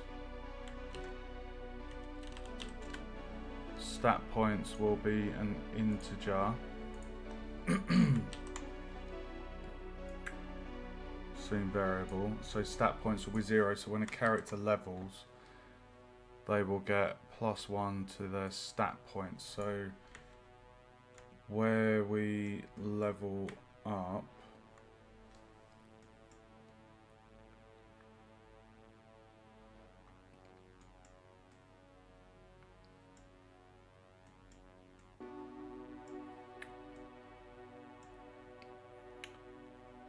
current level +1.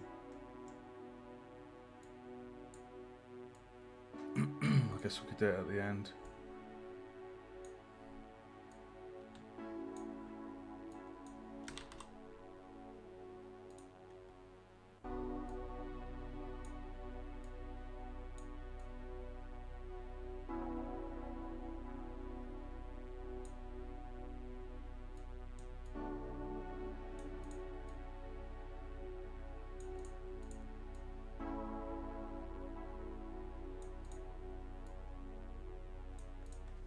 Okay.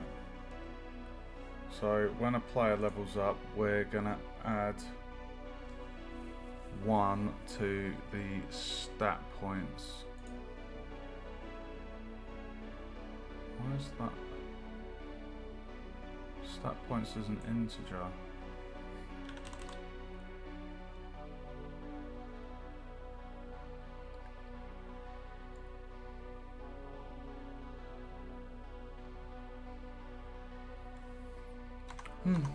Okay. Right, get the stat points, add 1.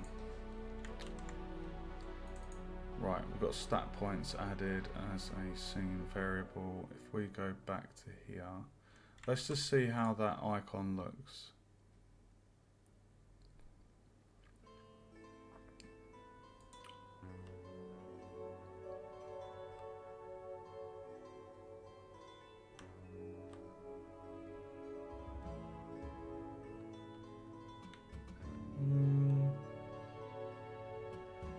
So what I will do when I make the UI, I'll probably I'd probably create a nice frame so they have a back panel instead of just sitting on top of the environment like they currently are. But like I say, these are placeholder icons. So when we press J, we go golden to show that it's open. So okay.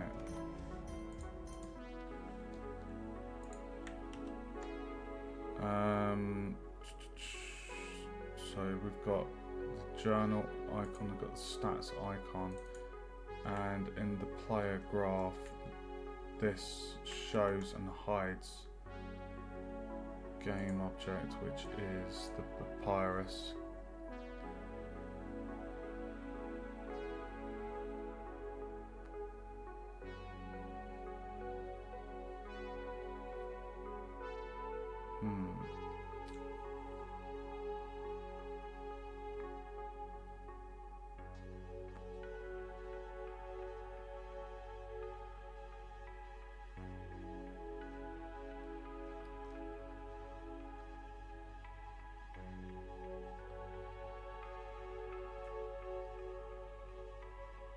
We also need to think, because we're introducing another button,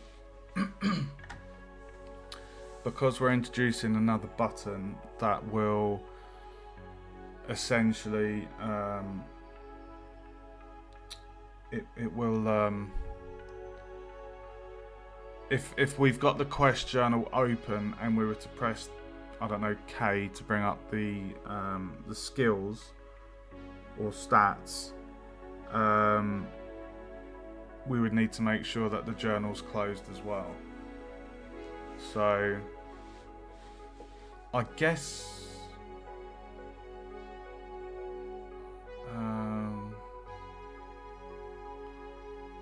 what you would do is you could,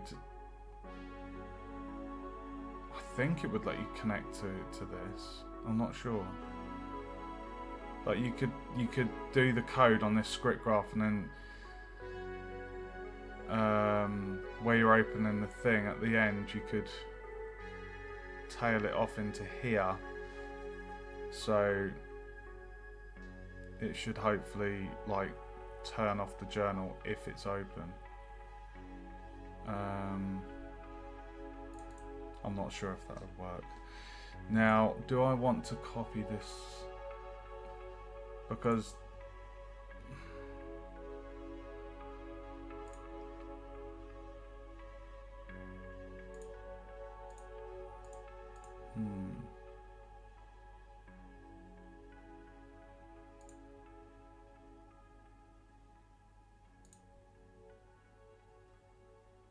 no, I think what we need to do,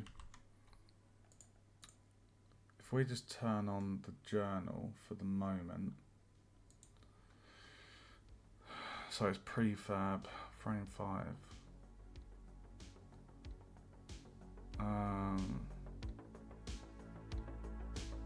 So what we need to do is pick a frame.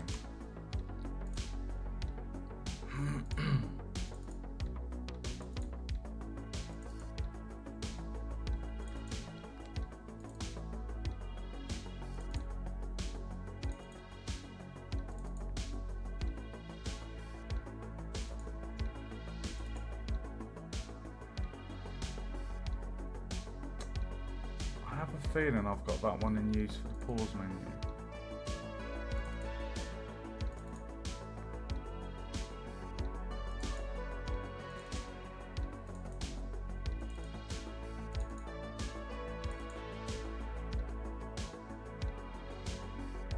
It's a shame about this one because it's nice, but it's just too.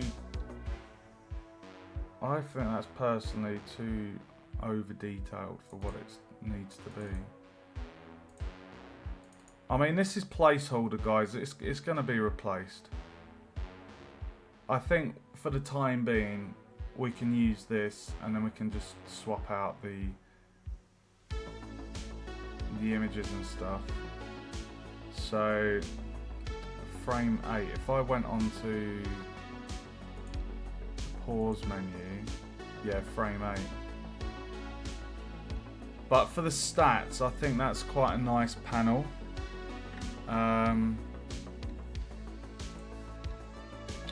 Right, so we just drop the prefab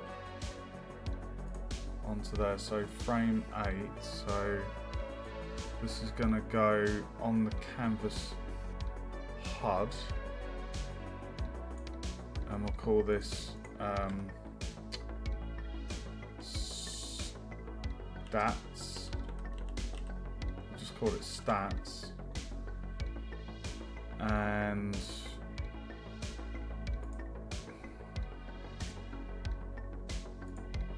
set to top left. So if I just move this into position.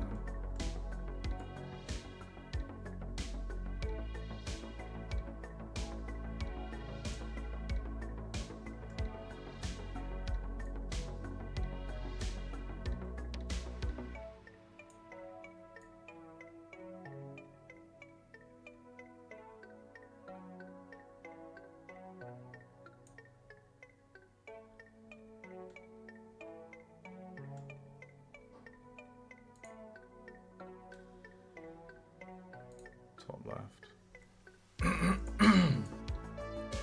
We'll just see how that looks. Sorry about the throat, guys. Got destroyed last night.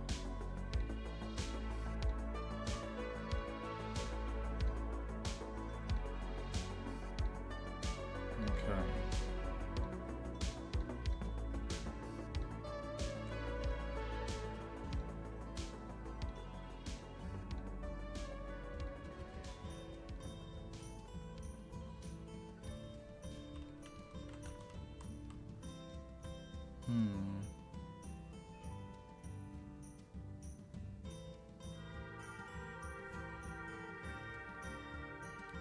Okay, so it needs to...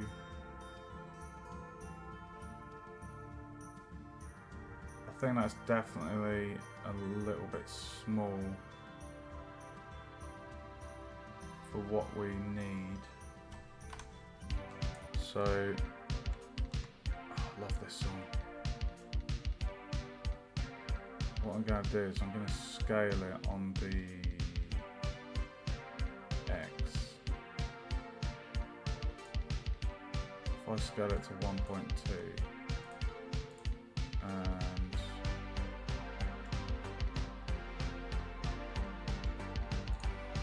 1.1, 1.2.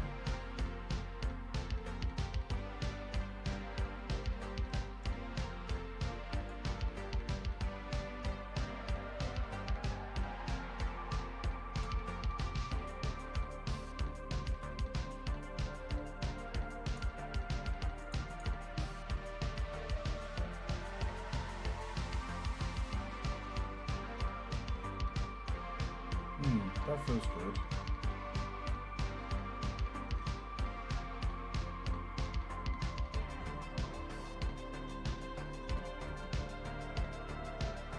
That feels a good enough size for what I need. That's what she said.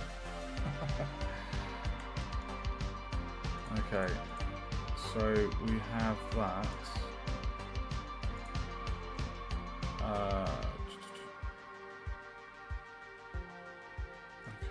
Sip of the coffee.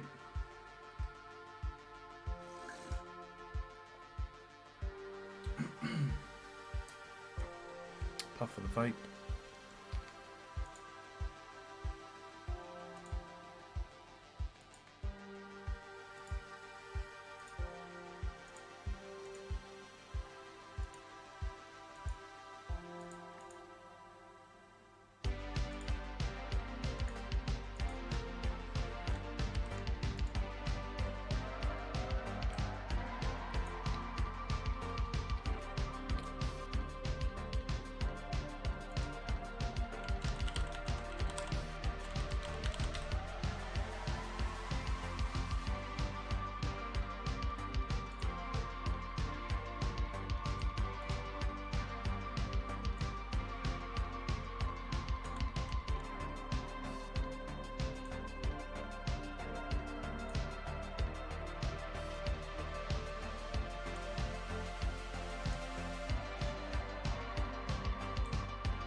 Arvo SDF.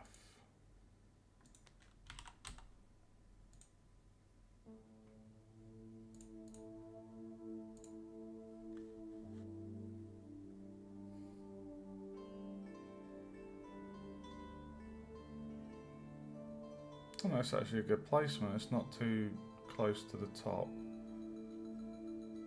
Um,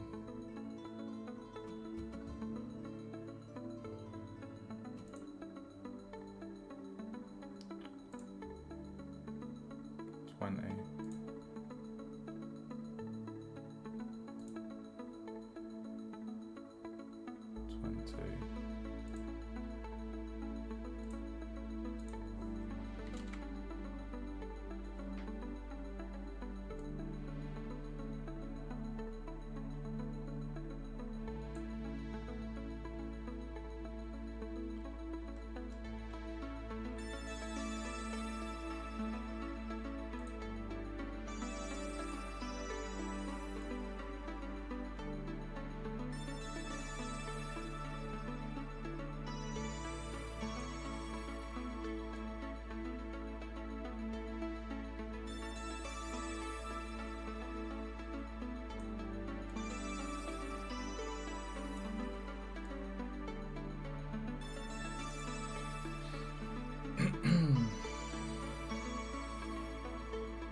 Okay.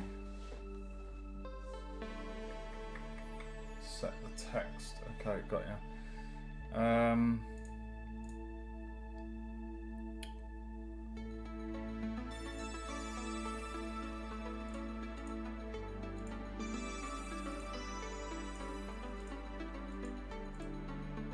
What is that outline? There's an outline behind that.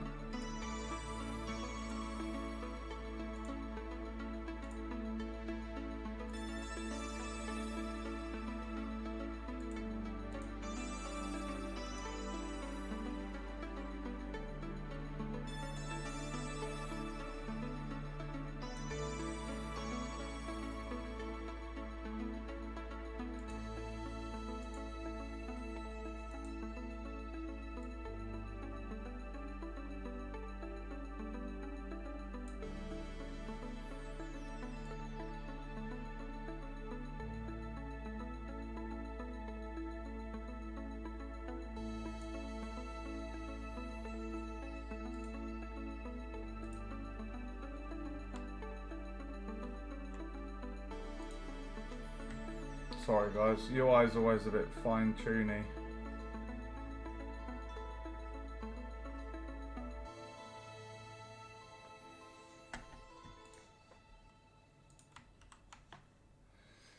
Not sure if I'm 100% on the font. Again, something that will likely change. Working across. Fucking adverts, oh my god, dude. Let's just sort out the music.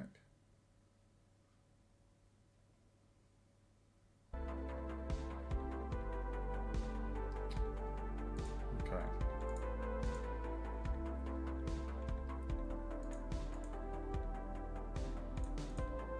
Right, so for this first bit,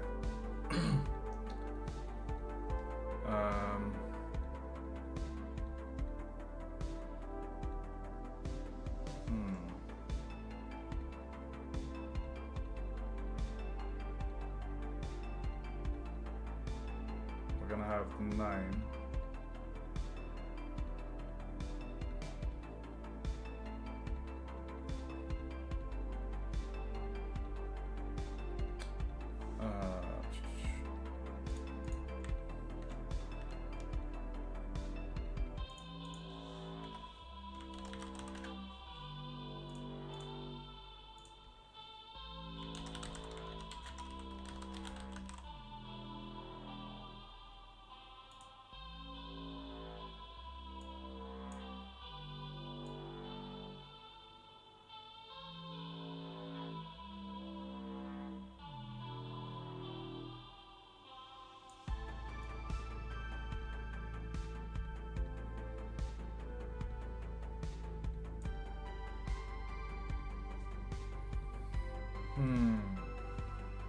Now the problem is you can't like select certain bits, like if I did that and did that, it makes the whole thing bold.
Maybe we do need to have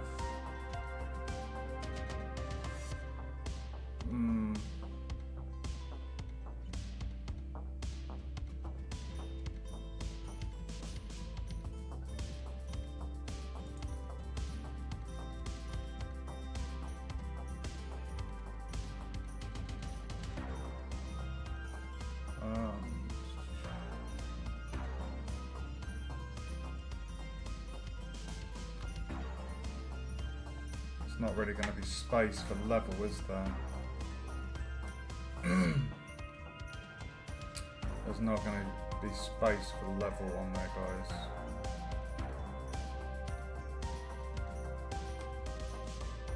Okay.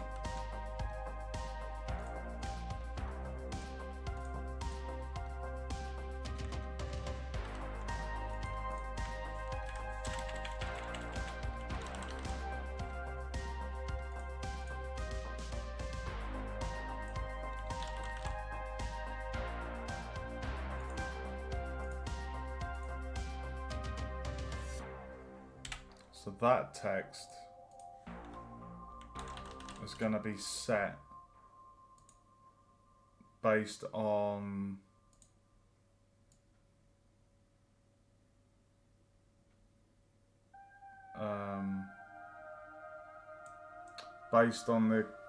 the variable, the scene variable. So we'll set the text of level to whatever the scene variable is.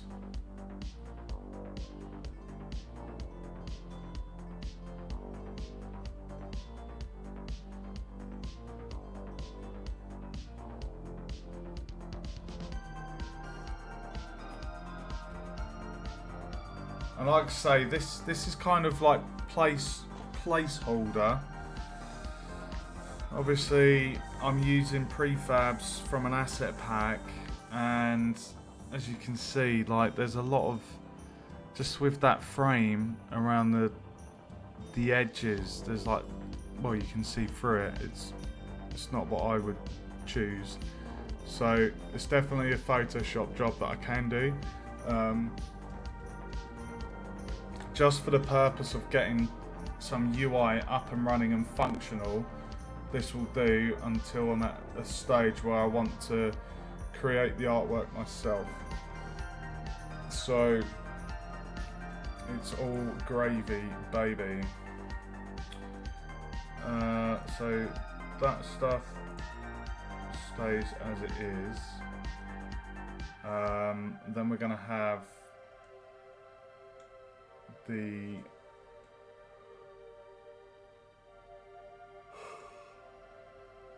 primary. So we're gonna have buttons. Now there were buttons in here. I'm just gonna have a quick look at this.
I guess we could go for button 3. Button 3 is quite nice. If we just had like a big plus on there, we can scale that inwards to be more square shaped. As a temporary thing, button 3 will do.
So the buttons would go on the left.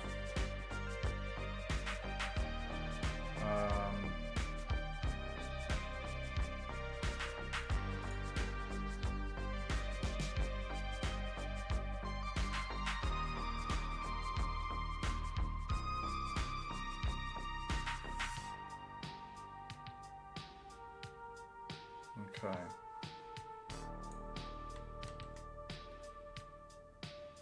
So we've got header primary, name, stats primary.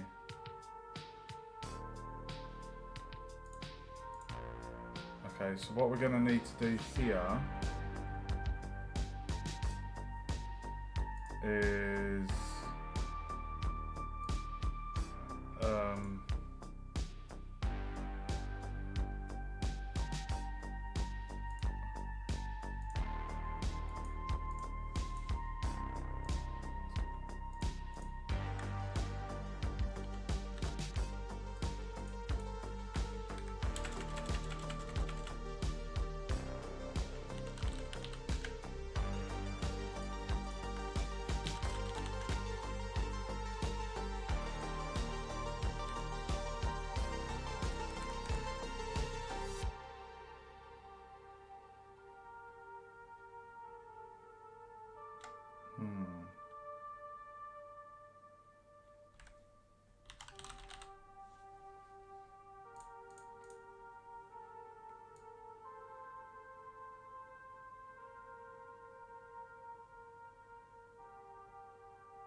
I'm just thinking icons might be better. So like a heart for health, muscles for strength, intelligence could be a brain, and dexterity could be... I don't know what symbol you'd use for dexterity, because that's like... maybe a foot? I don't know.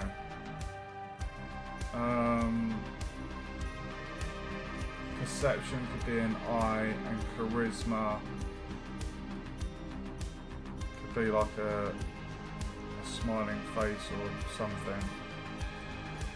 Because icons, it would work, I think it would work nicer because the text, you know, based on the length of the text is different, whereas the icons will be a set size, and you would have 50-50 on that at the moment. So health would be there.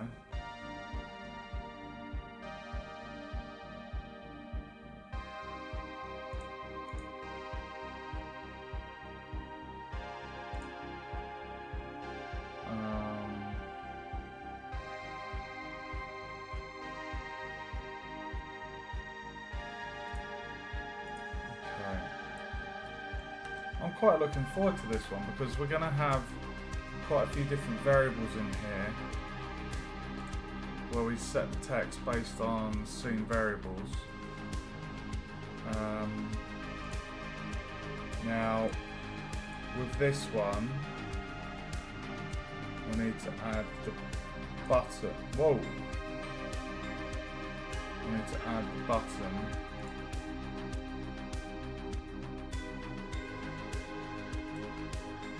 $2D.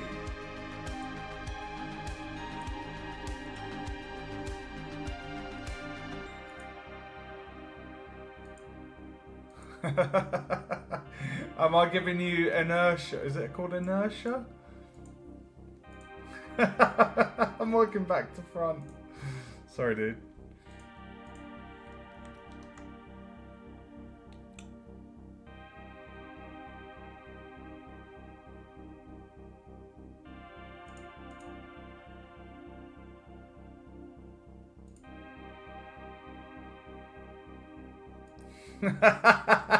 Sorry, dude. Right, like I say, this is placeholder. It will change. I will create these icons myself. I know it might look slightly out of place.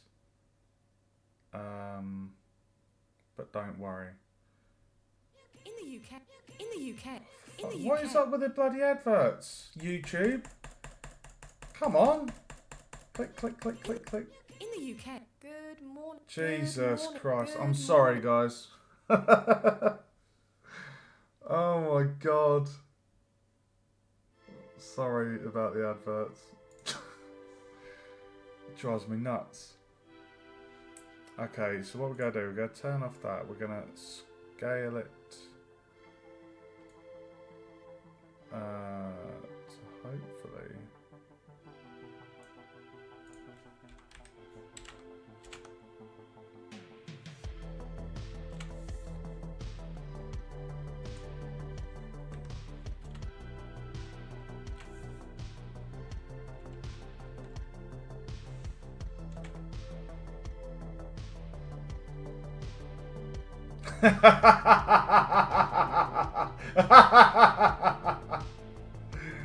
Oh, dude.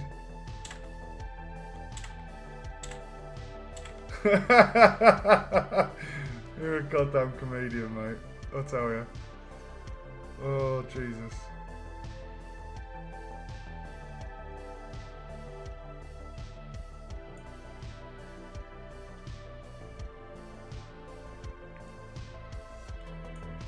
If I bring that roughly in the middle there.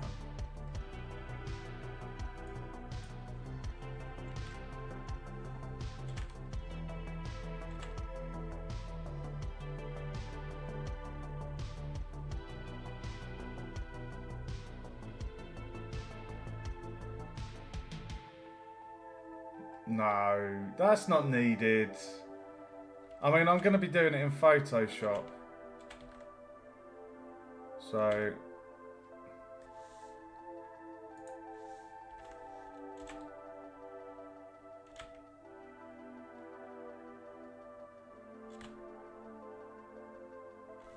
and that's a good size.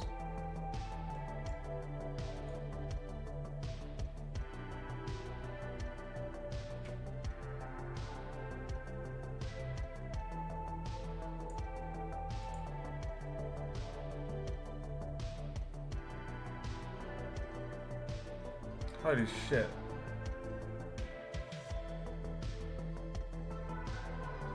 That's Diddy.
It's so weird because it looks out of place because the style of the UI the button doesn't fit with the thing. Like I say, it's something to look past because I know it's temporary. It's just to get it functional.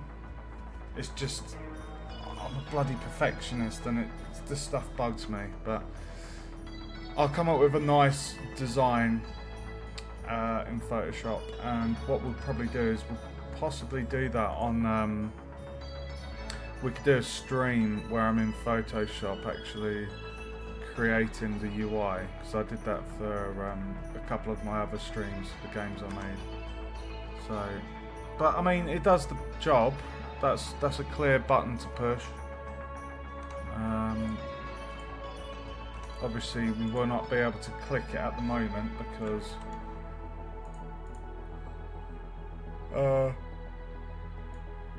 hold on, what's that?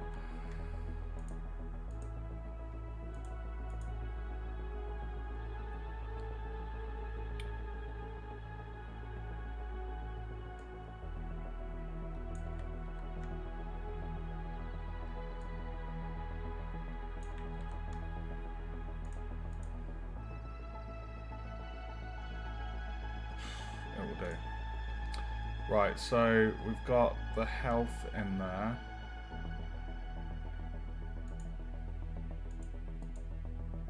So health, copy that, paste that, and this is going to be header strength.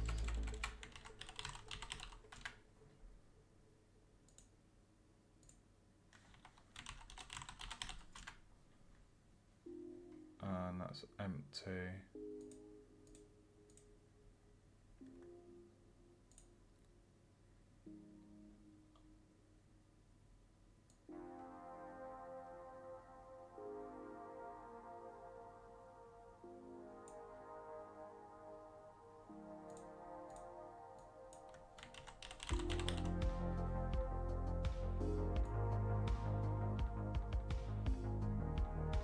See, what I would do in Photoshop is I would have the fonts already in there and then it would just be a matter of, you know, putting in the things. This is what I mean about using the text. The length of the text is different, whereas having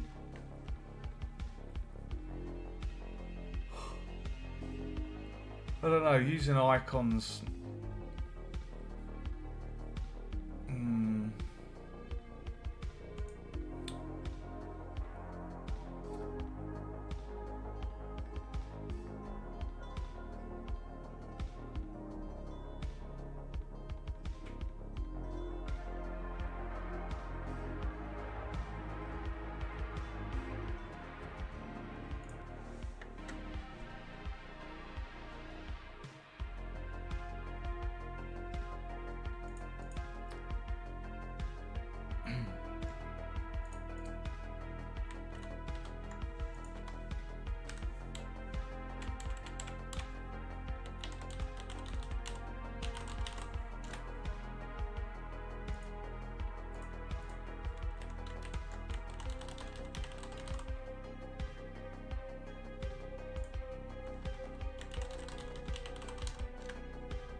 70, 20, is that 25?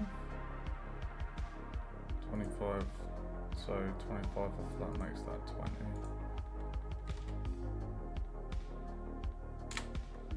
Just make sure there's an equal distance between all the icons. So health, strength, and then we've got dexterity.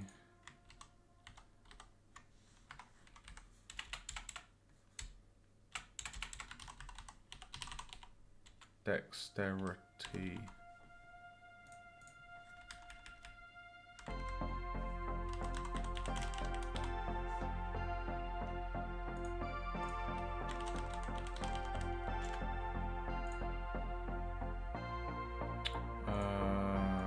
So 25, so that'd be -5.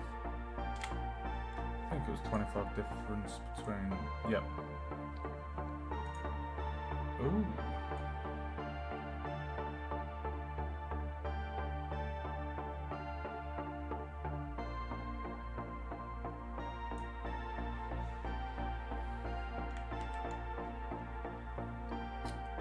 Okay, I feel like we could probably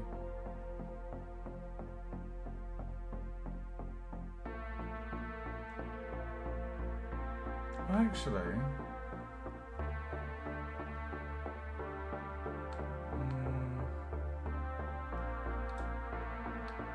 secondary goes there, and then we've got the alignment at the bottom. That's actually not bad on space.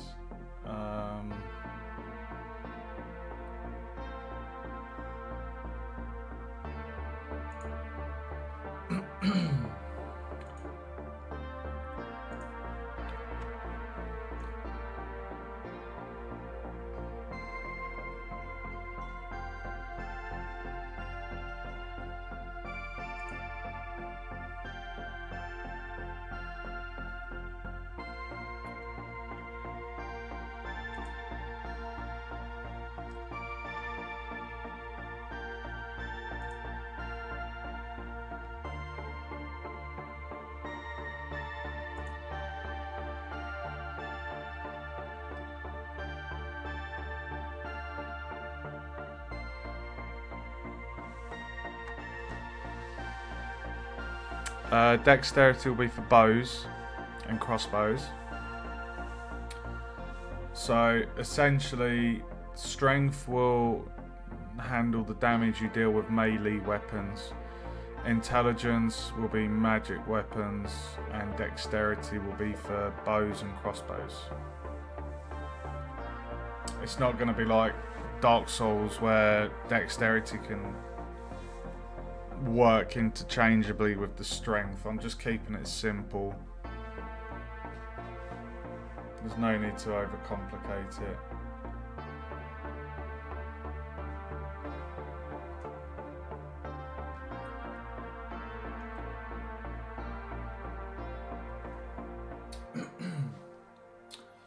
Okay, so now I just need to check actually.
Right, now what I can do is I can select that, and then the next two, copy and paste, move those down there, and then we can call this header secondary, and then if we just move these down,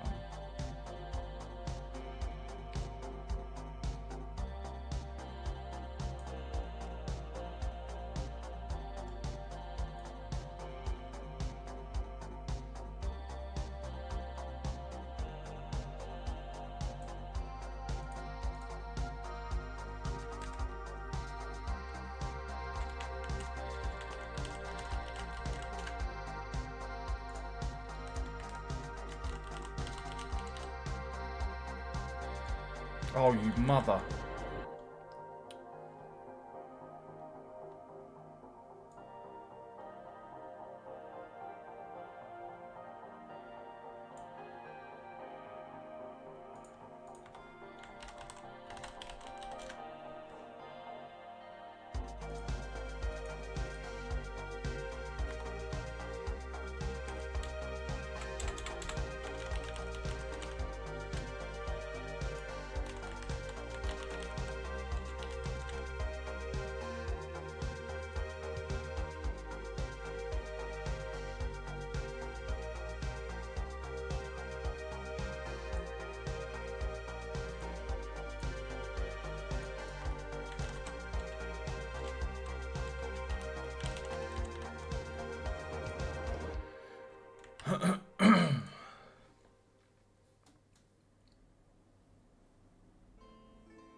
Okay, I feel the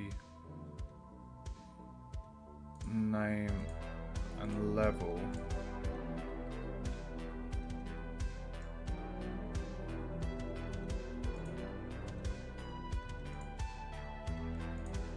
I feel these two could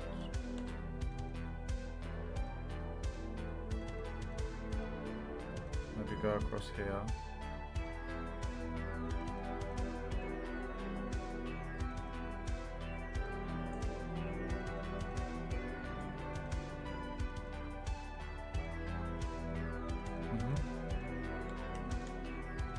Okay. So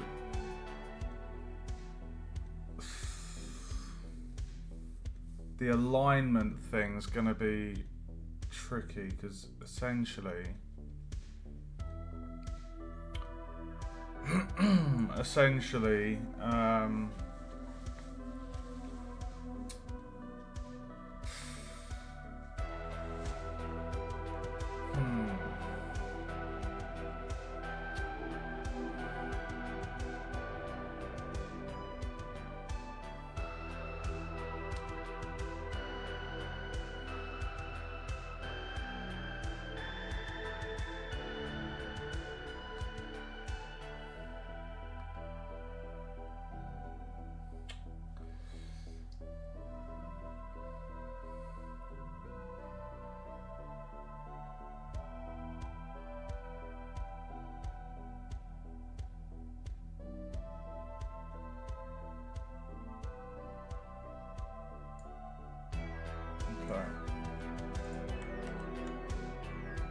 I mean, for a placeholder stat tree, I don't think it looks too bad. I'm not 100% on the font, but this is something we can play around with in Photoshop. So, it's all good.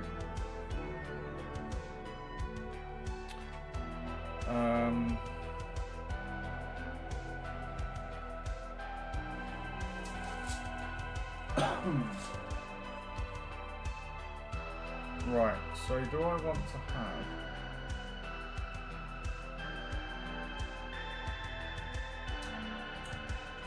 in my design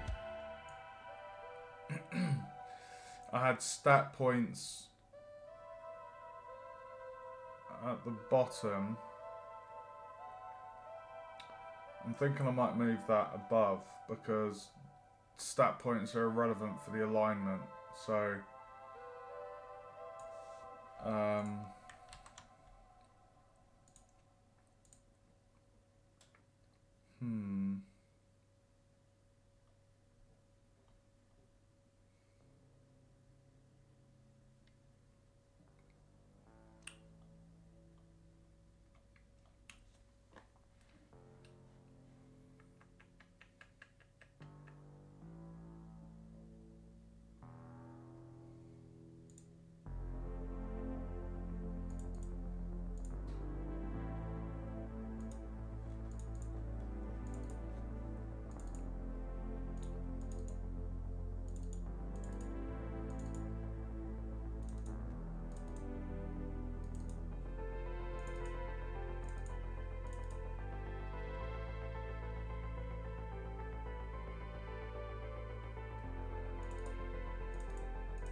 how am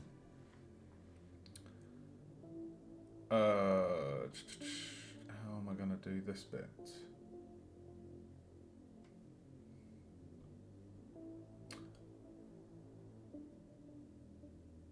Oh, nice, dude. Congrats. What's fucked up? Like, what, the way it looks when you shoot, or how it shoots? Like, what's messed up with it?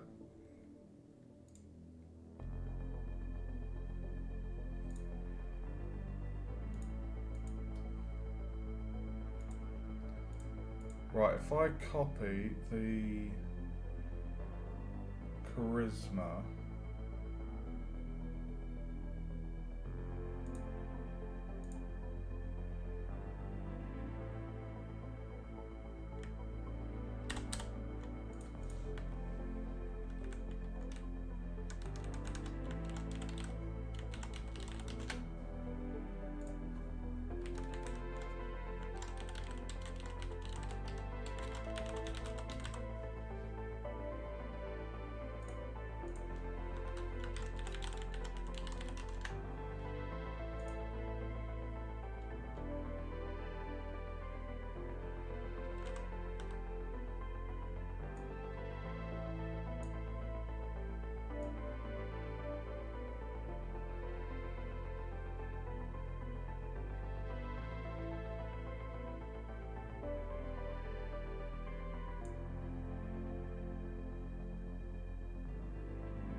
oh, congratulations. Are you gonna have like drop? There's obviously like with arrows, you know, you have like the arc. Are you gonna have the arrows like shoot like a bullet, as in straight? Like how you have bullet drop, you're gonna have like arrow drop.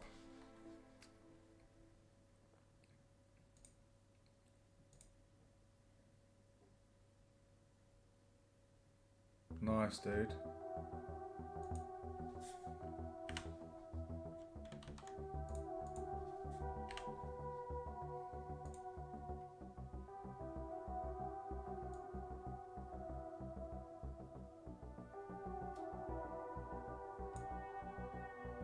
Sounds cool.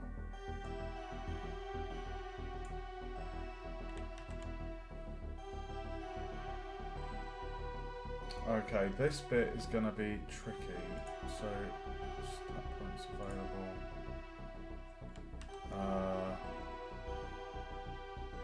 So we're going to be adding in 1, 2, 3, 4. I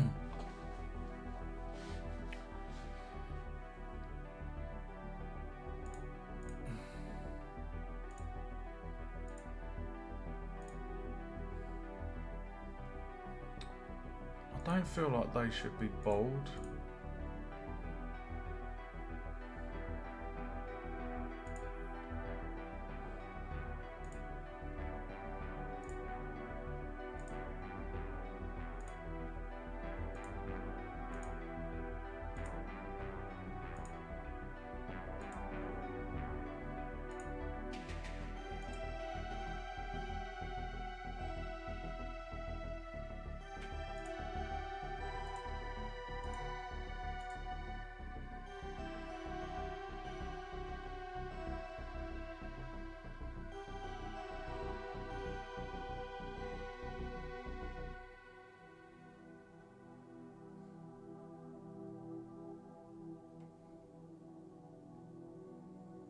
Okay, I'm happy with that.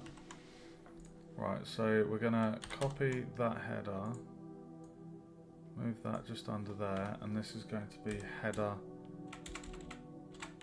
alignment.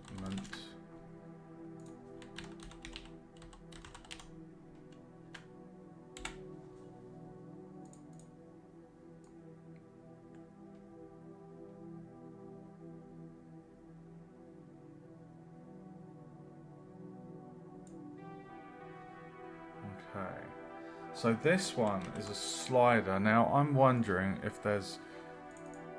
This is tricky because... Oh no, actually it's not too tricky.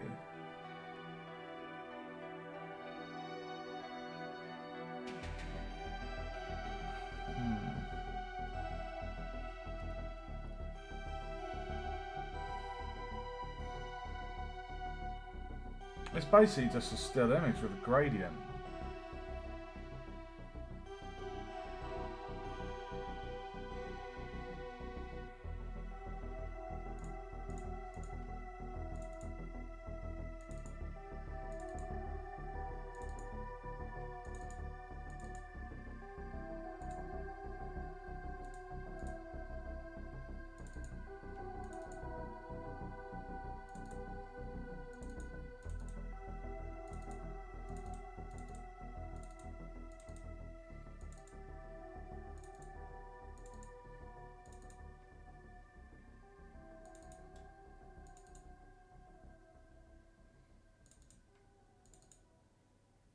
Bar 3.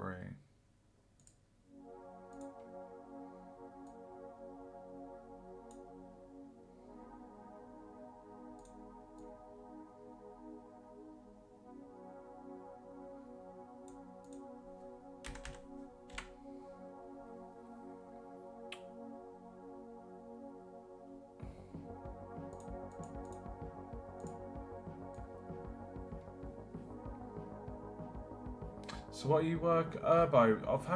I get quite a few regular viewers. Are you the one that's doing the forest thing with chopping down trees at certain angles? There's some. I think it's you.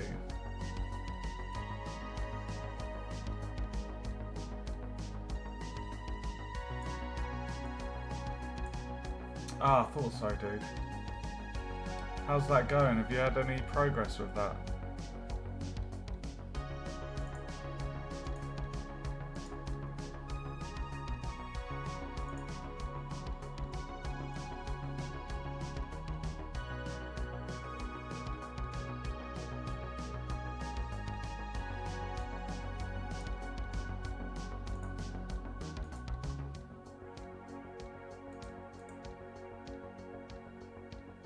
Now, can I give this a gradient?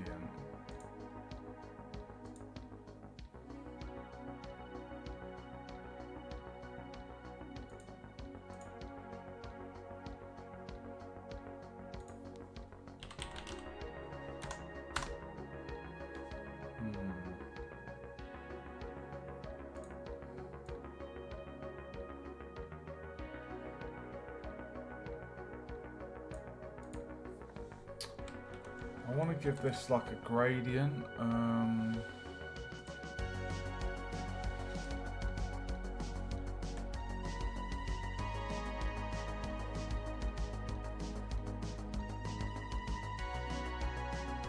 don't even know.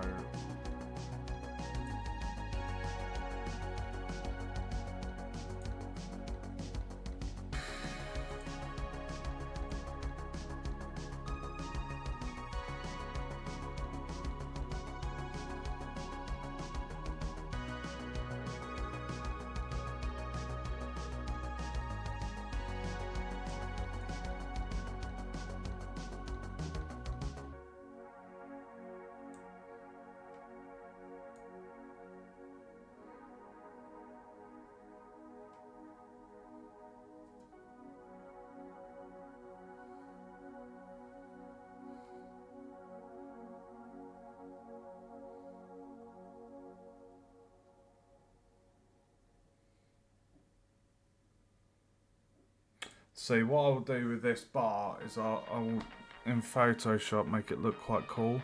So maybe you'd have like a devil figure on the left and then some angelic figure on the right.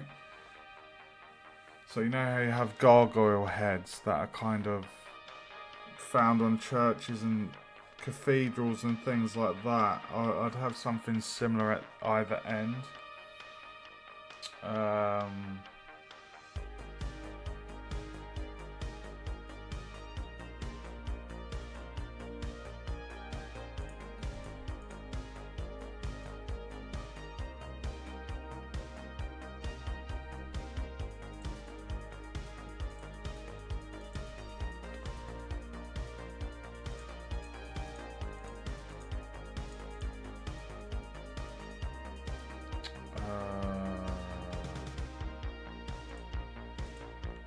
Copy that, paste that.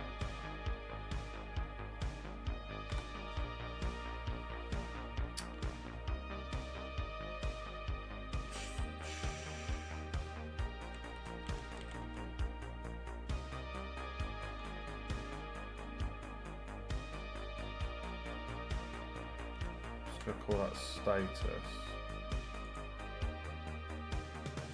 Delete the bar.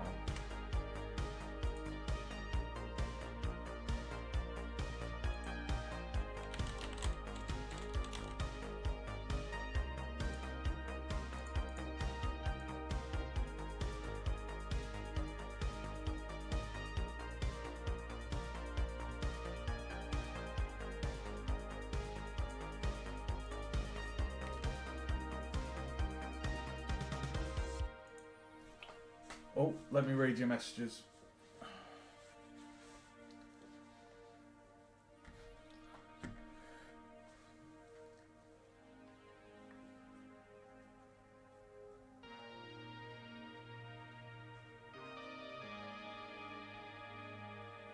Oh, so you're using the arrow to chop the trees? Not... So the arrow's the thing that's chopping the trees down?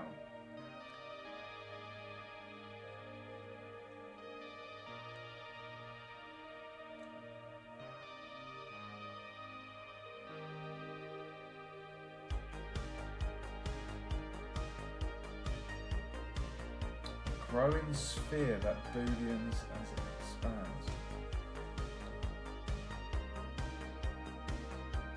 You're working in the Unreal Engine, aren't you?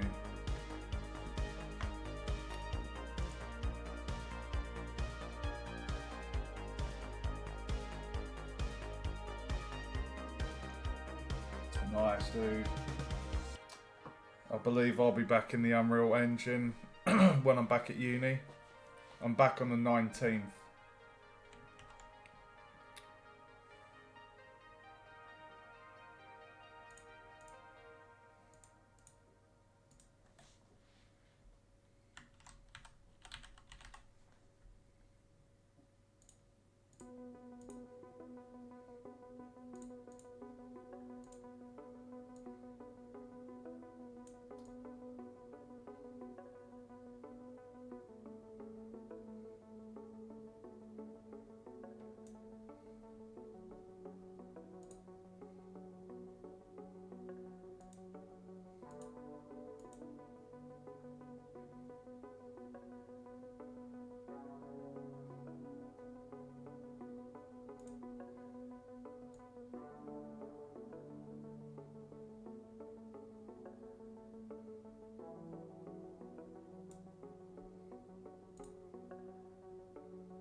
Oh.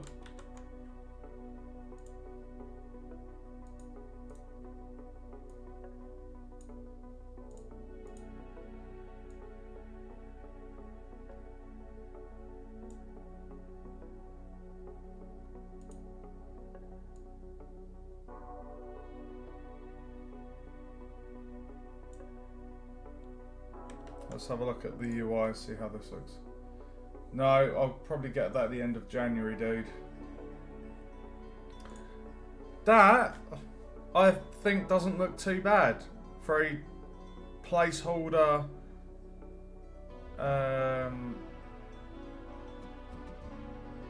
UI page, stat page. I don't think that looks too bad. Thank you, dude. I'll let you know the score when I get it back. So, like I say, what I might do, because what I'm about to do, I'm about to plug in the code to get this functional. So, the button to show and hide this page, all of those blank sections you see, is because the TextMesh Pro is currently empty. So we're going to be setting the text of those fields based on the scene variables. So once I've done that, that will all show up, and then as we can play test the game and we can actually watch those variables change. So the only things that are actually going to make a difference is going to be the health, because the strength would involve just kind of adjusting the existing code for instances where the player deals damage to enemies, because there would be things like a minimum and a maximum amount of damage. So at the moment, the player will always deal 25% damage to a skeleton, whereas it's kind of like, what should happen is you have like a range.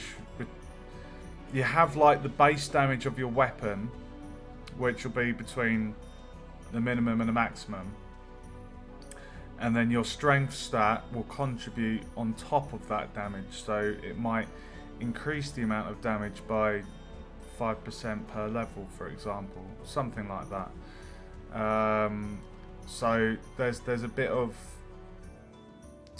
extra work to be done as I implement the other things.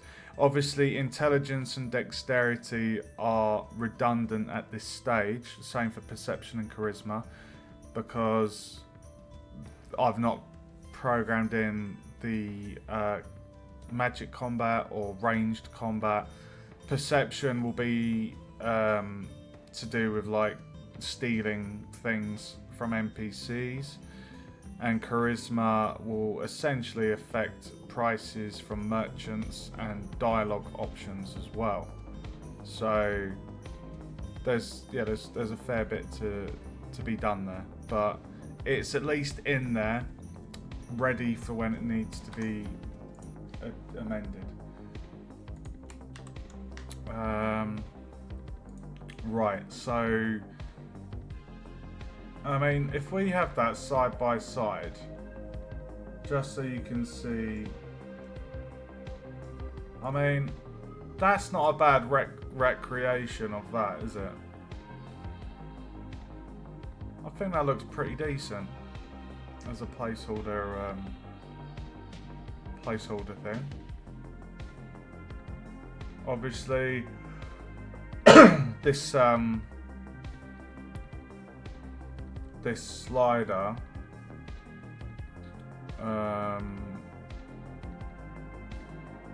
like what we would have is there would be a slider in there and that slider would essentially, it wouldn't be something the player can interact with, but it's more, I don't know, like you want to have an uninteractable slider, but it should move along the scale based on the value. So 0 being like the middle point, and then you'd have like -50 and then +50, or -100 +100. So that slider would change based on the value of which we can adjust that scale.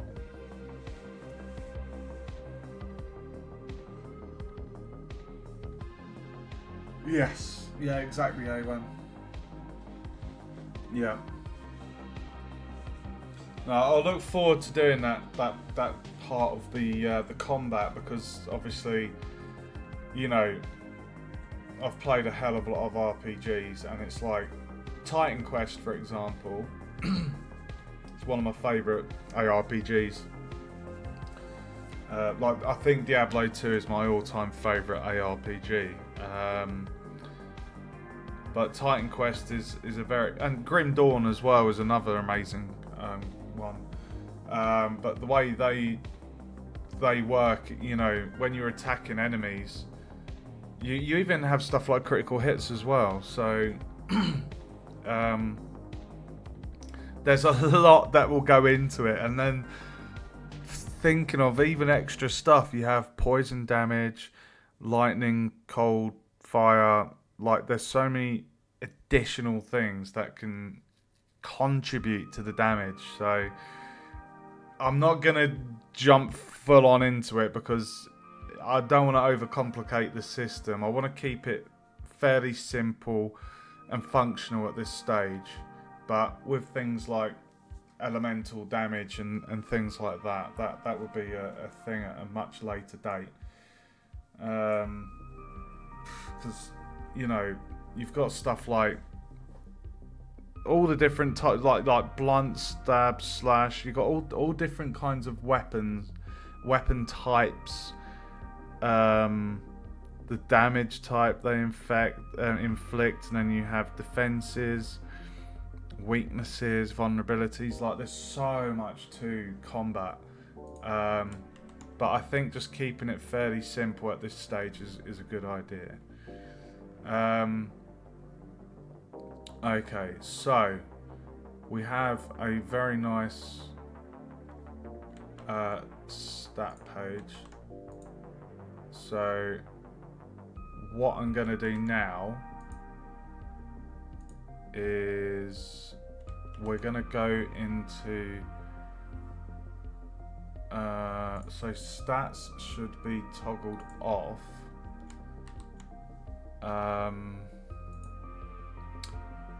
And if I go into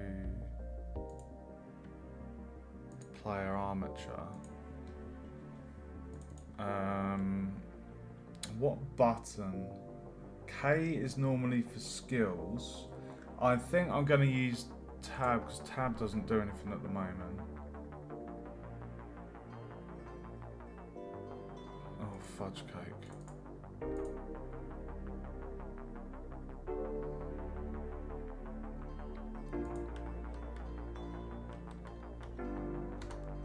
I think I'm going to have tab for the bag or inventory.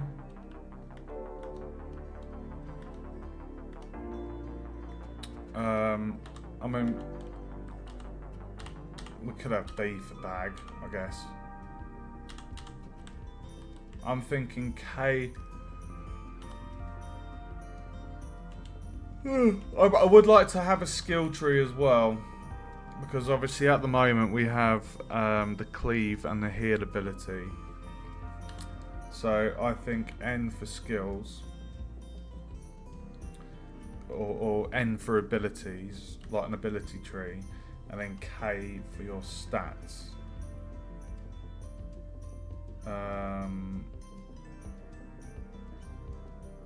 Yeah.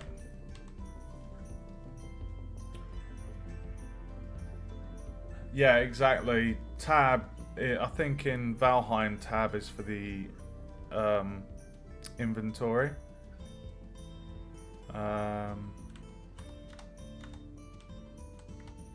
Yeah, but I think K, because at the moment J's for the journal. J's for the journal.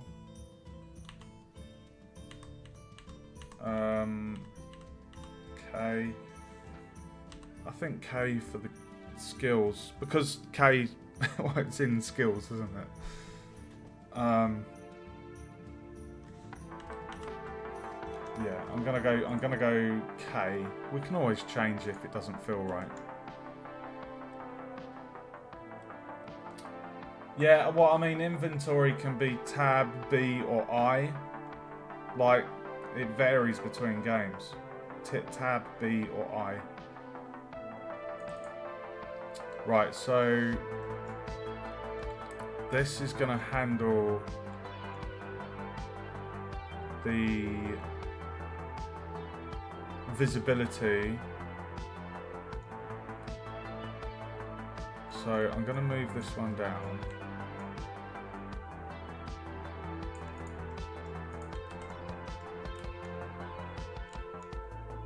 We're going to copy that. Put that there.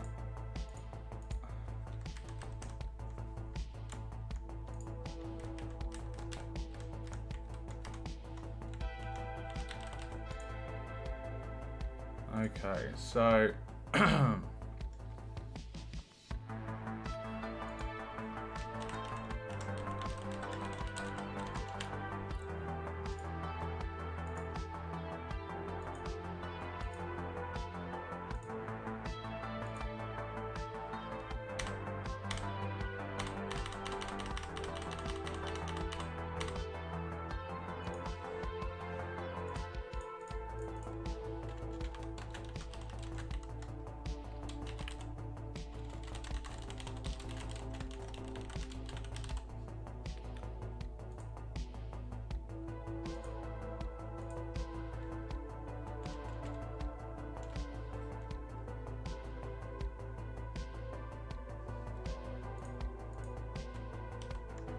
so far, in this new version, since I've uploaded this to itch, we've got monster respawning, loot drops, XP bar, character leveling. XP bar, character leveling.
Stats icon.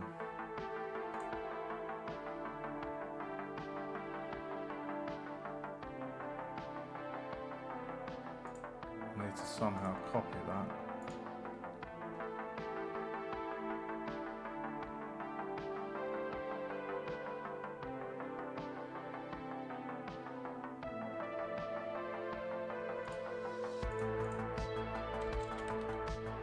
Oh god, no, we don't want that.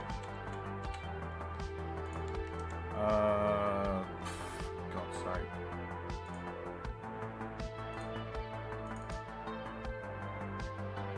that one.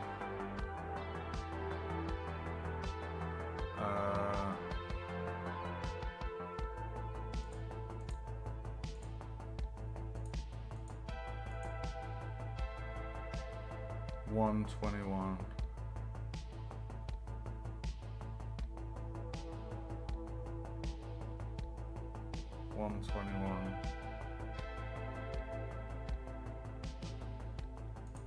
So 121, 122, 121, 122,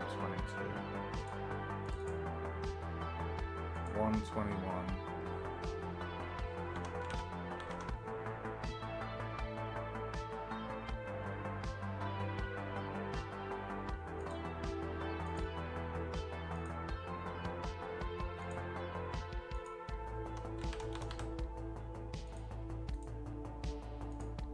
Okay.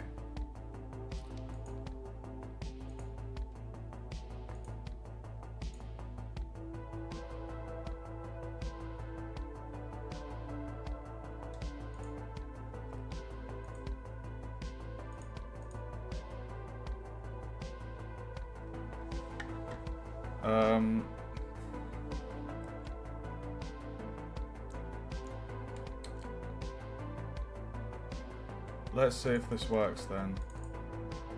So at the moment they're both off. Let's see if this works. Should do.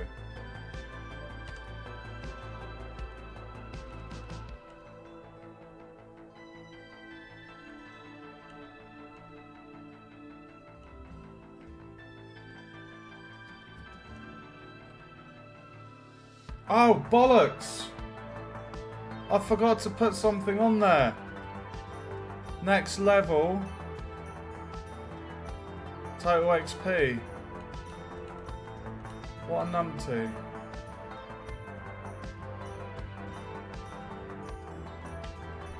Numpty noonoo.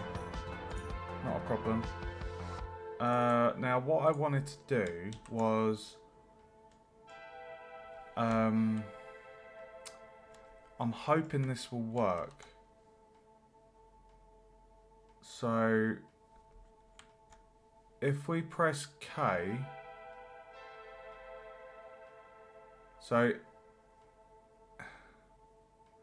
is stats open? If it is, then we turn it off. If stats open is false,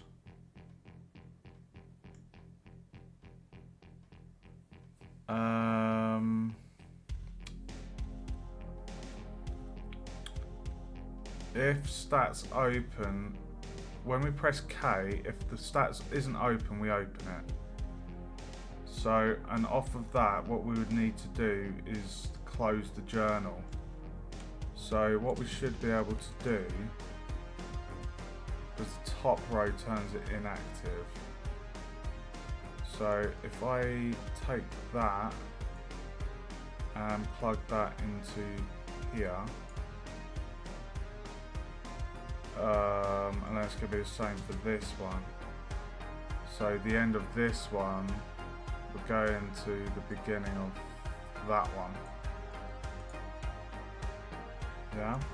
You understand that, guys? So if we've got the bag, if we've got the journal open, we're not going to want to have the stats open at the same time. So that should work. So if we just test that, B for K for knowledge.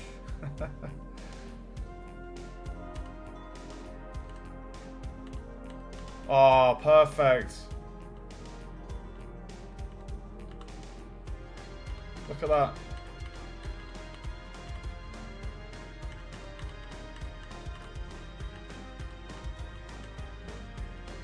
I should have a title on there to say Quest Journal. Again, something that I will sort out in Photoshop. But that works. I'm pressing J and K. So before I connected those lines of code, it was allowing me to have both open, but I literally cannot have both open if one's open. So that is really good. Okay. So what we're going to do, because I'm a numpty, I forgot to add on something. So it looks like I've got space to do this as well. So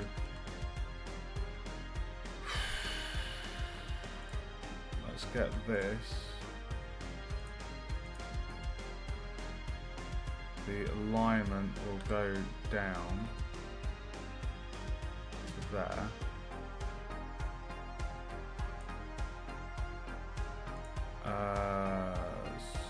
Step points.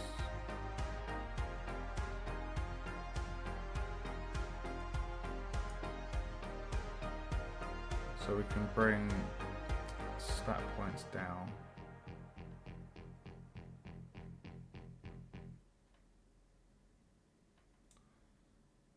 And then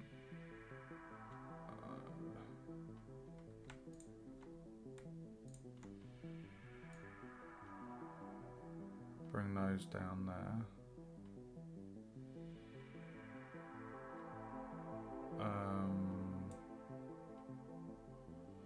That should be enough room for what I need to do.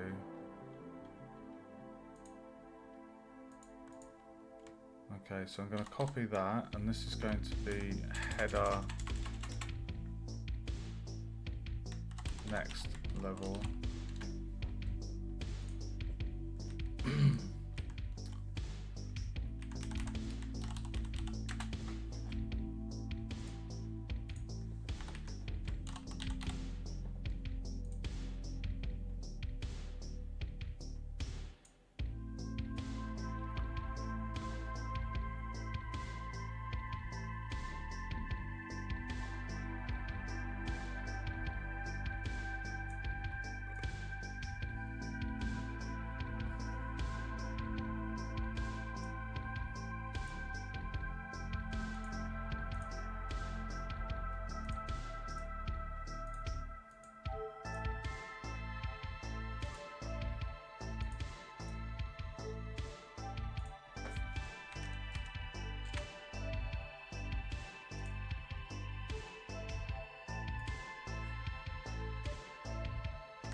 What's the difference there? So we've got 183, 183, 159.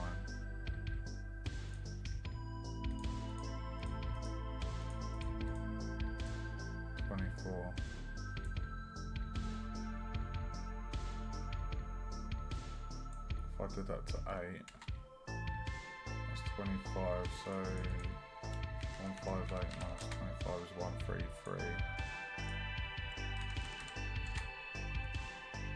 So header next level, and then copy that and call that total XP.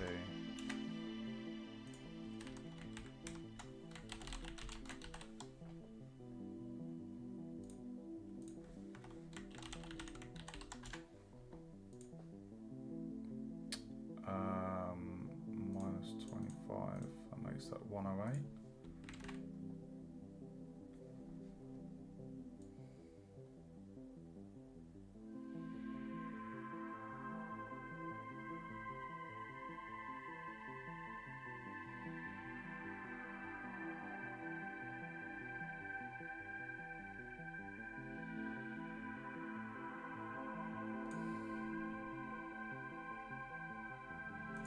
Okay, right.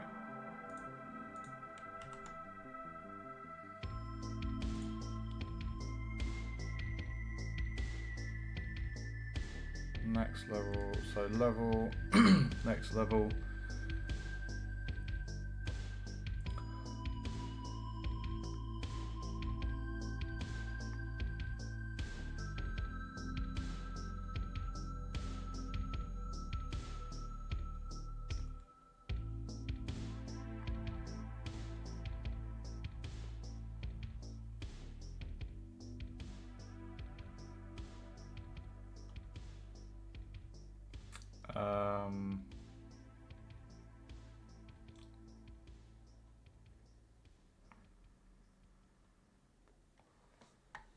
Right, okay.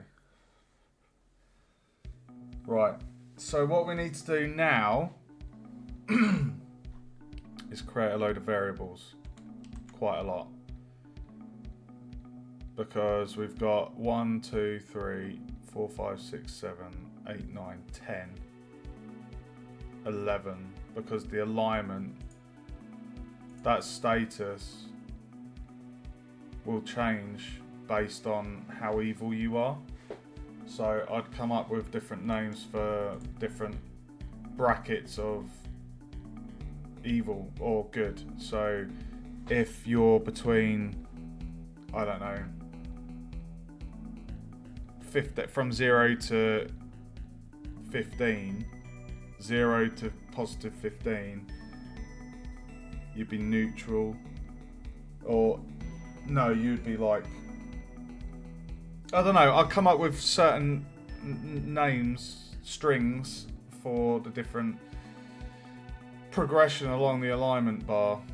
And then that would change accordingly.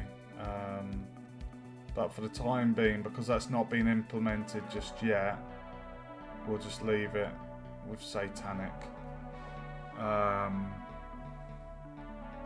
So let's just test that. So spacing looks generous. Oh, one thing I didn't check. Total XP. Next level.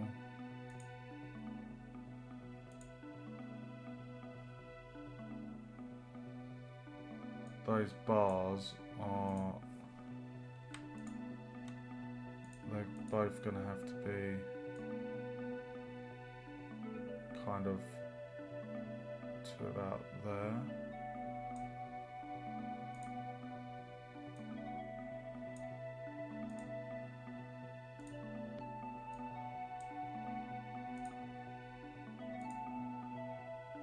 That's about the same.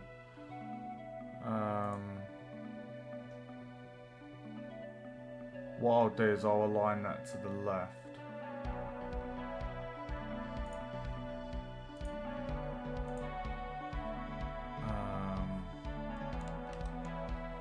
Okay, right, so now that we've got those all done, if we test that.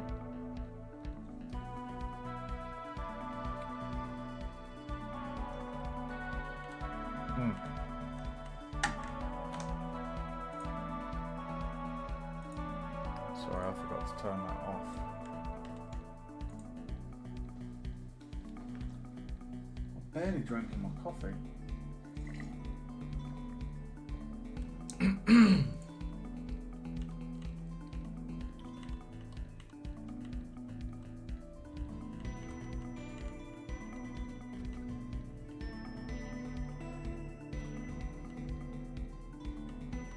Okay.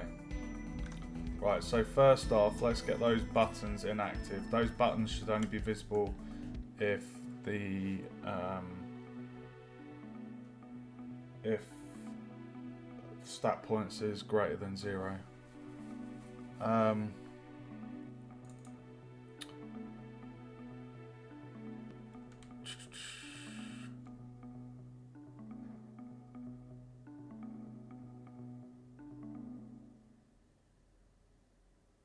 Yes.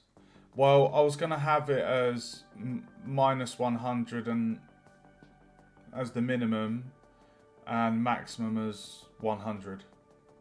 So you'd have like that floating scale.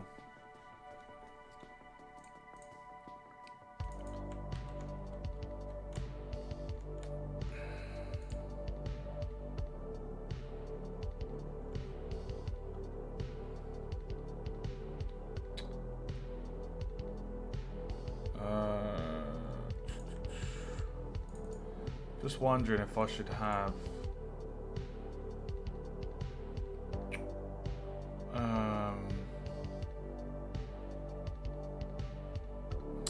know what?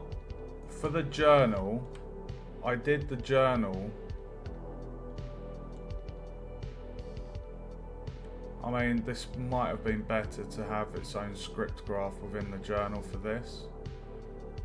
It can always be moved across. After all, these are literally all scene variables. And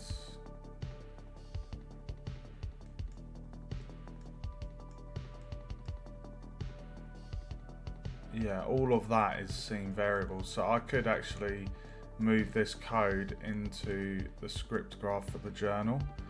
Now I know in here, under the player character script graph, we have the button that will open and close the journal or the stats. So I think on that basis, I'm gonna create a script graph for the stats. And that way we can change all of these and not have a faff. So we'll add a script machine, because these are all, everything within the stats page are children, so I'll be able to access all of those. So we're going to call this I don't think I even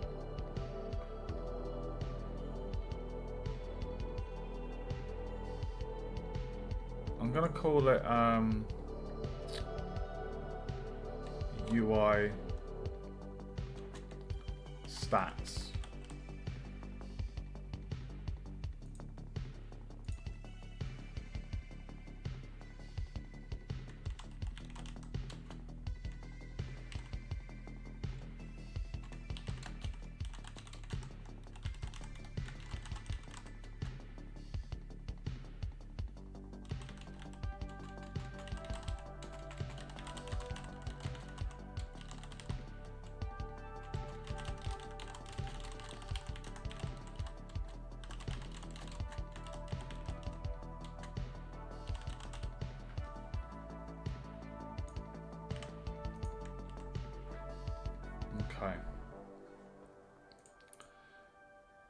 Okay, so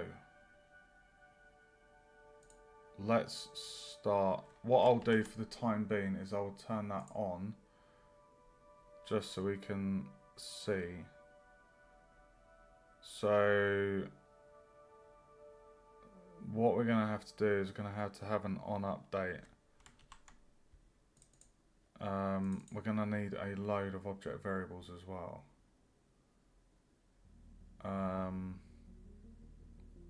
So if I just start from the top, the name, unless I add a character creation feature, it will just be adventure by default. But I will give the player the option to come up with a name. So level, add an object variable, and this is going to be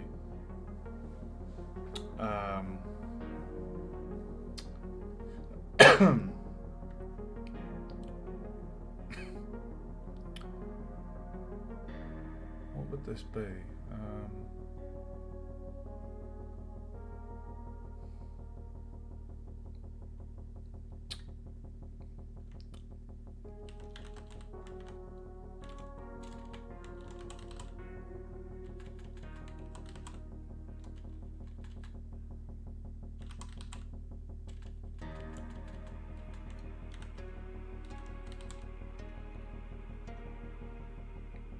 I'm going to call it P for panel.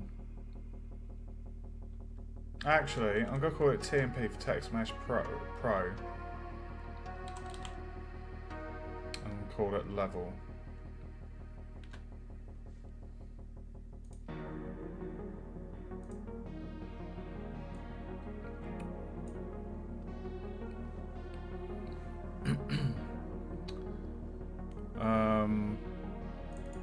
So what we'll do is we'll have an on update, and if we just basically have a custom event for each thing, I don't want to have one huge thing of all the different code because it's going to get messy. It would be better to have an individual custom event for each thing. So, because these will change throughout gameplay, like there's no point in saying on start do this, because throughout gameplay it will constantly change. So on update,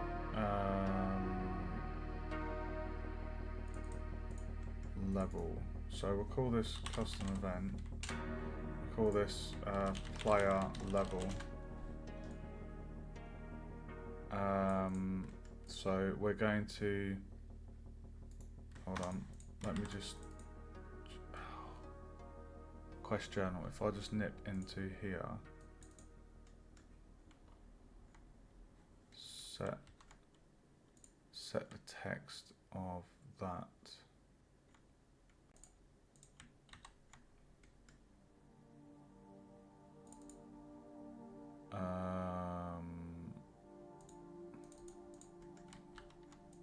Set the text of that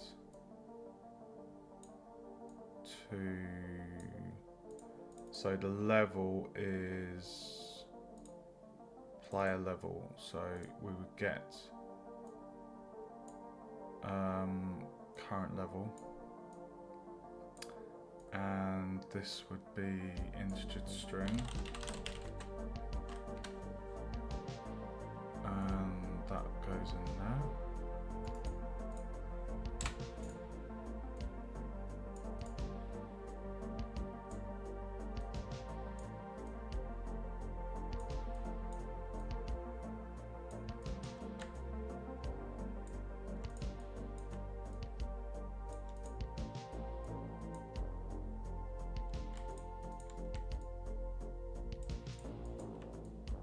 Oh, I wish the nodes in Unreal, in Unity were as tidy as Unreal. It just winds me up. I just want tidiness. Ugh!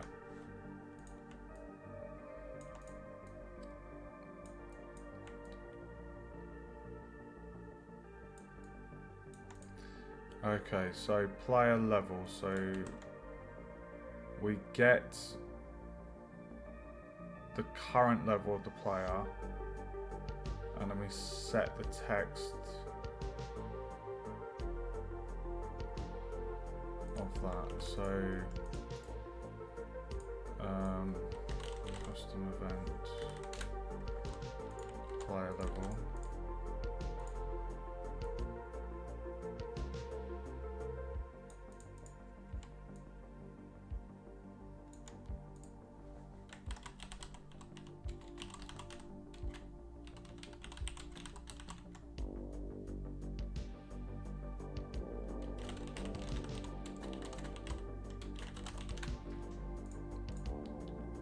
We'll give this white.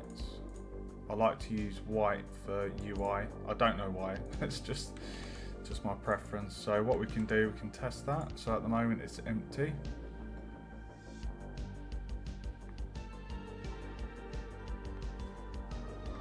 Look at that. There we go. We have the player level.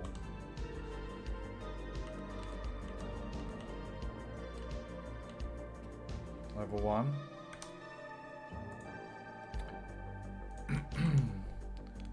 So that one can go. So next is going to be the next level. So we're going to do TMP next level.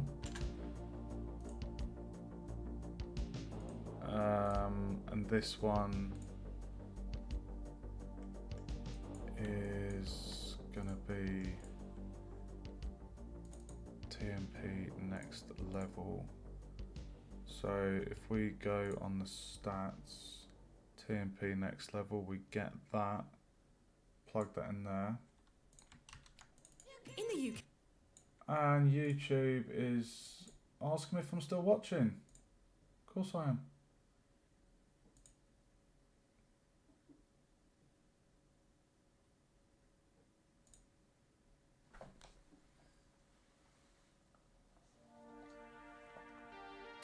I do enjoy working in UI, you know, and it can be a lot of code and stuff, but I do quite enjoy doing UI work.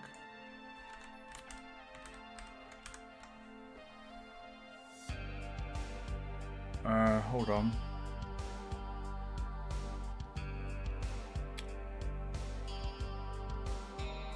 Retrieves XP.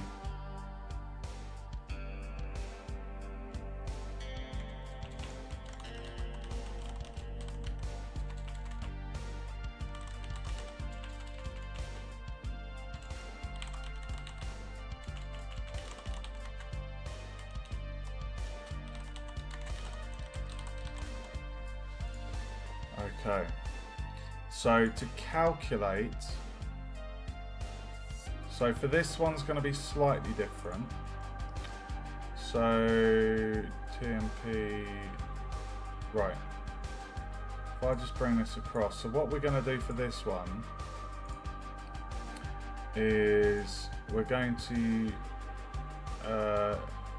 get the XP for the next level, and we're going to get the current XP, and then you would basically subtract,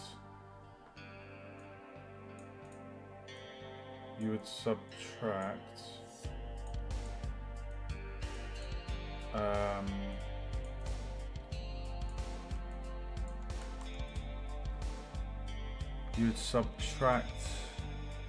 get A and you take off the current XP, and that's how much XP until your next level. And then that result is going to be should be a float. Current XP, yeah, float. So then it would be a float to string.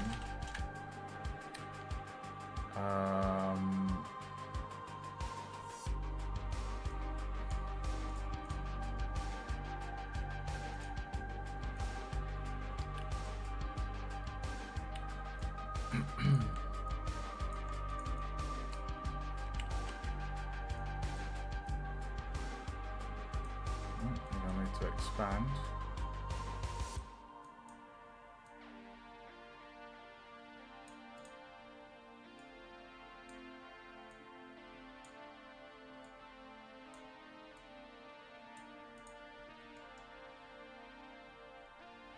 That's good. That's going to be called, just call it next level. Nice and simple.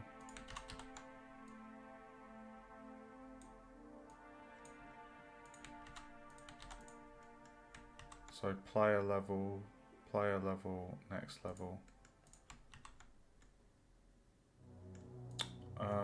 So we're getting the XP for the next level, and we're deducting how much XP we currently have, and then that gives us the sum of what's left until the next level. So it should be, I think, 340 by default.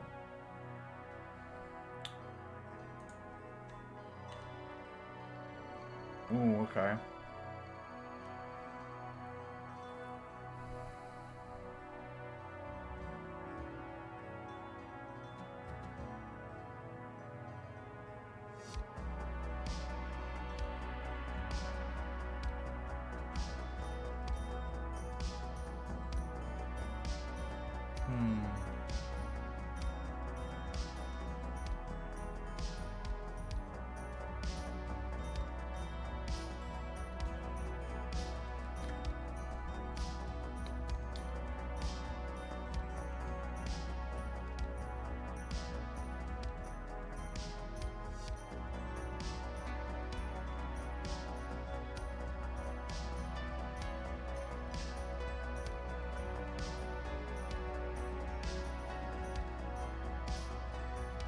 I wanted to call it remaining XP, the reason I didn't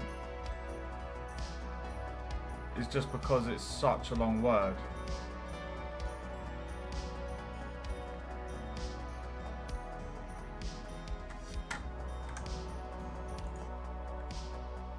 That does make me want to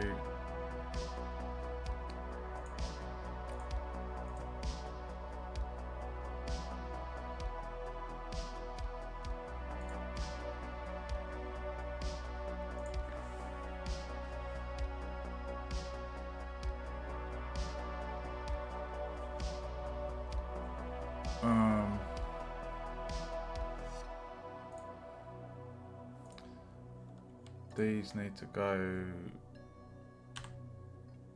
that way. I'm just going to keep those there. Next level is left aligned. Left aligned. Let's see how that looks.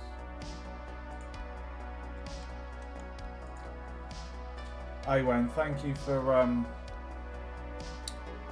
earlier with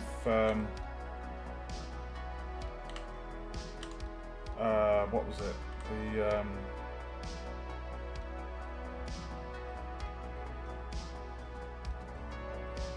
oh my god, what was it, dude? The oh my god. You know, trying to figure out the problem with the objects falling through the world. I appreciate the help early with that. It's really cool that it's not bugging out now.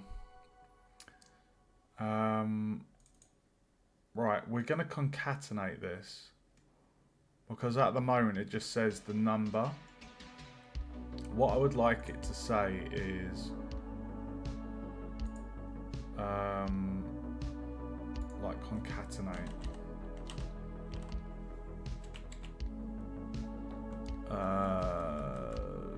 String. So string 1 would be that, and then XP. Pardon me.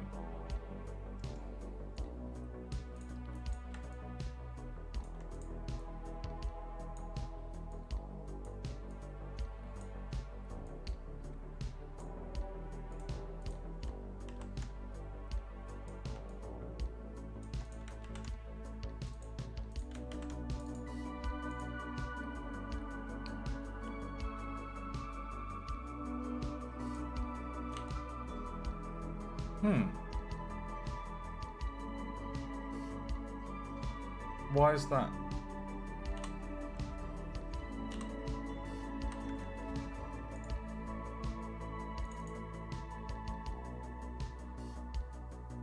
Oh, you numpty. I hadn't done that, sorry. Oh, little things like that, so annoying. Inventory issues? What inventory issues?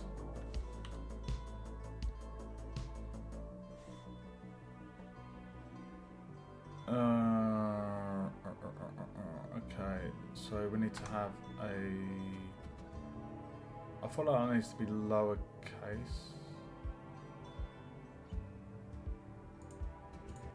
Don't know. Alright, we need to have a space, so I'm going to do space. We'll try lowercase, see how that looks.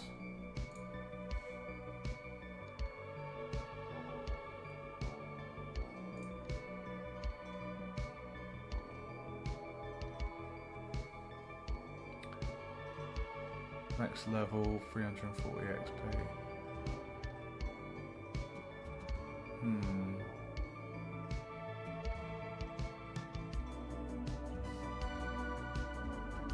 No, I'm gonna do that as big case. Because with that being lowercase, the P's likely to touch the writing below that. Ah, yes. Yeah. Never-ending pit. Okay, so we got level, we got next level XP. And then total XP. Okay. Right. So that's progress. So next we're going to be displaying, if I just bring that back up. So we've done next level, so I'm just going to minimize the ones we've done. So now we're doing the total XP. So we're going to call this TMP total XP game object. Do that, and then we're literally just displaying that variable. Nice and easy again. Retrieves total XP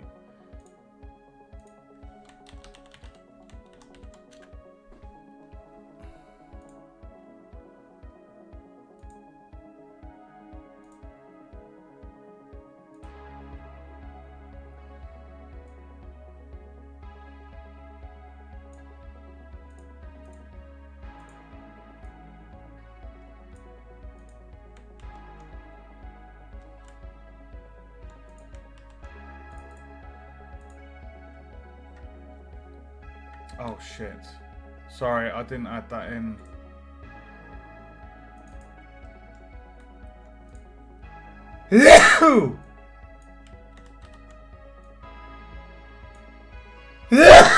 Oh my god. Sorry guys.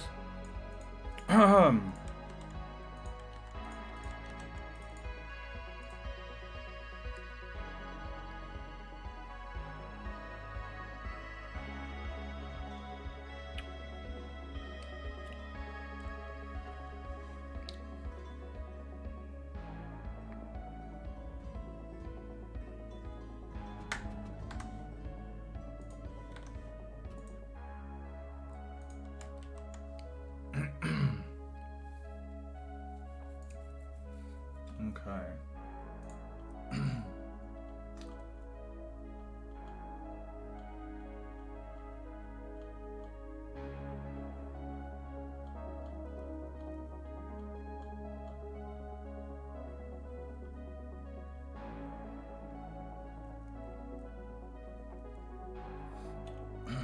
Jesus.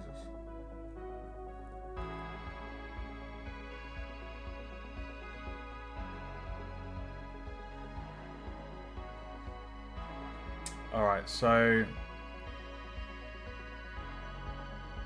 the health.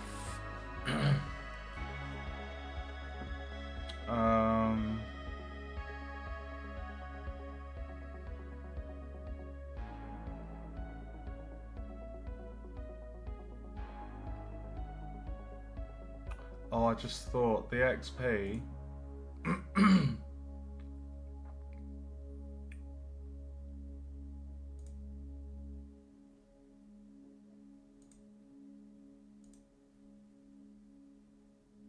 That needs to be auto-sized because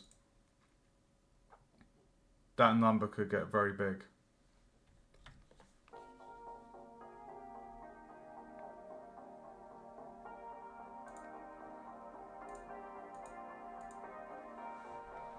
Right, so we know we've already got the health.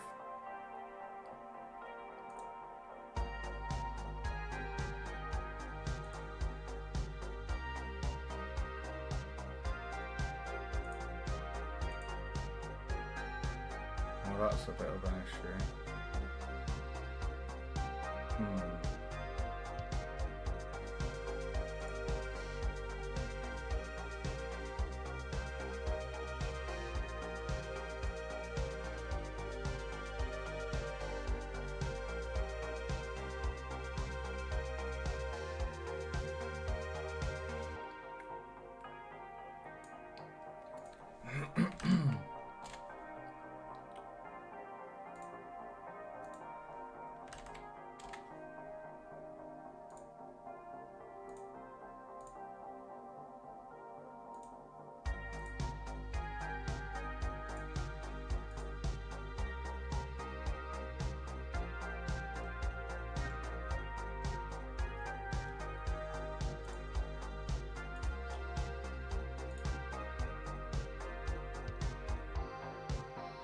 So health is 150, 150.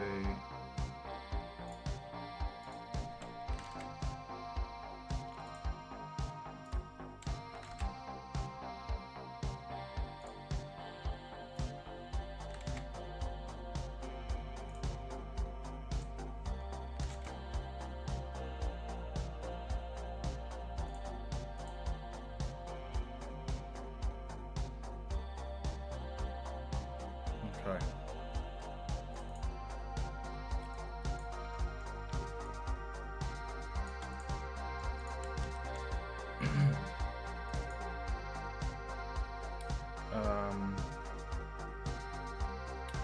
Okay, so now we're going to display the player's health, which is...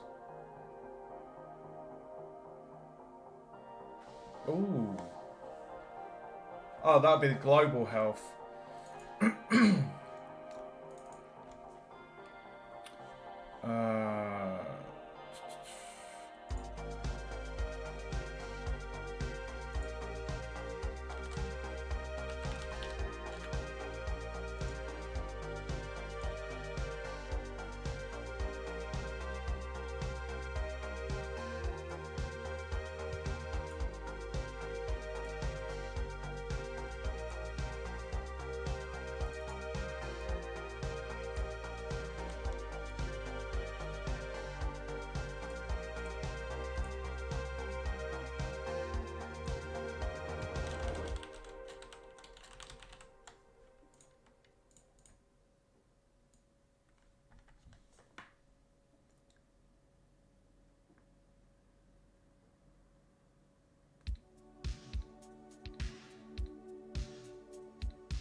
Global health is the current health. Global max health.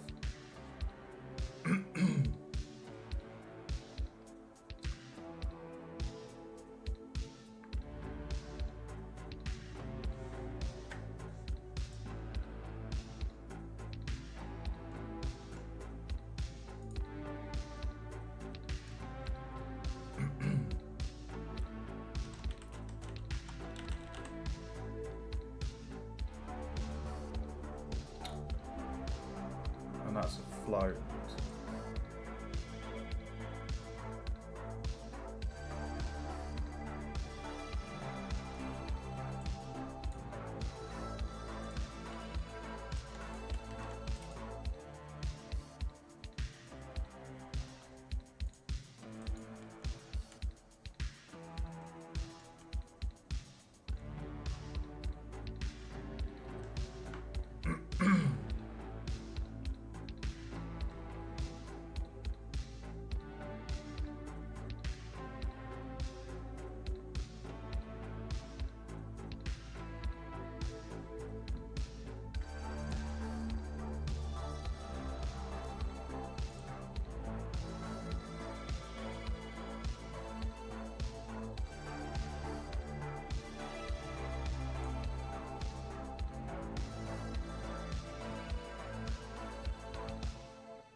Remind me, guys, we need to test that.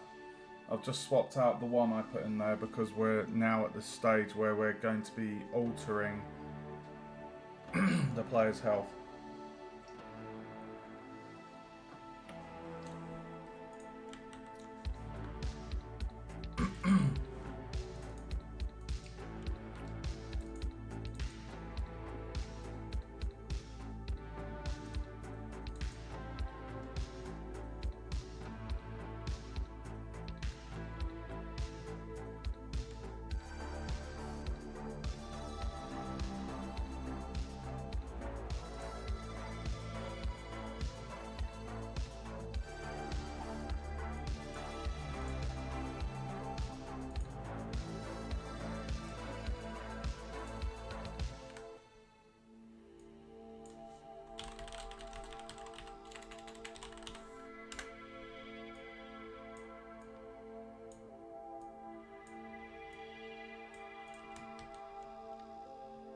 max health.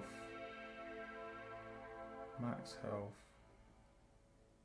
So get the global max health.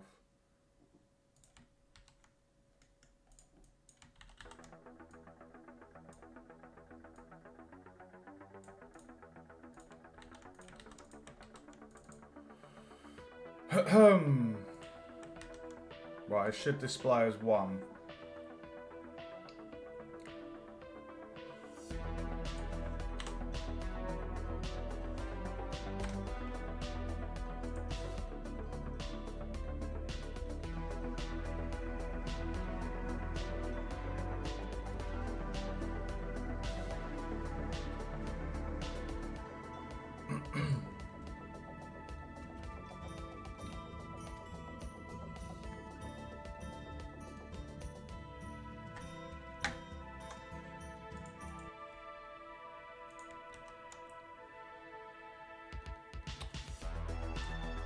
Right, so if we say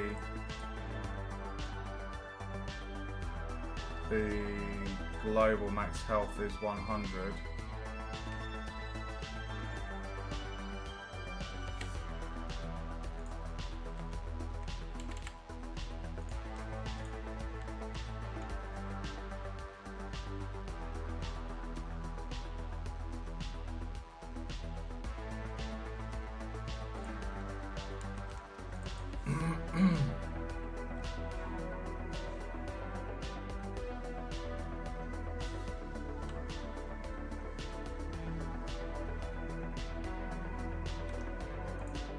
and then what I need to do is I just need to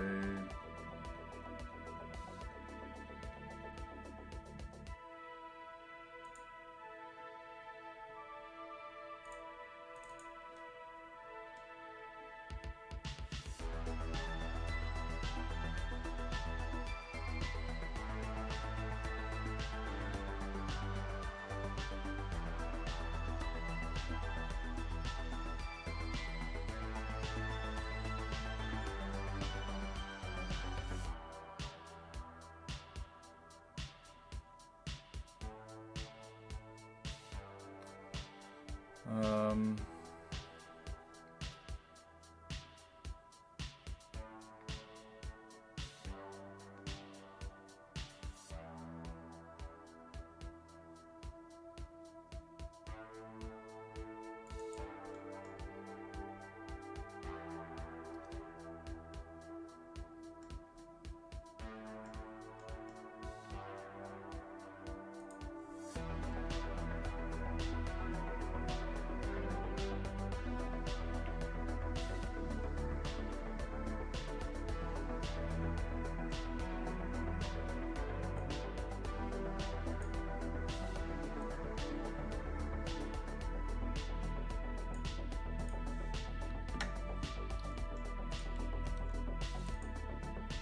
let me just test that quickly.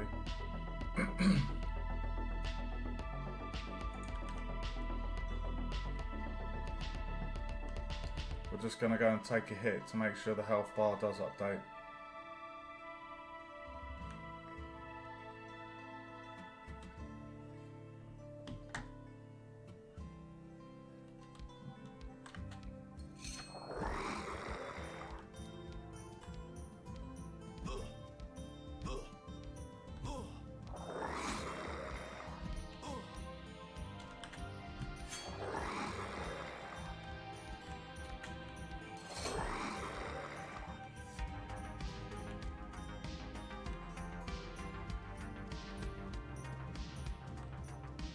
Okay, perfect. The only other two things that affect the player's health are the cultists' fireballs.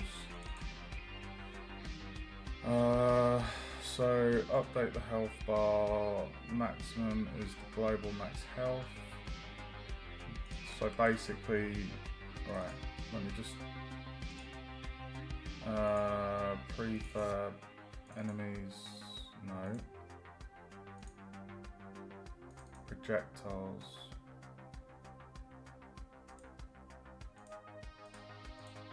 Why did I not put that in there?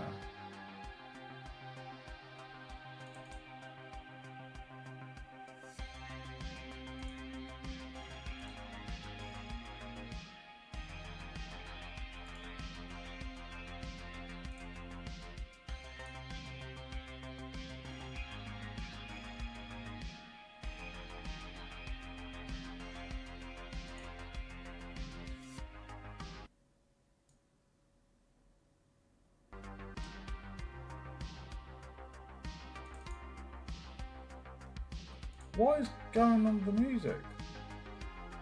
Oh, is it still playing? My speaker just turned itself off.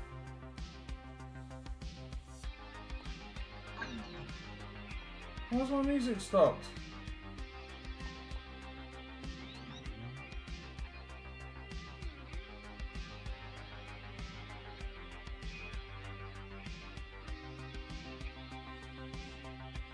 Oh no, I can't. There we go. Sorry.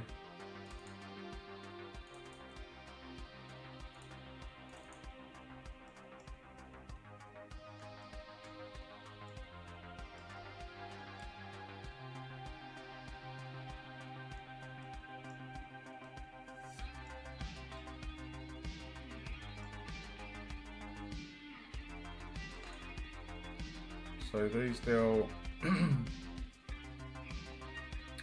5 damage, and the clamp on that is max health.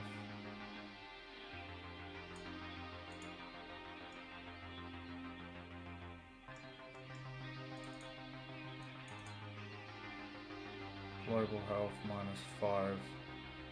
Maximum is global max health. So that's the cultist orb. If we go on the priest orb, that's good. Hold on, what?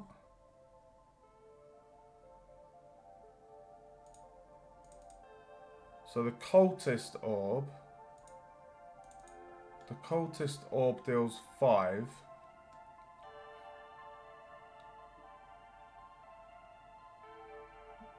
So the cultist orb deals 5. And then the priest orb deals 10.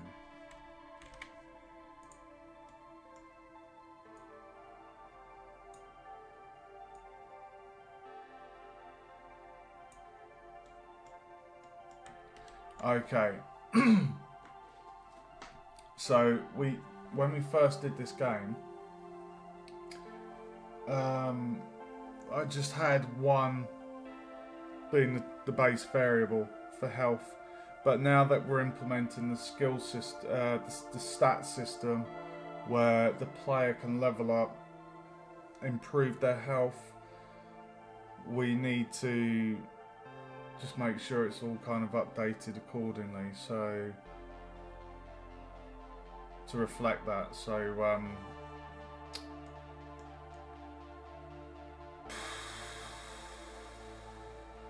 yeah, all good.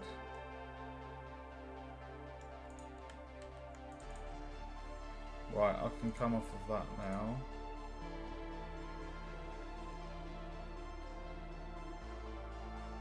So we've covered everything that deals damage to the player.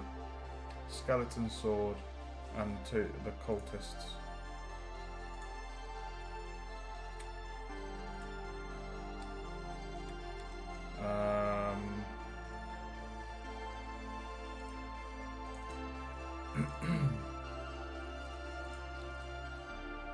Okay, so max health.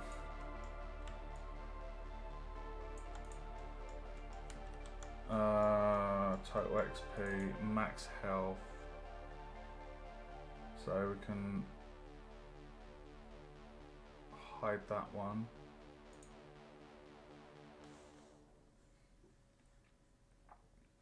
Right, so now what we're going to have to do, you see we have 5 remaining things. We have strength, intelligence, dex, perception, charisma. What we're going to do is we're going to create 5 scene variables with a similar naming, and they're going to be an integer.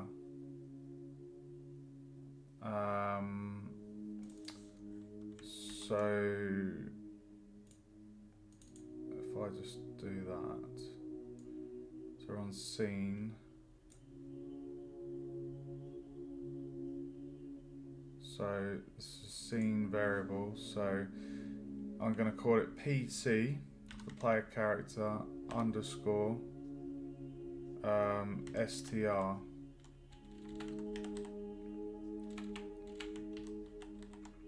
For strength. It's going to be an integer. It's going to be 1.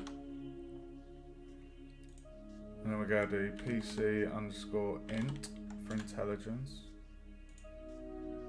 Integer 1. And then PC underscore dex. Integer 1. PC underscore perception.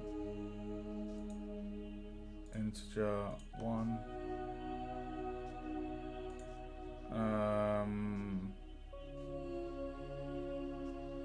PC underscore charisma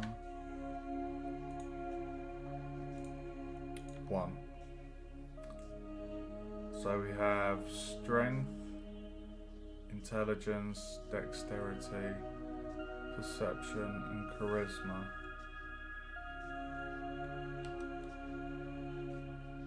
And then we've got stat points there as well. So the next stage is to just add those in to display that, and then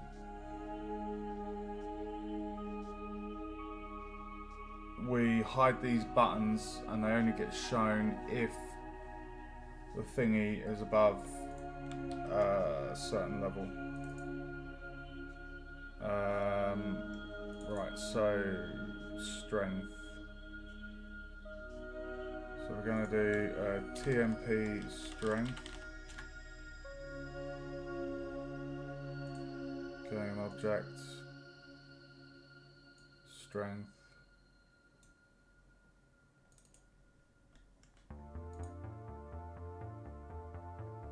And this is an int. Hold on. Total XP is a float in numpty.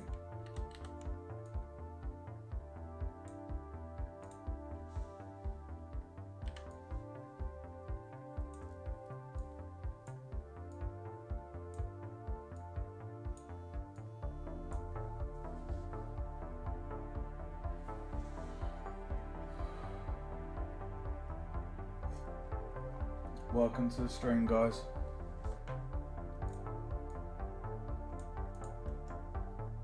Let's just check. So we've got current level is an integer. XP, these are floats. That's a float. Max health is a float.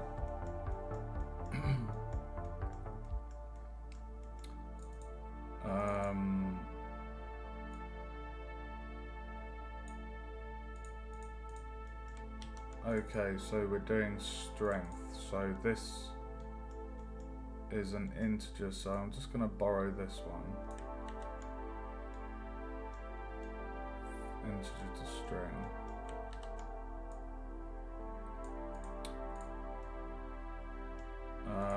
Retrieves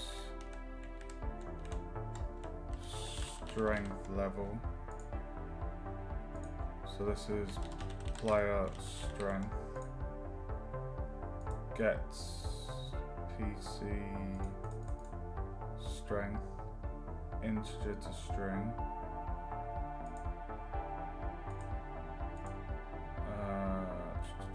So player strength, PC strength. is an integer. Set the text of that. So then we need to copy that, put that there, copy that, put that there, turn that off, just test it. Welcome to the stream, guys.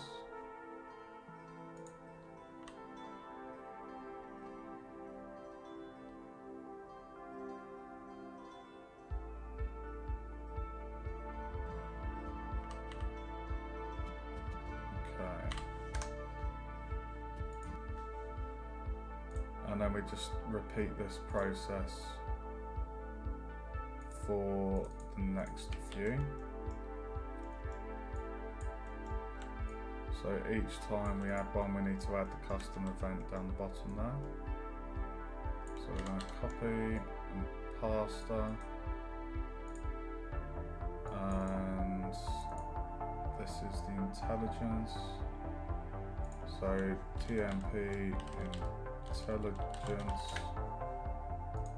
game object, intelligence, and then this will be player int, and this is PC int, and this is TMP intelligence. Copy that. Post that there. Player int.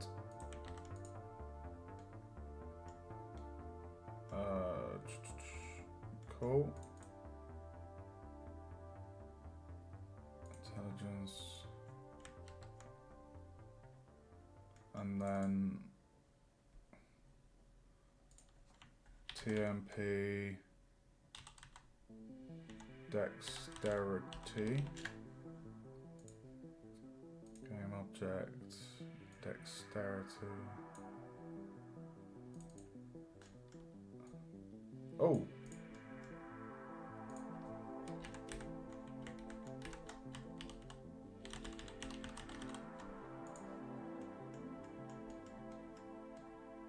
Player level, total XP, global max health, strength level, intelligence level.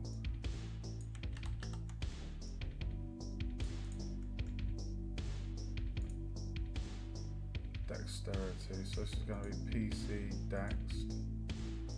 That's going to be dexterity, and this is going to be player Dex.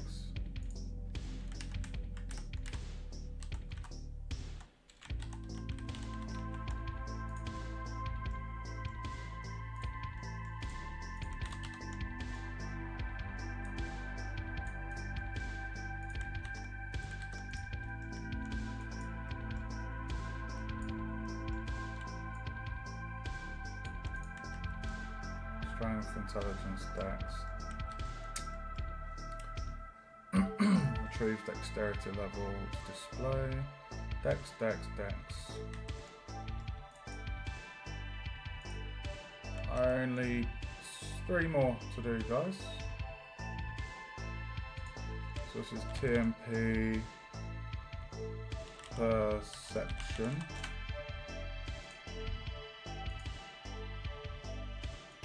Perception goes in there. TMP dexterity, TMP perception, dexterity perception. Copy that. Retrieves perception level.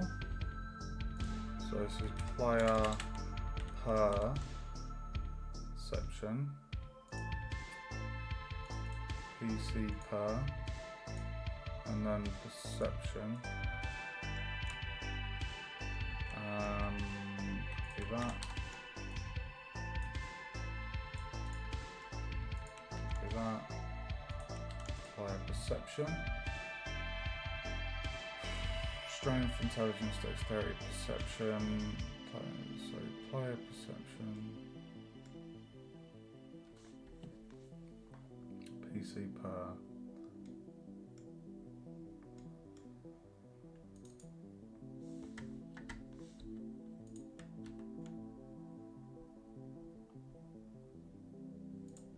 got TMP. Oh. Charisma. Charisma.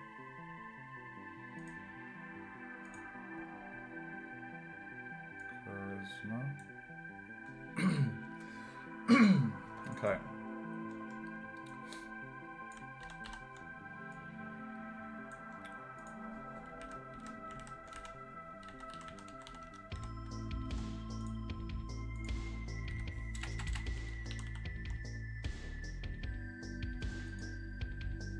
PC char.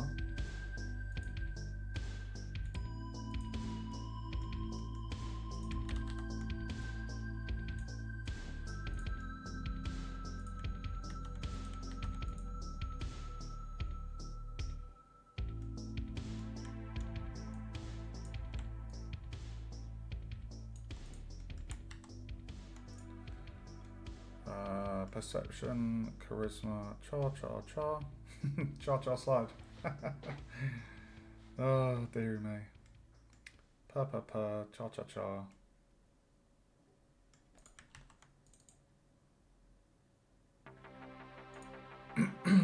And last,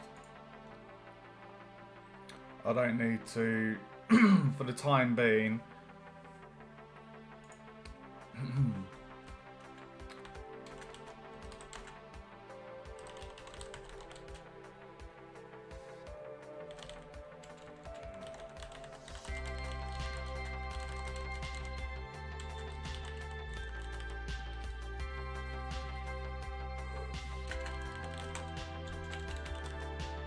Well, I've added that as a job.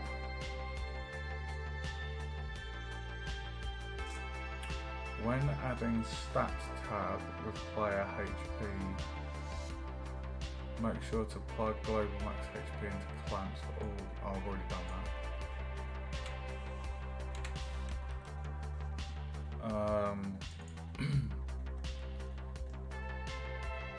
Okay, strength, intelligence, dexterity, perception, charisma. Right, stat points. So this is going to be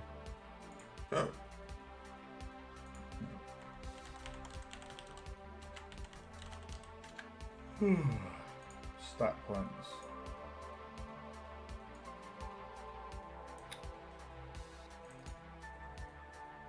And pretty sure that is an integer.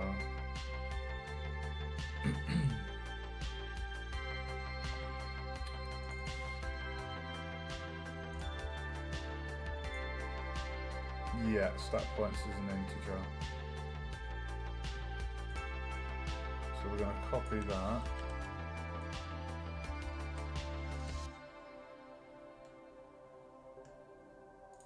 Retrieves stats points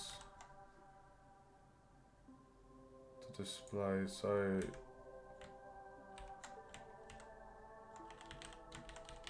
I'll just call it stat points.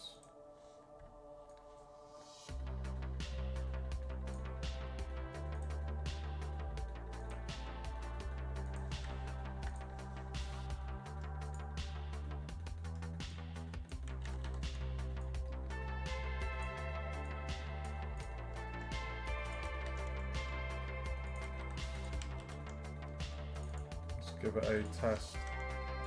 So last thing we need to do is set the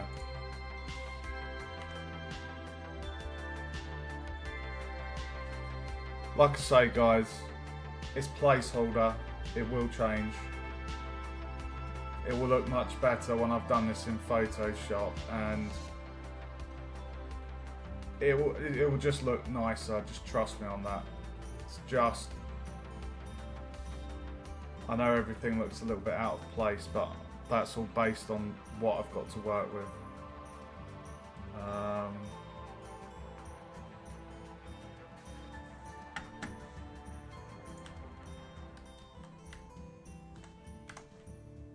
Okay.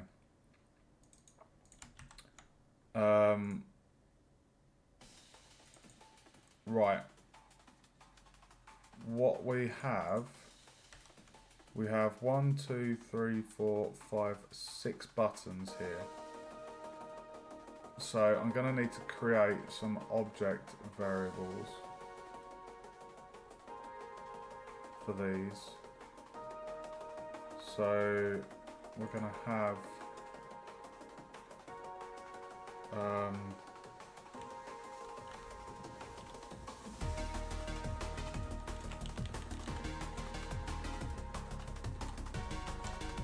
call it button HP.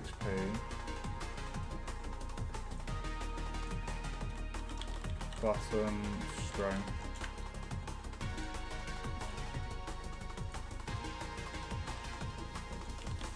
Button int.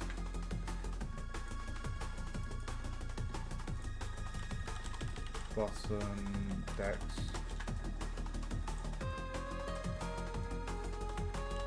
Button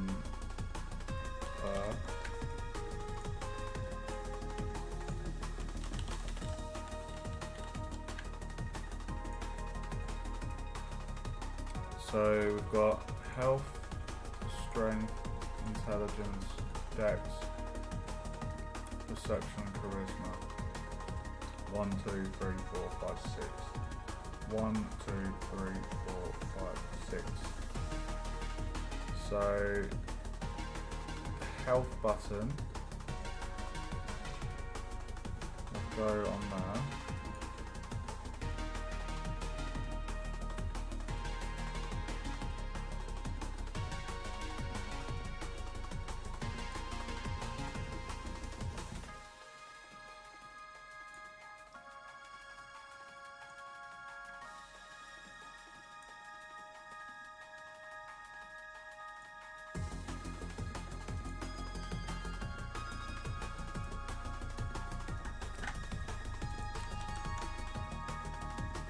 Okay.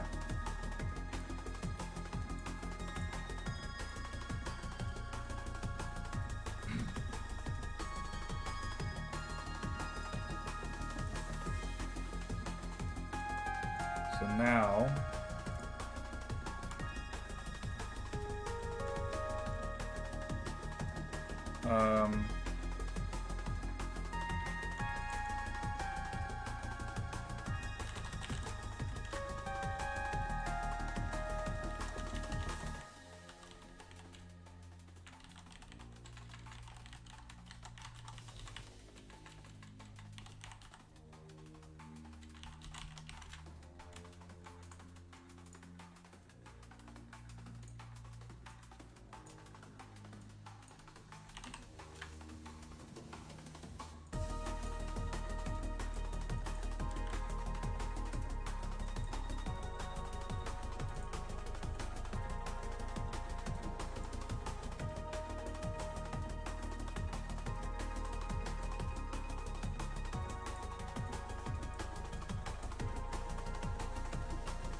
So if stat points is 0, If it's 0, they're inactive.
Oh.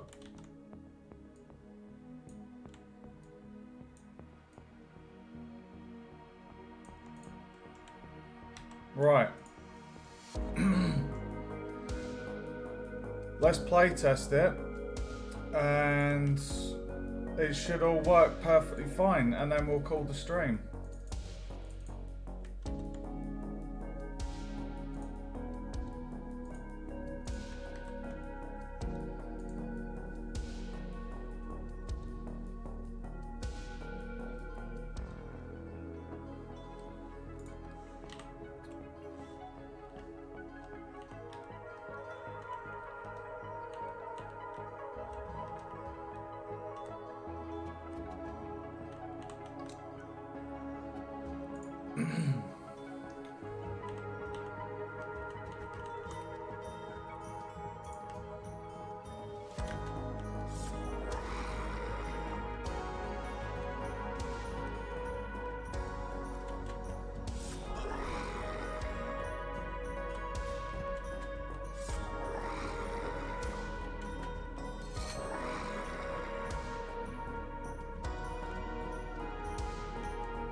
So what we're expecting to happen at level up.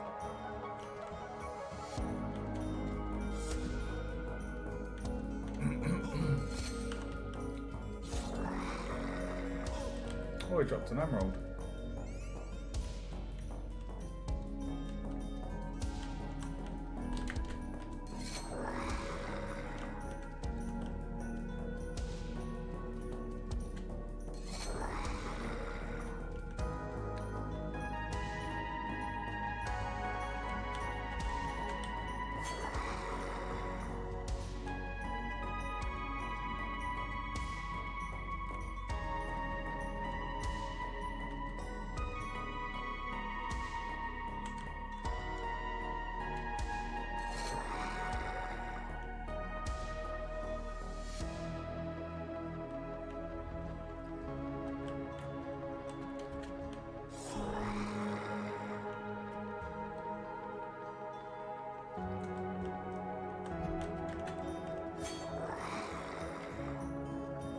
So when we ding,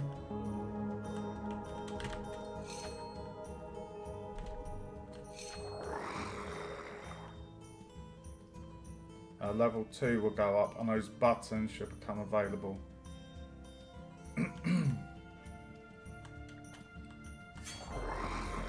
Hey! Lovely! Excellent.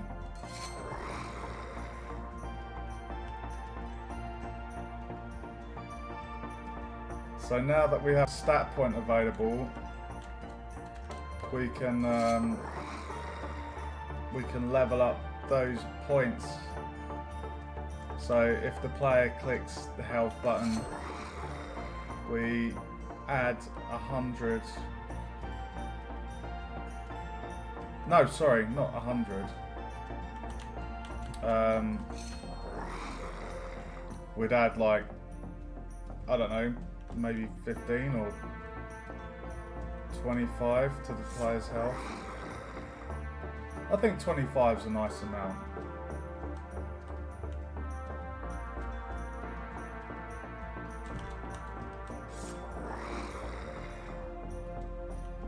So cool.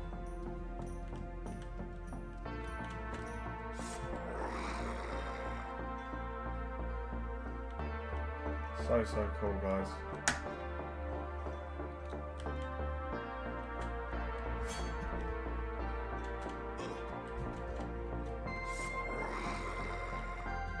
I'm so happy that the loot is staying in the world and not just disappearing.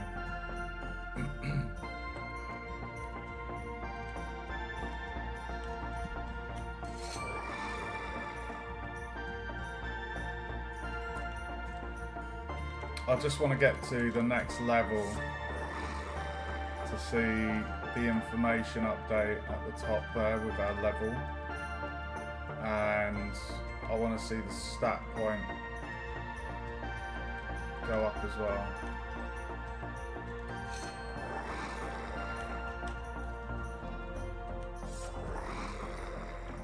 It would also be cool to keep a tally of total monsters slain.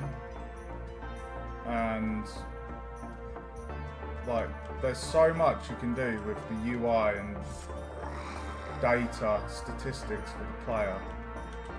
Like, I quite like seeing that stuff.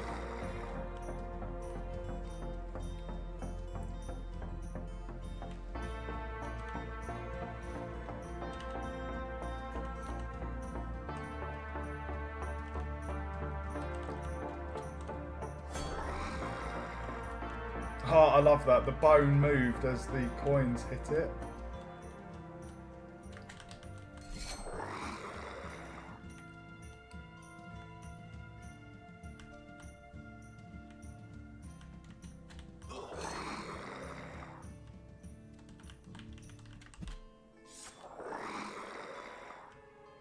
Okay, 2 more kills and we're going to ding. Ding to the dong.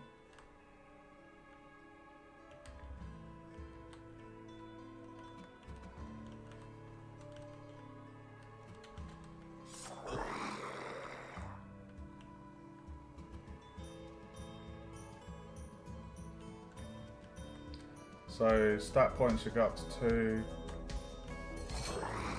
Nice.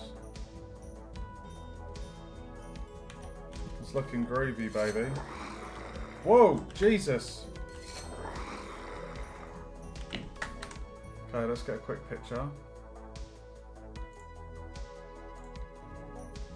That's amazing. Super happy with that. I'm going to call that there then, guys. We have got a functioning... What have we done this stream? Oh, that's right. We've set the XP bar up. So we've got a really nice formula that I feel is quite nice and balanced for the players. And the thing is, with that formula, there's 2 variables in there that I can adjust. So if I feel that it's too easy for the player to level up, you know, the curve, like the leveling, the scaling If I feel it's too easy, I can always increase that. So all I have to do is adjust 2 variables, and then I've got full control of how much XP to level in between, or how much XP to gain in between levels. So it's yeah, it's really cool. So we've got a functioning XP bar. We have a leveling up system. So we level up, we get stat points, and we've got the K button now brings up the stats page, and there will be the option for this to have a second tab. So it might have like an icon at the bottom, maybe like Roman numerals, so you'd have 1 and 2, so you can click between the pages and you'll be able to see this main section where you spend your stat points, and then the second tab would have details on the damage that you deal, and where you have things like perception. It will say your chance to well, I don't know, things like stealth and being spotted, and chance to steal, charisma. Again, that would display things like bartering prices, any benefits from that. So it'd be a more detailed secondary page going into more detail on those stats. I hope you enjoyed the stream, guys. I'm going to call it there. It's been really fun. I'm really happy with all the progress. I just want to actually die and check that I do die, because obviously we've changed the float. Perfect. So yeah, if you enjoyed the stream, guys, feel free to give us a follow on Twitch to stay up to date with the latest and the greatest. And thank you very much for joining me tonight. Feel free to also check out my YouTube channel if you want to see previous game dev streams for Unreal, Unity or Blender. And if you want to play this game, version 1 is available on itch, which is in a link below. So I will see you guys in the next stream. I might not be on for the next couple of evenings, but I will be back next week, probably Monday. If I say Monday night maybe, or Tuesday night, and we'll continue some more stuff and get some more features added in. So thanks guys, stay safe, and I will see you guys in the next stream. Ciao ciao for now.